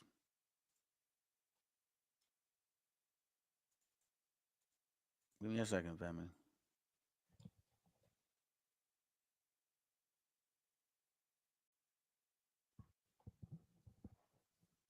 Partus sequitur ventrum. I put it in this picture because I want you to look. Who are they selling right here? A native sister. She ain't black. So-called African American. He is. He's holding her. He looks wealthy. Look at his leather boots. They're not concerned. I have the picture completely showing the depiction of everything here. These guys are waiting to buy her. But it's a great intervention. Now, some folks are going to come here and say, you're lying. Here, let's hear it from them themselves, too. A common characteristic for the first illustrious so-called African Americans to rise into prominence was a melanin deficient parent, in most cases, a father. This outcome was mostly a result of Virginia colonial slave statute, partus sequitur ventrum. That which is brought forth follows the womb, meaning the legal status of a child born of an enslaved Indian woman, born of an enslaved Indian woman, born of an enslaved Indian woman. Of an enslaved Indian woman, okay? That was the law. That law was towards our sisters. I'm going to show y'all more documentation on it. Watch. Will always remain enslaved. This law gave planters and free white men in general carte blanche authority. Planters and free white men in general. Free white men. You hear that? He said free white men. Why would you say free before you say white if white should have been free? Right? Second, why say planters and then say free white men? So who the hell are the planters? Black people? We'll see. To impregnate captured women without having to so much as even claim responsibility for their mixed race children. Just as common, these children were sold on the mulatto maid market as house niggas for an added sticker price as compared to their darker skinned counterparts. In this aspect, Virginia colonial law was totally contradictory to English common law, which states that a child's status follows the father. Of course, this law extending from the earlier Virginia codes was designed this way to assure legalized rape of indigenous women without consequence. Legalized rape of indigenous women, okay? And naturally, the perpetuation of slavery through a duplicitous modification of English common law. Children born of a white mother and black father were considered free. Children born of a white mother and black father were considered free. Children born of a white mother and black father were considered free. Children born of a white mother and a black father were considered free. Let that sink in, fam. How is that? I thought every black person was a slave. But now they're going to say, the non-believers, nah, you're lying, you know, okay.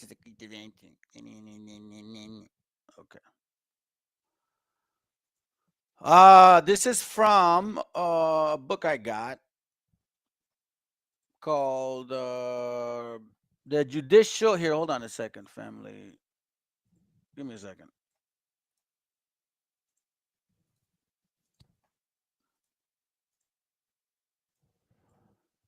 It says here, it's from the Judicial Cases Concerning American Slavery and the Negro. Okay.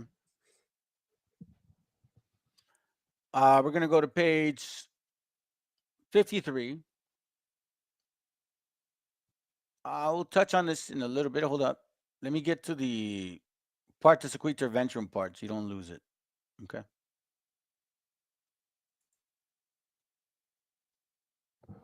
If you can see here on the bottom, it says here, page 63. On the bottom, it says, in the later history of Indian slavery in Virginia, it is the female Indian slave who is prominent as the ancestress of slaves petitioning for freedom. For if she had been a slave unlawfully, her descendants in the female line were free. In accordance with the axiom of the civil law, partus sequitur ventrum, which was accepted generally, except in Maryland for a few years, 1664 to 1681. Okay? Then it says here on this page, like the index, I guess, partus sequitur ventrum, an Indian mulatto suit for freedom. Y'all can read this book here. It gets very interesting. And it talks about a variety of things, specifically how they enslaved our sisters. Watch this. Page 63 says, however, the colonists did not depend on traffic or kidnapping for their supply of Indian slaves, but took the enemy pagan by their own progress in war and enslaved him long before the passage of Virginia Act of 1776 and 1676 and 1679. When forces were being raised in Maryland in 1652 for in march against the Eastern Shore Indians. Such Indian prisoners as happen to be are declared the spoils of those who financed the expedition. Yet Indians were also reduced to slavery in punishment for crime. A lot of this here. It actually shows, look, watch this. If this is one here, I think it's this one. It says here, hold on a second. Page 53 says the servant problem, or rather the problem of service, in the early colonial days defied solution, but necessity caused 9 or 10 variety of servitors to be involved in Virginia. Most of them existing in other colonies also. This is saying like how there was a structure, right? Watch this. These varieties arranged approximately in order of social precedence were the white indentured servants, the white servants without indenture, of whom were 2 classes, those who came voluntarily and came involuntarily, of which latter were the men, women, and children who were spirited away, those left their country for their country's good, or probably the duty boys. The Christian Negro servant was the head of the Indian servant, mulatto servants, whose servitude was the penalty for having a white mother and an Indian, or a Negro, or mulatto father. But yet, we heard the other guy say that fathers that were black and mothers that were white, their kids were considered free because of the mom. You see that? So I hear people say the hijack, this is one of them. And this book also brings up regarding how, let's see, hold on. Thus, second paragraph, thus we have shown that the first slaves in the colony of Virginia were Indians, not Negroes, and that the laws of the colony sanction Indian slavery, except as regards to the prospective importation by land for a few years after the passage of the Act of 1670. The practice of the colonists in accordance to their laws is illustrated by the case of the courts of Virginia and Maryland. It says Indians of Carib Islands were brought into country, Virginia, by Captain Sampson, but the experiment was too disastrous to warrant reputation, at least for a whole scale. Besides the traffic in Indian slavery between Virginia and Maryland colonies mentioned above, the Maryland courts record contain other instances of Indian slavery. So the first slaves in Virginia were Indians, natives. In Maryland, in 1656, they belonged to the household of one overseer, a Negro. He wasn't a slave, he was overseer. A white woman servant, and an Indian slave. You see that? The Negro overseer had power over the white woman servant and the Indian slave. In 1661, which is partus sequitur ventrum, one citizen of Maryland demands an Indian, promised him the satisfaction of another Indian belonging to the split, I guess, sold by other of the defeated something unto the Queen of Porterback. You see, there's a lot going on in this time, family. There's a lot of buying of Indians, a lot of selling of Indians. So we've been told that it wasn't Indians being enslaved. Watch this here. I got this right here. Let me see if I have it. Let me bring it out. Hold on a second here.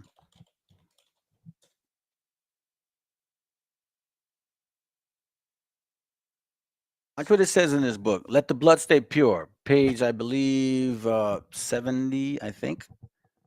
It says here, again in 1666, and barely a decade before the onset of Bacan's rebellion, Governor Berkeley issued an order against the Rappahannock River tribe.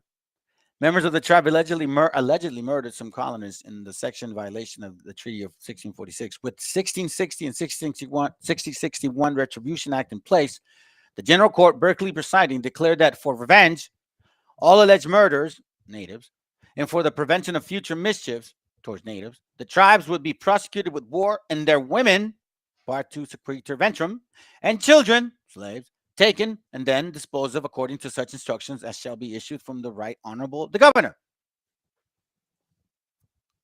We see a lot of slavery in this time, right? We see a lot of slavery in this time. Lots of slavery. So let me bring this up here.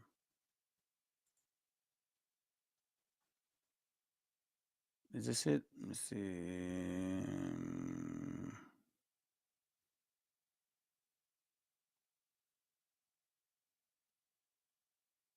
Is this it? No, this is not it. Where are you? There it goes, right here.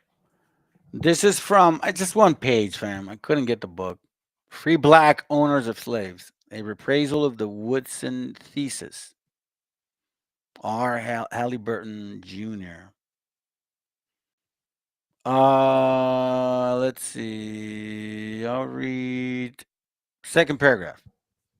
Undergraduate history students are usually, hold on.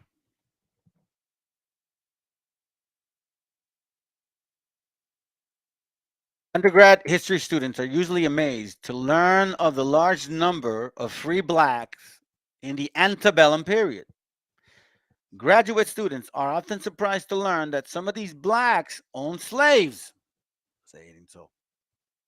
History professors are frequently skeptical when they hear the number of free black slave holders and the number of slaves they own. Indeed, in 1905, Booker T. Washington wrote,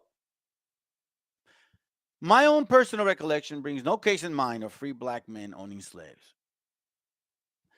Nor am I ever able to refer to you any books making reference to this phase of slavery, in case it did exist.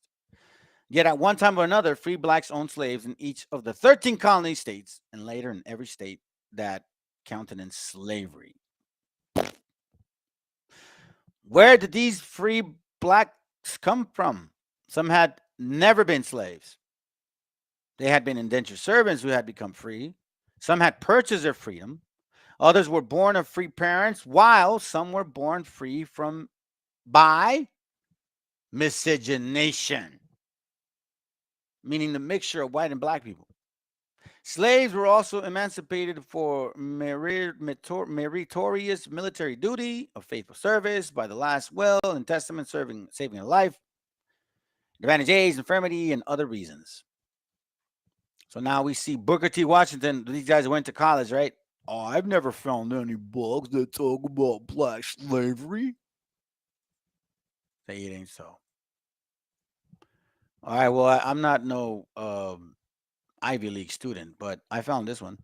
Free Negro owners of slaves in the United States, 1830, absentee, Washington, D.C. This is from Library of the University of Illinois. Huh, interesting. All right, so you guys can read this book if you guys want. I've shared it with you before. It just talks about Negroes, how they own slaves. Alabama, Connecticut, Florida, Columbia, Georgia, Kentucky, Illinois. All of these people own slaves, and all of these people on the left are black, and all of these people here on the right are the number of slaves they had. This right here. Where's IUIC? Where's One West Camp? Where are you guys? Are you gonna defend this here? Let me read that real quick. Let's see. There is a channel showing that the Indian looking people in America are like the current blacks in the U.S. were in the. So now they're calling themselves the Indians that they're always there, and suddenly the ship translate chase no more the story, but they were always here. Yeah, it's well. A matter of fact, you reminded me of this, sis. Thanks for telling me. Hold up, I got a video here to show you.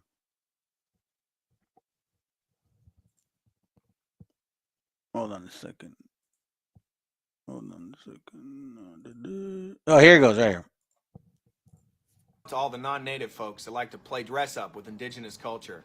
Take that feather headdress off, you're not indigenous. Ain't no one gonna believe you're a Cherokee princess. Your mama might have told you so, but she was lying, now you know. Take that feather headdress off, you're not indigenous. Well, the native people of this land are sick of all that mess. Their culture ain't a costume, so take off that powwow dress. The beads and feathers and leather fringe are making all the native people cringe. So take that feather headdress off, you're not indigenous.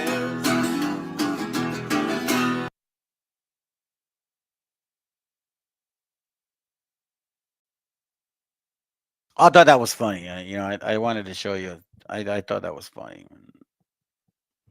Like the books that I showed you, all right, it actually gives you an idea of how black folks were owning slaves. And that's why the moms would tell them, oh, you're part native. You look like it. Because the black folks were raping our sisters, fam. That's where you get a bunch of these aboriginals. That's why they lost their mind. And then they go and say that the Europeans were black too. So they're their own enemies, if that was true. So they enslaved themselves, put themselves on the bottom, but they didn't enslave us?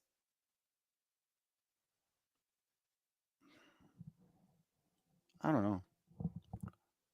Oh, gosh. Anyhow, let's continue. So here we see a bunch of Negroes. Yes, you guys. Look at this. Le Frères de Croix, French. I think that's how you say it. 59 slaves, total 71. Black folks, y'all own slaves.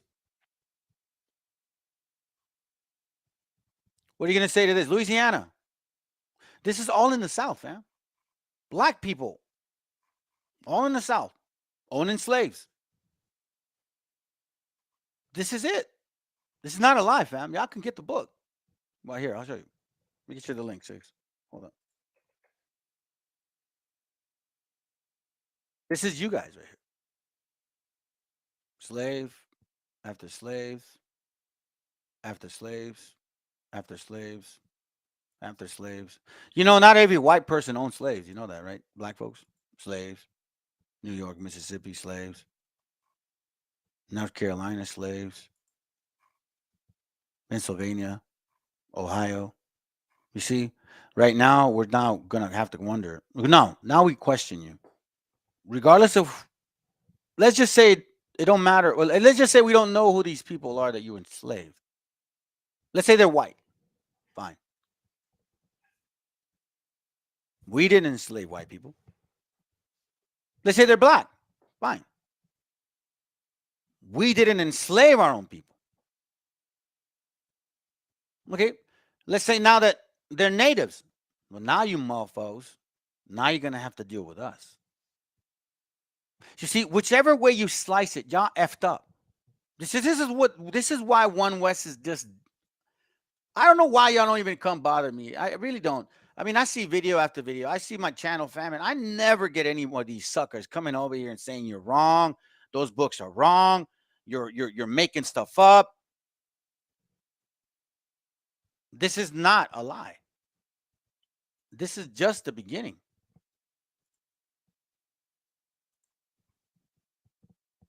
Where are you right here? Hold up. I'll show you later.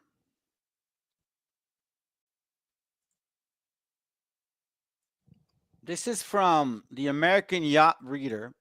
I found this. Rhode Island Protest Property Restriction Voting, 1834. It says here, many poor white men gained voting rights. Many poor white men gained voting rights, also known as suffrage, for the first time in the 1830s.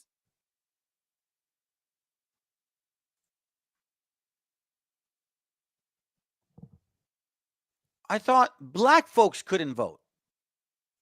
I know we couldn't vote. Hold on. This changes in American democracy. These changes in American democracy did not take place without conflict. Conflict against who? White people? Well, who was against them? Their own white people? Or black people? Voting rights in Rhode Island only changed after poor Rhode Islanders raised a militia and threatened violence. Below is the proposal of many of the men who 7 years later took up arms to fight for voting rights. You see, fam, I'm going to share this with y'all in case you don't know this, okay? In case you don't know this. You probably don't, because a lot of times we don't hear about these things, okay? So there is something called, where is it at? I want you to consider, okay, Woodrow Wilson. Look up Woodrow Wilson and find out about his administration. You're going to find out that there's a lot of historical information which was omitted and rewritten. It's under the lost cause narrative. Check it out. You see, this Woodrow Wilson guy, he got a lot of power, and he had a lot of, they call it academic influence. That's what they say. Because he was a president or former president of Princeton University. Okay. So with his understanding, he basically allowed the changes to stop using common history books of that time. So the history of the white American folks was rewritten due to Woodrow Wilson. Why do you think? I mean, look him up, fam. The Board of Trustees in 2020, right? They basically took off his include. They changed the name because he was racist views. He had racist views. You can look it up. It's Wilson College. Now it's called, I guess, First College. So he had a lot to do with the reconstruction, in a sense, of the American history. And you see a lot of these books that we find now. That's why I always said it before, fam. The white man and the black man are tied to the hip. They cannot expose each other. So they throw subtle jabs at each other. You see, and this is why we need to understand what the Bible is saying when it says stuff like this. Jeremiah 5:15, lo, I bring a nation upon you from far, O house of Israel, saith the Lord, a mighty nation, and it is an ancient nation, a nation whose language thou knowest not, neither understanding what they say. Now, I'm going to show you this. Watch this. You see, they know who they are. A lot of them know who they are. But a lot of them don't want to admit it. Especially the ones that are trying to be Hebrews. Watch this. Thank you, brother, for sending me this. Appreciate it. Start at verse 1. Hey, bro, come check this out, man. What's your name, too? What's your name? Huh? Christian. You a Christian? Oh, your name Christian. Okay, cool. My name Amos. Nice to meet you, man. What we out here doing, we showing him what his nationality is. Where you see yourself on this sign? I can teach you, too. You a Canaanite? Oh, you know for a fact you're a Canaanite. Your father's a Canaanite. Yeah.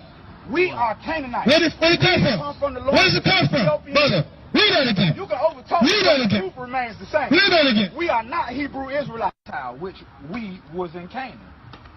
We was the dark-skinned people in Canaan that Joshua and Caleb seen, and Joshua say, we look like grasshoppers to them, because us as hold on. You just mixed up. What he was going to say was he was an ancient nation, a mighty nation. That's why Jeremiah 5:15 says, "Lo, I bring a nation upon you from afar, a house, O house of Israel, save the Lord, a mighty nation. It is an ancient nation." An ancient nation. And you know what? He made a lot of sense, man. Because if you read Numbers 13, watch what it says. I remember this because I'm like, you know what? This makes sense. Because there's a certain type of people that are pretty tall, right? Basketball players, football players, what are they, 6'8", 6'9"? We don't really see a lot of so-called Hispanics that tall. Watch this real quick. And I don't got a problem with it, fam, because it is what it is. I'd rather have wisdom. I can still scrap, don't get me wrong, but I'd rather have wisdom. That's just me.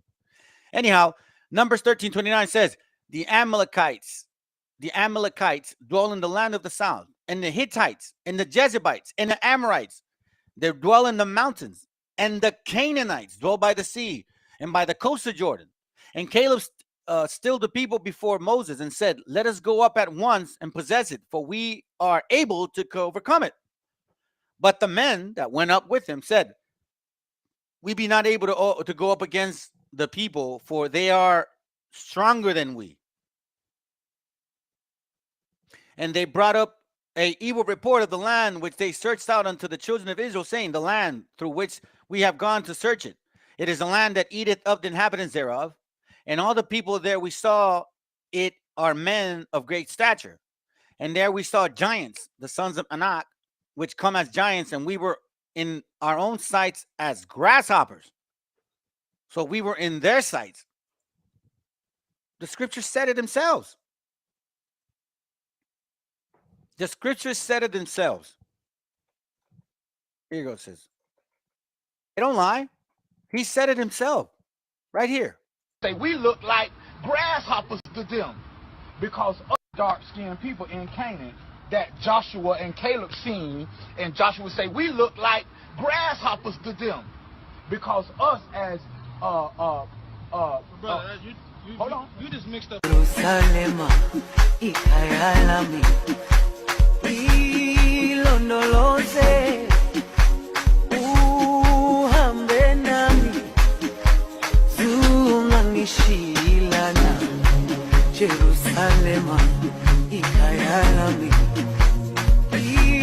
ilonoloze, uhambe nami, zungangishiyana, dawo yami, ayikholana, buso wami, awukholana,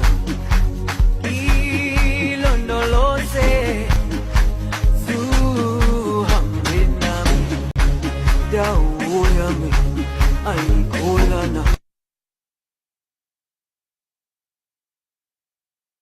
Because like the Moors, right? So like, would you identify yourself because like the Moors, American title, we know that's later on, but like from a biblical standpoint, would you say that you are the actual descendants of the ancient Canaanites? Absolutely. Of course. Absolutely. Absolutely. Emphatically. Okay. Emphatically. And the record will reflect it. And the historical record will reflect it. Absolutely. Without a doubt or contradiction. You might have to order Circle 7 Quran and understand what was the prophet delivering to us. Go down, you finish reading, it says verse 10. And remember I left off where it says the ancient Canaanite nation from the land of Canaan. We are the ancient Canaanite nation, the ancient early pre-inhabitants. And remember I left off where Told you, family. I told you. I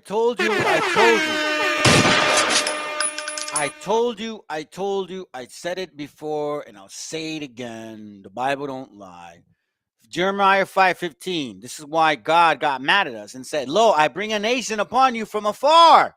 O house of Israel, saith the Lord, it is a mighty nation which we dealt with back then. Judges 1 and 3, hello.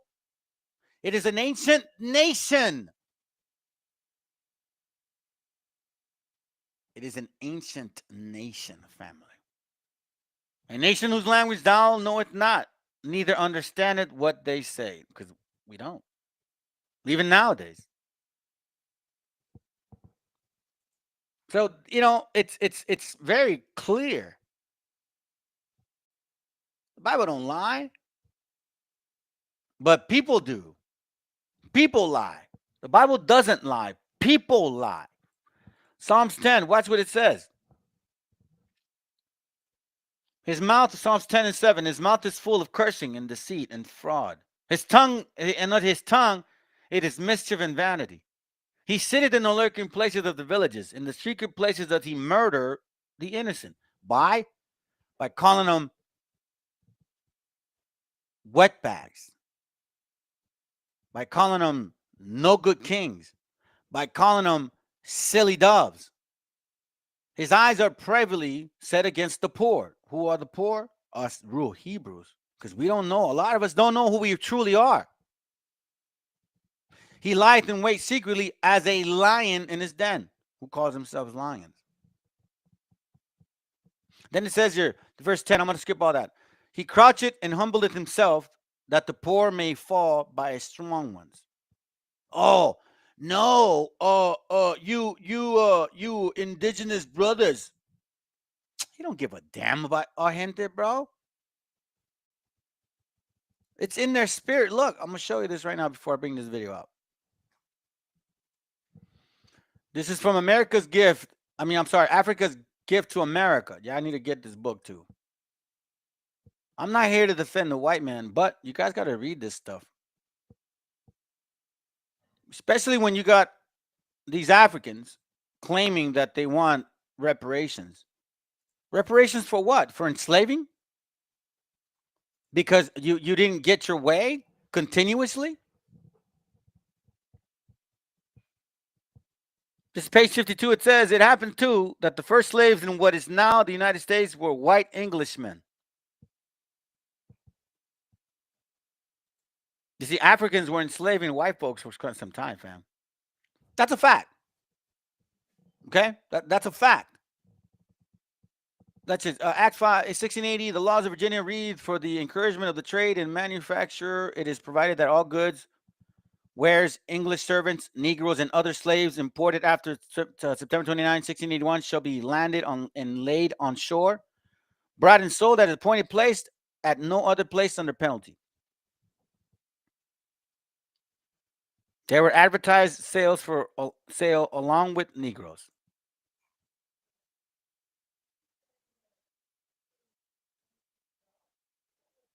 It says here, I don't want to read all this. This is pretty long. Let me see. It says here, white servants, says Bancroft, came to be a usual article of traffic. They were sold in England to be transported and in Virginia resold to the highest bidder. Like the Negroes, they were to be purchased and shipped aboard as men by horses at a fair. Watch this. First Africans, not slaves. Page 58. Watch what it reads. I'm going to make it big because I know some people are not going to like this. Strong documentary proof that the first Africans in America were not slaves, and that chattel slavery of them did not start until 1659 or 1682. 17, 18, 19, 20.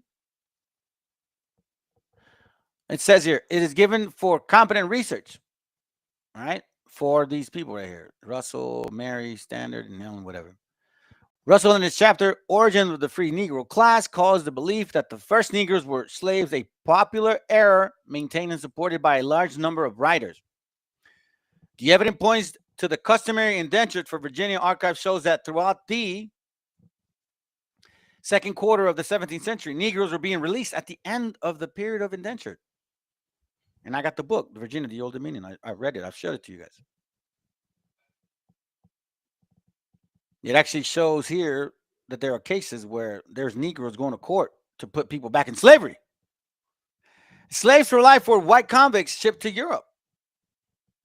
There were no prisons in that part of Africa from which the blacks came.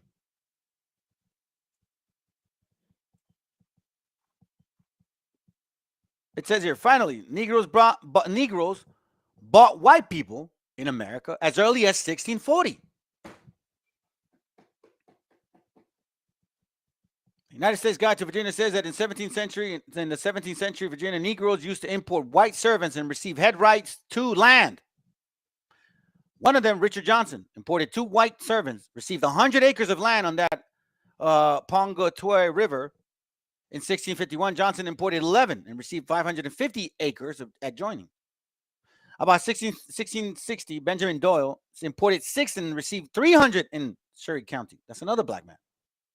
While others did same.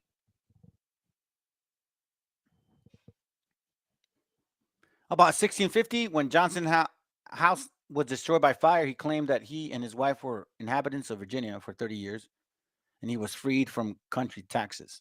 County taxes. You believe that? He burned his own house because he didn't want to pay county taxes. It says here, the free Negro in Virginia says, indeed, for more than 20 years after the Negroes first appeared in court, there was no restriction upon their right to own white indentured servants as well as natives.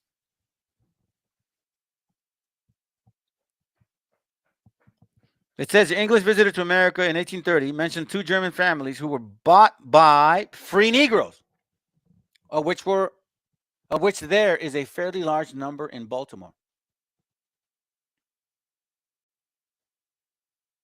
So you got a lot to ask now.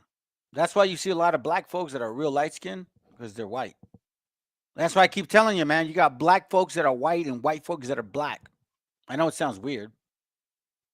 Virginia, as we see in Henning statutes, passed laws 5 times prohibiting the purchase of white people by free Negroes. You black people, you buying too many white people. Stop it. That included the Jews later. That these first Negroes could buy white people shows that in earliest America, there were equal treatment for white and black according to class. It was about money. So you had rich black folks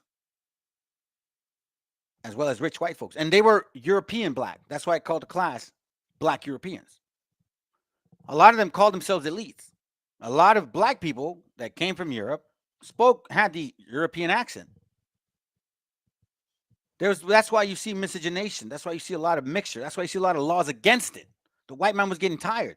And then finally in 1830, you start seeing like actual white people, poor white people voting because they were being outvoted by blacks. Which is why you think about Abraham Lincoln, who was, from history, he was black. Why do you think he wanted to include everybody else now? So then the black man could continue to win the voting rights. Which is why after 1865, the white man went crazy and said, "Hell no, we're not letting you guys beat us at the ballot anymore." White supremacy, because they were getting their ass kicked prior to. Just no different. This has been going on for centuries, fam. The white and black folks, they've been fighting for centuries now. We need to be mindful, because now, remember, who conquered who? Who had slaves?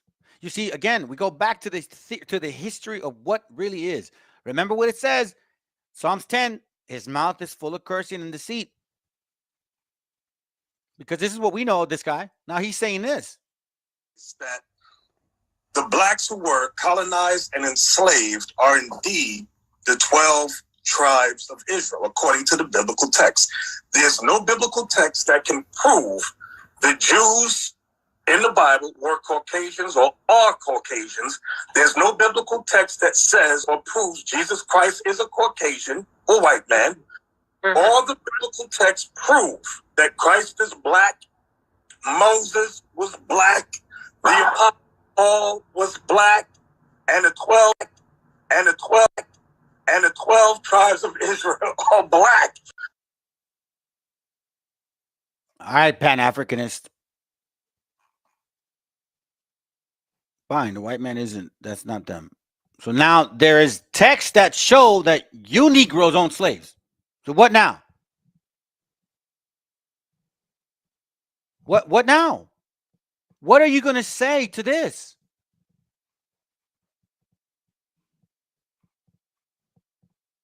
Because I know that for us, this is continuing. Deuteronomy chapter 28, verse 32, thy sons and thy daughters shall be given unto another people. And that I shall look and fill with longing for them all day long, and there shall be no might in thy hand. If your dumbass chooses to run away from the cop and then go to jail, that's your stupid ass. Listen, people, you brainless fools, just show your hands. Don't argue with the cops. That's it. So don't go around saying that that's a curse. No, that's stupidity. This is a curse right here. Okay? This is an actual curse. Dramatic new images from migrant facilities on the U.S.-Mexico border have emerged today. That comes as the Biden administration dispatches top officials to address the sharp increase in migrants seeking asylum. Amna Navaz has been on both sides of the border today, and she reports from McAllen, Texas. Amid an influx of immigrant children coming to the southern border, new images have surfaced from inside the overcrowded border facilities on the U.S. side. These photos, provided to PBS NewsHour by Congressman Henry Cuellar of Texas, show adults and children bunched together on sleeping mats at a makeshift tent facility in Donna, Texas, operated by U.S. Customs and Border Protection. It comes amid an outcry from a bipartisan group of U.S. senators after they toured a border facility last Friday with Homeland Security Secretary Alejandro Mayorkas. Press were barred from the trip. Democratic Senator Chris Murphy said that he fought back tears while touring the facility. Republican Senator Shelley Moore Capito of West Virginia said the facilities were, quote, overrun. The numbers are just continuing to grow, and there's no impedance for these children to be coming in. Mayorkas. That is a curse, fam. Okay? That's a curse. The border has two sides. But there's no two ways of looking at it. These are good people, strong people. We're two reporters visiting both sides of the border. Open the border both ways. We're here to show you the issues and the policies, the faces and the stories. Physical barriers or a wall. We actually refer to the U.S. as a golden cage. This is the border. And this is how we see it now. These are true facts for us, fam. The fruit of thy land and all thy labors shall a nation which thou knowest not eat up. So I want to bring 2 points here. So the fruit of thy land, meaning this land, this continent, and all our labors shall a nation which thou knowest not eat up. Okay, fine. Okay, cool. Right? We got that. We got that. I'm going to show you something here. A nation, watch this. I see black kings. Watch this here.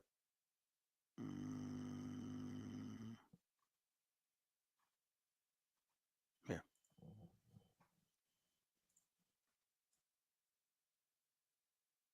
This is how it is, huh? The battle.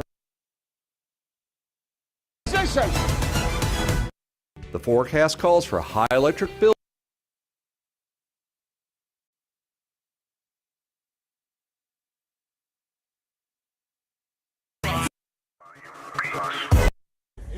Let's listen to the Bible. Let's see what the Bible match your history. More meaning rule forever. You can never get a white man credit. They talking about the white man wrote something like this. The white man wrote something this powerful. Man, we can't give that white man no credit. Read. That rule, because we gonna rule this.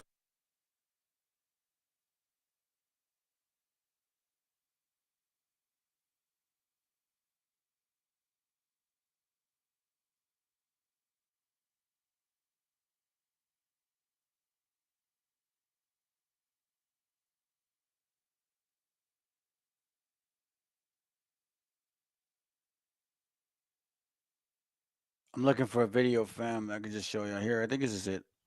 There you go. There. Right here is King Henry VIII. King Henry VIII, if you type it on Wikipedia, you're going to see a Caucasian man. That's what you're going to see, Caucasian man. This is Henry VIII. He's a black man. Famous king, black man. But you see them as Caucasian man. Guess who this is in the middle? Queen Elizabeth I. She's a black. So here's my point. Here's my point. Black people ruled Russia and our Europeans during the Dark Ages, okay? Deuteronomy chapter 28, 33. The fruit of thy land and all thy labors. Here's my point. Shall a nation which thou knowest not eat up? If you ruled Europe, you knew them. If you subjugated the white man in Europe, then you knew them. Right, fam? Is that not true? Okay. Verse 36. The Lord shall bring thee and thy king, which thou set over thee. We've asked that, and I think Christians asked, who's your king? Okay. Again, but that's not the point. Unto a nation which neither thou nor thy fathers have known.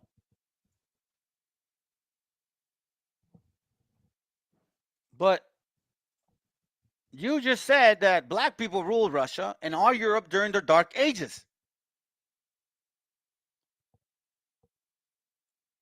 As having dark complexions. So there's a major contradiction. Right here is King Henry. So this right here tells me that how can verse 36 apply? And then what's this? Do you see the stupidity? Is this black man not have a cross, family? Right? So it says here, unto a nation which neither thou nor thy fathers have known. So that means that you, black man, your fathers, your grandfathers would have never known these white folks. And then to top it all off, you got the audacity to show us this picture here with the black dude and the cross. But verse 64 says this. It says, and the Lord shall scatter thee among all people from one end of the earth even to another. And there thou shalt serve other gods, which neither thou nor thy fathers have known. But here we see a black guy with a freaking cross. So make it make sense for us, family. One West, IUIC, crazy lunatics, what's going on, man? Answer these questions. But see, you're not going to. Now, verse 35, the Lord shall smite thee in the knees and in the legs with the sore botch that cannot be healed from the soles of thy foot unto the top of thy head. When did that happen to you, black man? Black woman?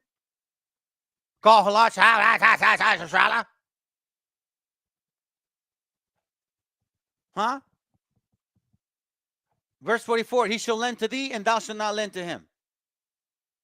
He shall be the head, thou shalt be the tail. Hispanics got no representation in this country. The stranger that is within thee shall get above thee very high. The white man is not a stranger to you. And thou shalt come down very low. They're not strangers to you. They're strangers to us. So, verse 33, get rid of it. Not your land. You know this nation. Verse 36, get rid of it. Your fathers knew these nations. Verse 36, 64, get rid of it. Because you knew of their religion and gods. Verse 43, get rid of it because you're not strangers to them.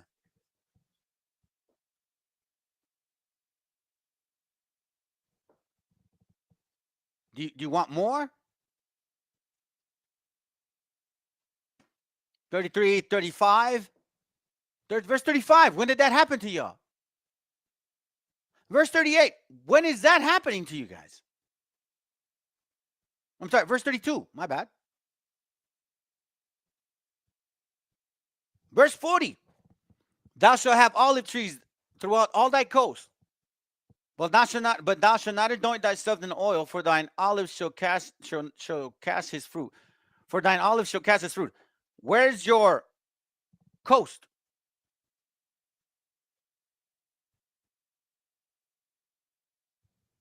Verse 41, thou shalt beget sons and daughters, but thou shalt not enjoy them, for they shall go into captivity.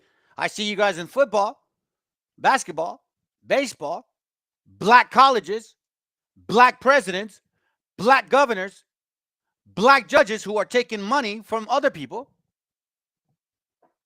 black Republicans, black slave owners. What are y'all talking about?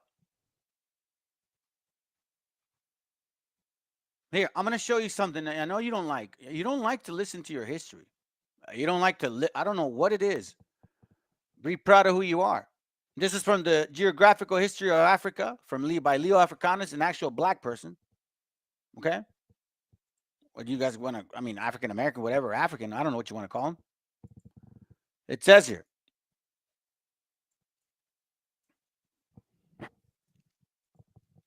Page 66, I'm sorry, chapter 2.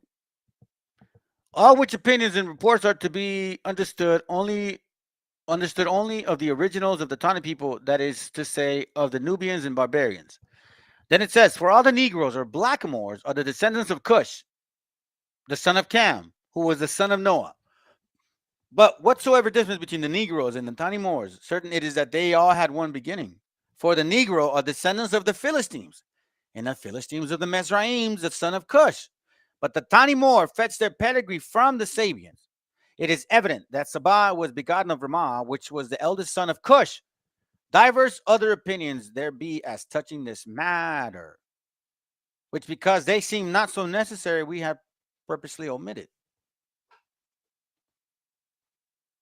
They're saying it themselves. So my so-called Hispanic brothers and sisters, okay? I want to share this with y'all. Because I know that you probably like, oh, you just want to build, you know, because I just want to build, man. You have that tendency, but Jeremiah 2:33 says, why trimmest thou thy ways to seek love? Therefore hast thou also taught the wicked ones thy way. So you taught your children to trust in people just because you feel lonely, because you want to have brotherhood, even though you neglect the truth.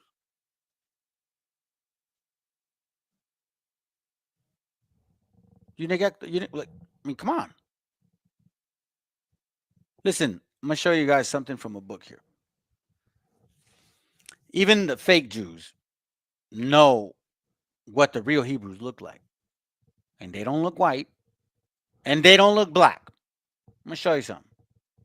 This is from Mishnah Negrum something. I forget. I don't even know how to pronounce it. But it's from their Talmud. Watch what it says here. It says here. The children of Israel are like boxwood, neither black nor white, but of an intermediate shade. Okay? Yeah, I'll put this up there. I don't know how to pronounce that. So my bad, people. I don't know how to pronounce that. But check this out. So I bring that up, right? And then it brings me up to this book, which I brought yesterday. I brought out yesterday, and it just like reminds me of the point about, you know, it was the idiot guy, the guy that he thinks he's a what do you call it, a native. Watch what it says here in the same book that he's over here trying to promote. It's from the 1300s. He says it's actually 1827. The short dissertation of the original population of America. Original, okay? It reads, because he doesn't know how to read, or I don't think he read this.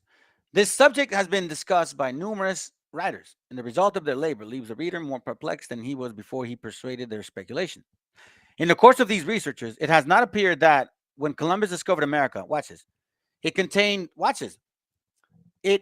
has not appeared that when Columbus discovered America, it contained either white man, a Negro, or other black man. And it is very wonderful. It is a very wonderful event. What we consider the extremes of climate, meaning that because at the temperature here, they're surprised that it was either white because of the north or black people because of the temperature. No, on the contrary, the complexion of the Americans is of a reddish brown, nearly resembling the color of copper. Brown with with red with brown, like a lot of my people. Not black, not Negro. The hair of their head is always black, long and coarse. No, it doesn't mean long and then you like use an iron and shit and then you straighten your hair. No, they don't count.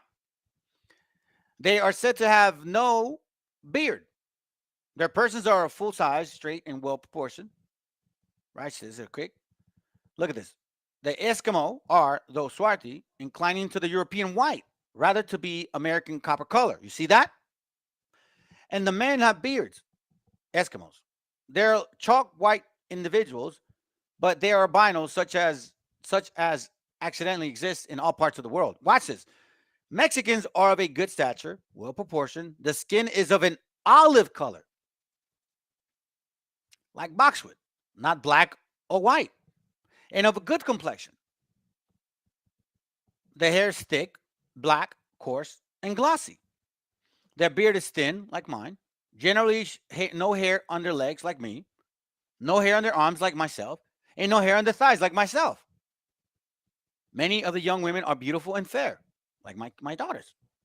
You see, fam, this idiot who thinks he's a Aboriginal brings up this book. You talk about having a bunch of books here. Look, I have a book from the 13th century. Yeah, you dumbass, which is printed in 1827. And then to top it all off, fam, it goes and supports that we actually are the originals of the Americas. I don't have to explain it. I don't got to point it out. It's just a fact. Why would, if we weren't the real Hebrews, why would the Bible be taken away from us for 500 years? Why not allow us to have a print of the Bible? So, as you can see, family, you cannot deny the fact that there's a lot of digging to do right now. There's a lot of finding out that we need to find out, because these guys are not going to get away. They're not going to get away from their history. They are trying to run from their history. That's why they hate Joshua in the Bible, man. They always run from Joshua because the brother brings out the truth. You see, fam, that's why you got to go back and study, man. Study sincerely, because there was such a thing as black Europeans, and they didn't consider themselves Negroes. They considered themselves white people. Okay? I'm going to show you this quick, and I'm going to end it with this. This is from, watch this. I'm going to share this with y'all. This is something interesting facts about the race problem. It says in 1895, a contest in Constitutional Convention in 1895 over standard of white persons and prohibition of interbreeding with Negroes. The standard of white persons. So it's like they're arguing what exactly does a white person, like what is the standard of a white person? How do you identify a white person? See, it wasn't based on color back then, fam, because there was a lot of mixing involved. It was based on the fact that you could prove that you're from Europe.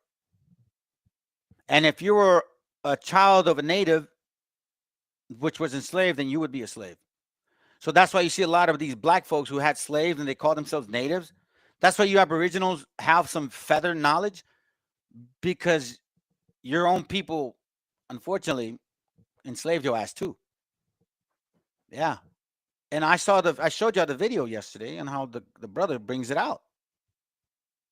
So you see, if you look through this here, you'll find that there's a lot of arguments about the intermarriage of white persons with Negroes.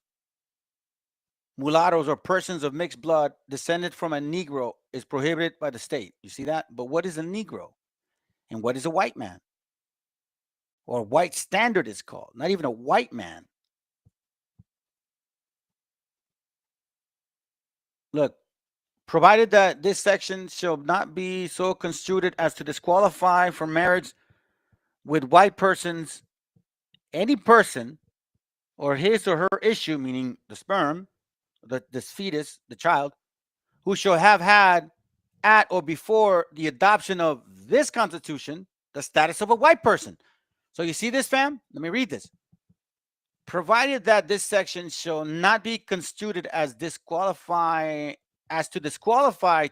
for marriage with white persons, any person, or his or her issue, meaning child, who shall have had or at or before the adoption to this Constitution the status of white person. So if, let's say, for example, if I was black looking, but I was considered white standard, I was allowed to keep this, and my children too, regardless of what we look like.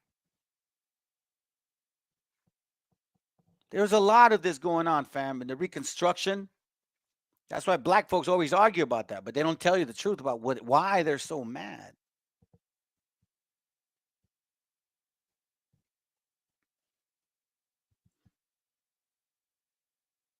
Look through this. Look through this. This is why this term here was very famous. The term of the Negro in black. It says the word black may include all Negroes, but the term Negro does not include all black persons. Make that make sense.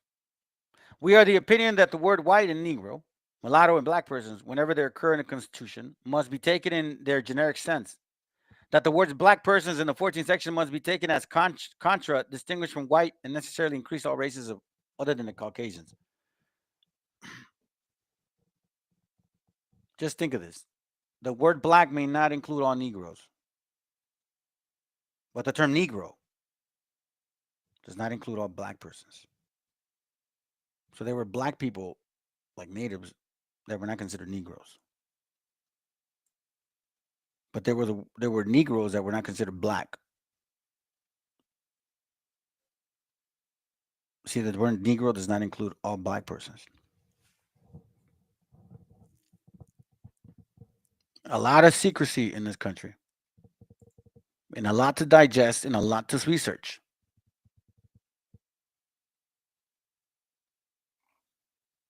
You cannot deny these facts, fam. That's why I tell you, I started again, and I'll say it one more time. Deuteronomy 29:29, the secret things belong unto the Lord our God. But those things which are revealed unto us belong unto us and to our children forever, that we may do all the words of this law. Because you know what, fam? We've been lied to for quite some time. For quite some time, we've been lied to. But not anymore. Not anymore, fam. Yeah, I'm going to show you this link here. I got this book. The book is called The Five Negro Presidents. It says here that Abraham Lincoln was black. I don't doubt it. Not after all I found, family. Excuse me. Let me see if I have something here I wanted to show you before I let it go. Watch this real quick. They should be worried about us going to theirs.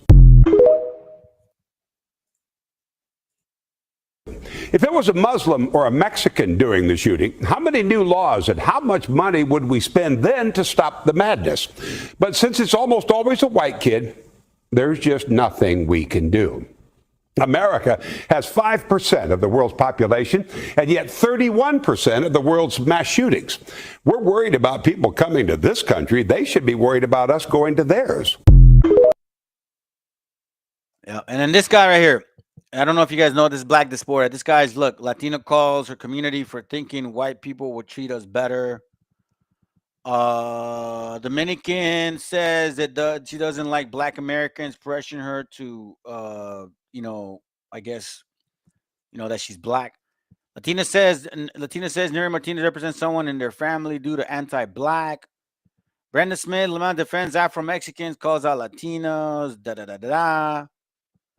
Latino calls out their own vile anti-black attitude, blah, blah, blah, blah. This is all, they're just complaining. And now I wonder if these, we see a lot of these black folks, right, messing around with our vendors, our brothers and sisters that are vendors. Is it because they're watching people like these guys? Because this, you're talking out of your ass, dude. Why don't you show slavery, that black people own slaves? Why don't you show that? Why don't you show about the crimes and all the dirty shit that you black folks do? Why don't you show that? No, you want to show, it's the Asians did this, the whites did this, the Hispanics did this. Man, shut up. Y'all are not easily ignored anymore. This whole sympathy and like empathy about, poor. No, man, you ain't getting it in this channel. I'm tired of that shit. We've been conditioned to feel sorry for a nation of people that are just hypocritical. It's hypocritical, family. Because look, if we own slaves, guess what? We're going to pay for it. If we own slaves, we're going to pay for it. If you own slaves, you're going to pay for it. Own it. I'm going to show you this real quick. American astroloid, and I literally asked you to provide me with sources and you go and give me a bunch of random pictures. But let's go through these pictures. This is a drawing of racial categories. You can find many of these types of drawings, and all of these drawings will look different. Like this one. So it doesn't prove your claim. And those racial categories were created by this man, Johann Blumenbach. His research in the measurement of craniums led him to divide mankind into 5 great families: Caucasian, Mongolian, Malayan, Ethiopian, and American. It's literally old racial science which has been debunked. And he was one of the men who created race, which didn't exist before then. You guys love to use the terms Mongoloid, Caucasoid, Negroid. Those are all racial terms and derogatory as hell. So you're pushing racist ideology when you do this. And then later in your video, you said that they were Moroccan people, which would mean they were from Morocco, which would mean they are from Africa, not America. And that other picture said that they were Australoid, which would mean they were Australian. Now, I don't know where you got this random picture from, but you can't just take a random picture off the internet and then claim them to be native. And this person here, Iron Eyes Cody, he fabricated Native American identity. Means he stole it. He was a Wabo. Because his real name was Espada Oscar de Corti, and his parents were immigrants from Sicily. They were Italian. So again, you picked a random picture off the internet and assumed that they were Native American. This picture right here, again, random pictures from Pinterest and someone just labeling these people and they don't even know who they are. You can't claim these people to be Native American just because somebody else put it on Pinterest and said so. Then for some reason you're claiming these people to be ancient Aztecs. Look at how they dress. That's not ancient clothing. These people are ancient Aztecs. We didn't have cameras back then. And they are also ancient Aztecs. Now this man is Native American, but you're saying because he's got dark skin, that means all Native Americans were this color, which we weren't. Again, racial science. He also has straight hair, not curly hair. Indigenous people came in all shades from light to dark. Now this was the only legit photo you had of a real person that I could actually find. And her name is Diane Fletcher. She was an Afro-Indigenous woman. She was mixed. Born in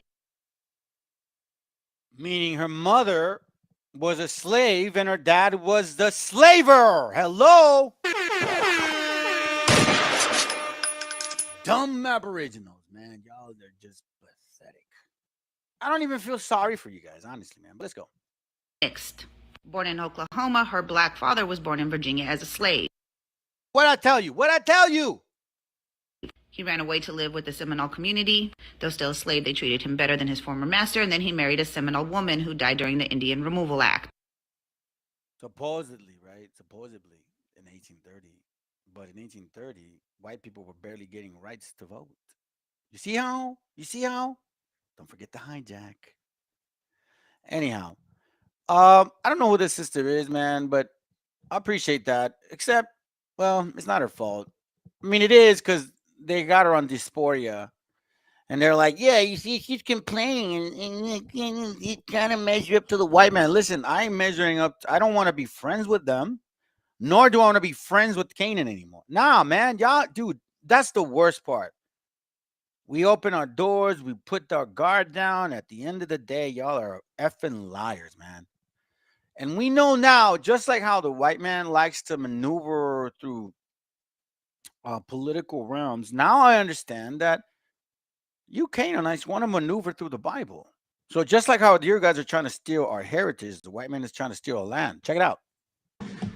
Ellos saben muy bien lo que significa el litio. Es un mineral estratégico. This region is so rich in resources, rare earth minerals, lithium. Why this region matters with all of its rich resources and rare earth elements. You've got the lithium triangle, which is needed for technology today.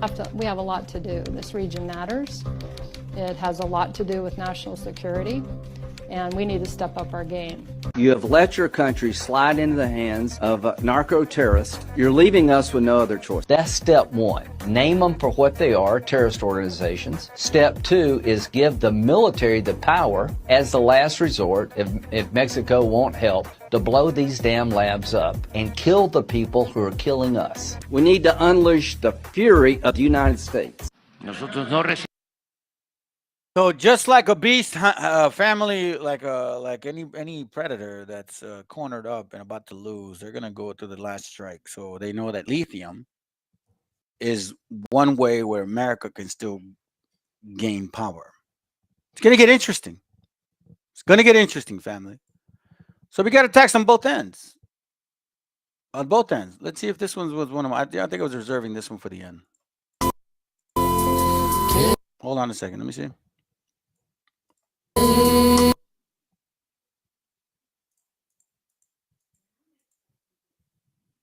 Give me a second, fam.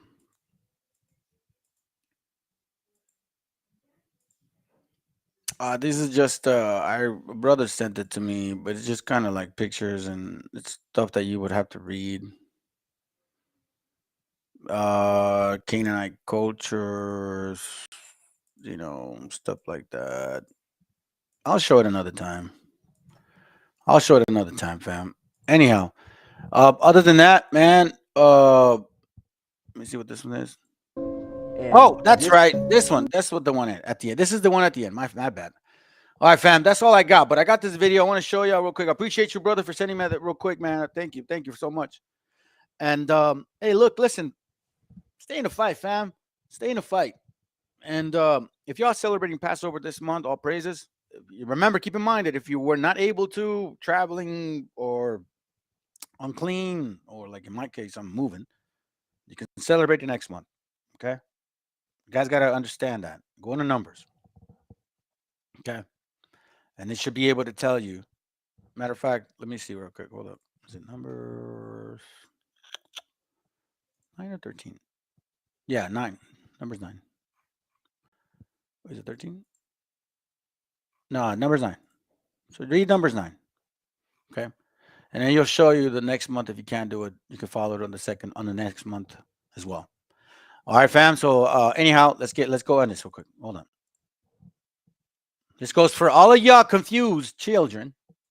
With many, and this is more a Black American phenomenon. And just from talking to people, you know, especially like my Black family in the UK, a lot of it has to do this claiming this identity. You know, we go from we are the Asiatic black man to we are Black Hebrews, we are the Hebrew Israelites, to we are the Egyptians. We completely skip over West Africa. I mean, we completely skip over West Africa, and now we are the indigenous Olmecan, Moors, Chickasaw, Choctaw Indians from Turtle Island. But we completely skip over West Africa, where we come from. West Africa, where we come from. West Africa, where we come from. West Africa, where we come from. Okay, I'm sorry. We are not Asiatic black people. We are not Hebrews. We are not Olmecan, Choctaw, Chickasaw, Moorish Moors from Turtle Island. We are Yoruba. We are Igbo. We are Mende. We are Fon. We are Ashanti. We are Wolo. He's not lying, fam. That's why you guys got to read that book, The Lost Myth. The Lost Tribes, a Myth. It's that book that Nate the Snake likes to bring out. Wow, man. It's crazy. Anyhow, let me see if I'm forgetting anything. Hold up. Let me see. No, I think I got everything clear. Oh, I'm going to show y'all this next time on my other class. Watch this. I'll show it to you. It's called The Scriptures, Sacred Writings of the World's Religion. Just a couple pages regarding the Rastafarian, where it comes from, Pan-Africanism, all that stuff, okay? So it just kind of gives us a little history of like their theology as well.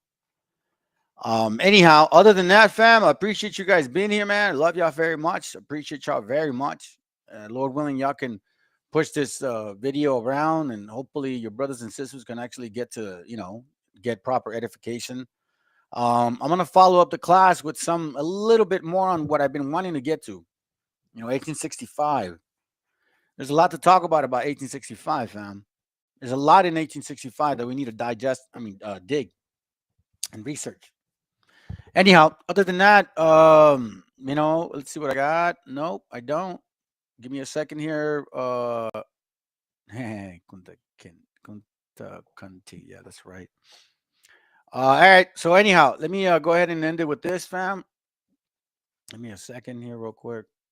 Where are you? Here, there's 2 videos. Let's go.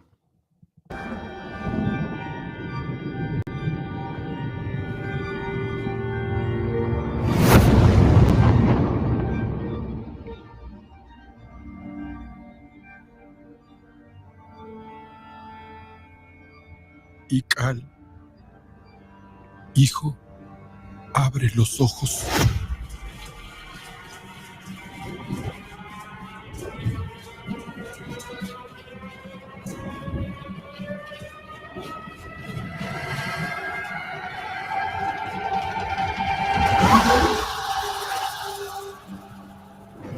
Tu cuerpo se queda con nosotros, pero tu espíritu debe seguir.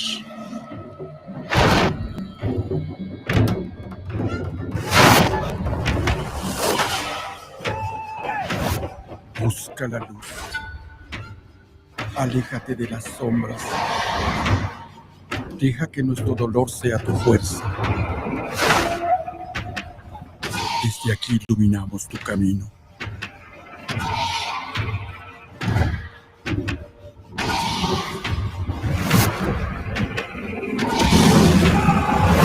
Lucha como nosotros ante esta pena tan grande. Yo soy tú. Tú eres yo.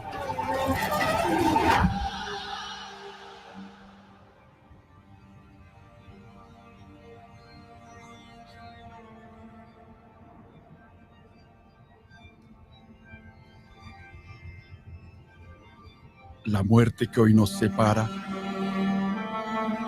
mañana volverá a unirnos. Eres libre, hijo.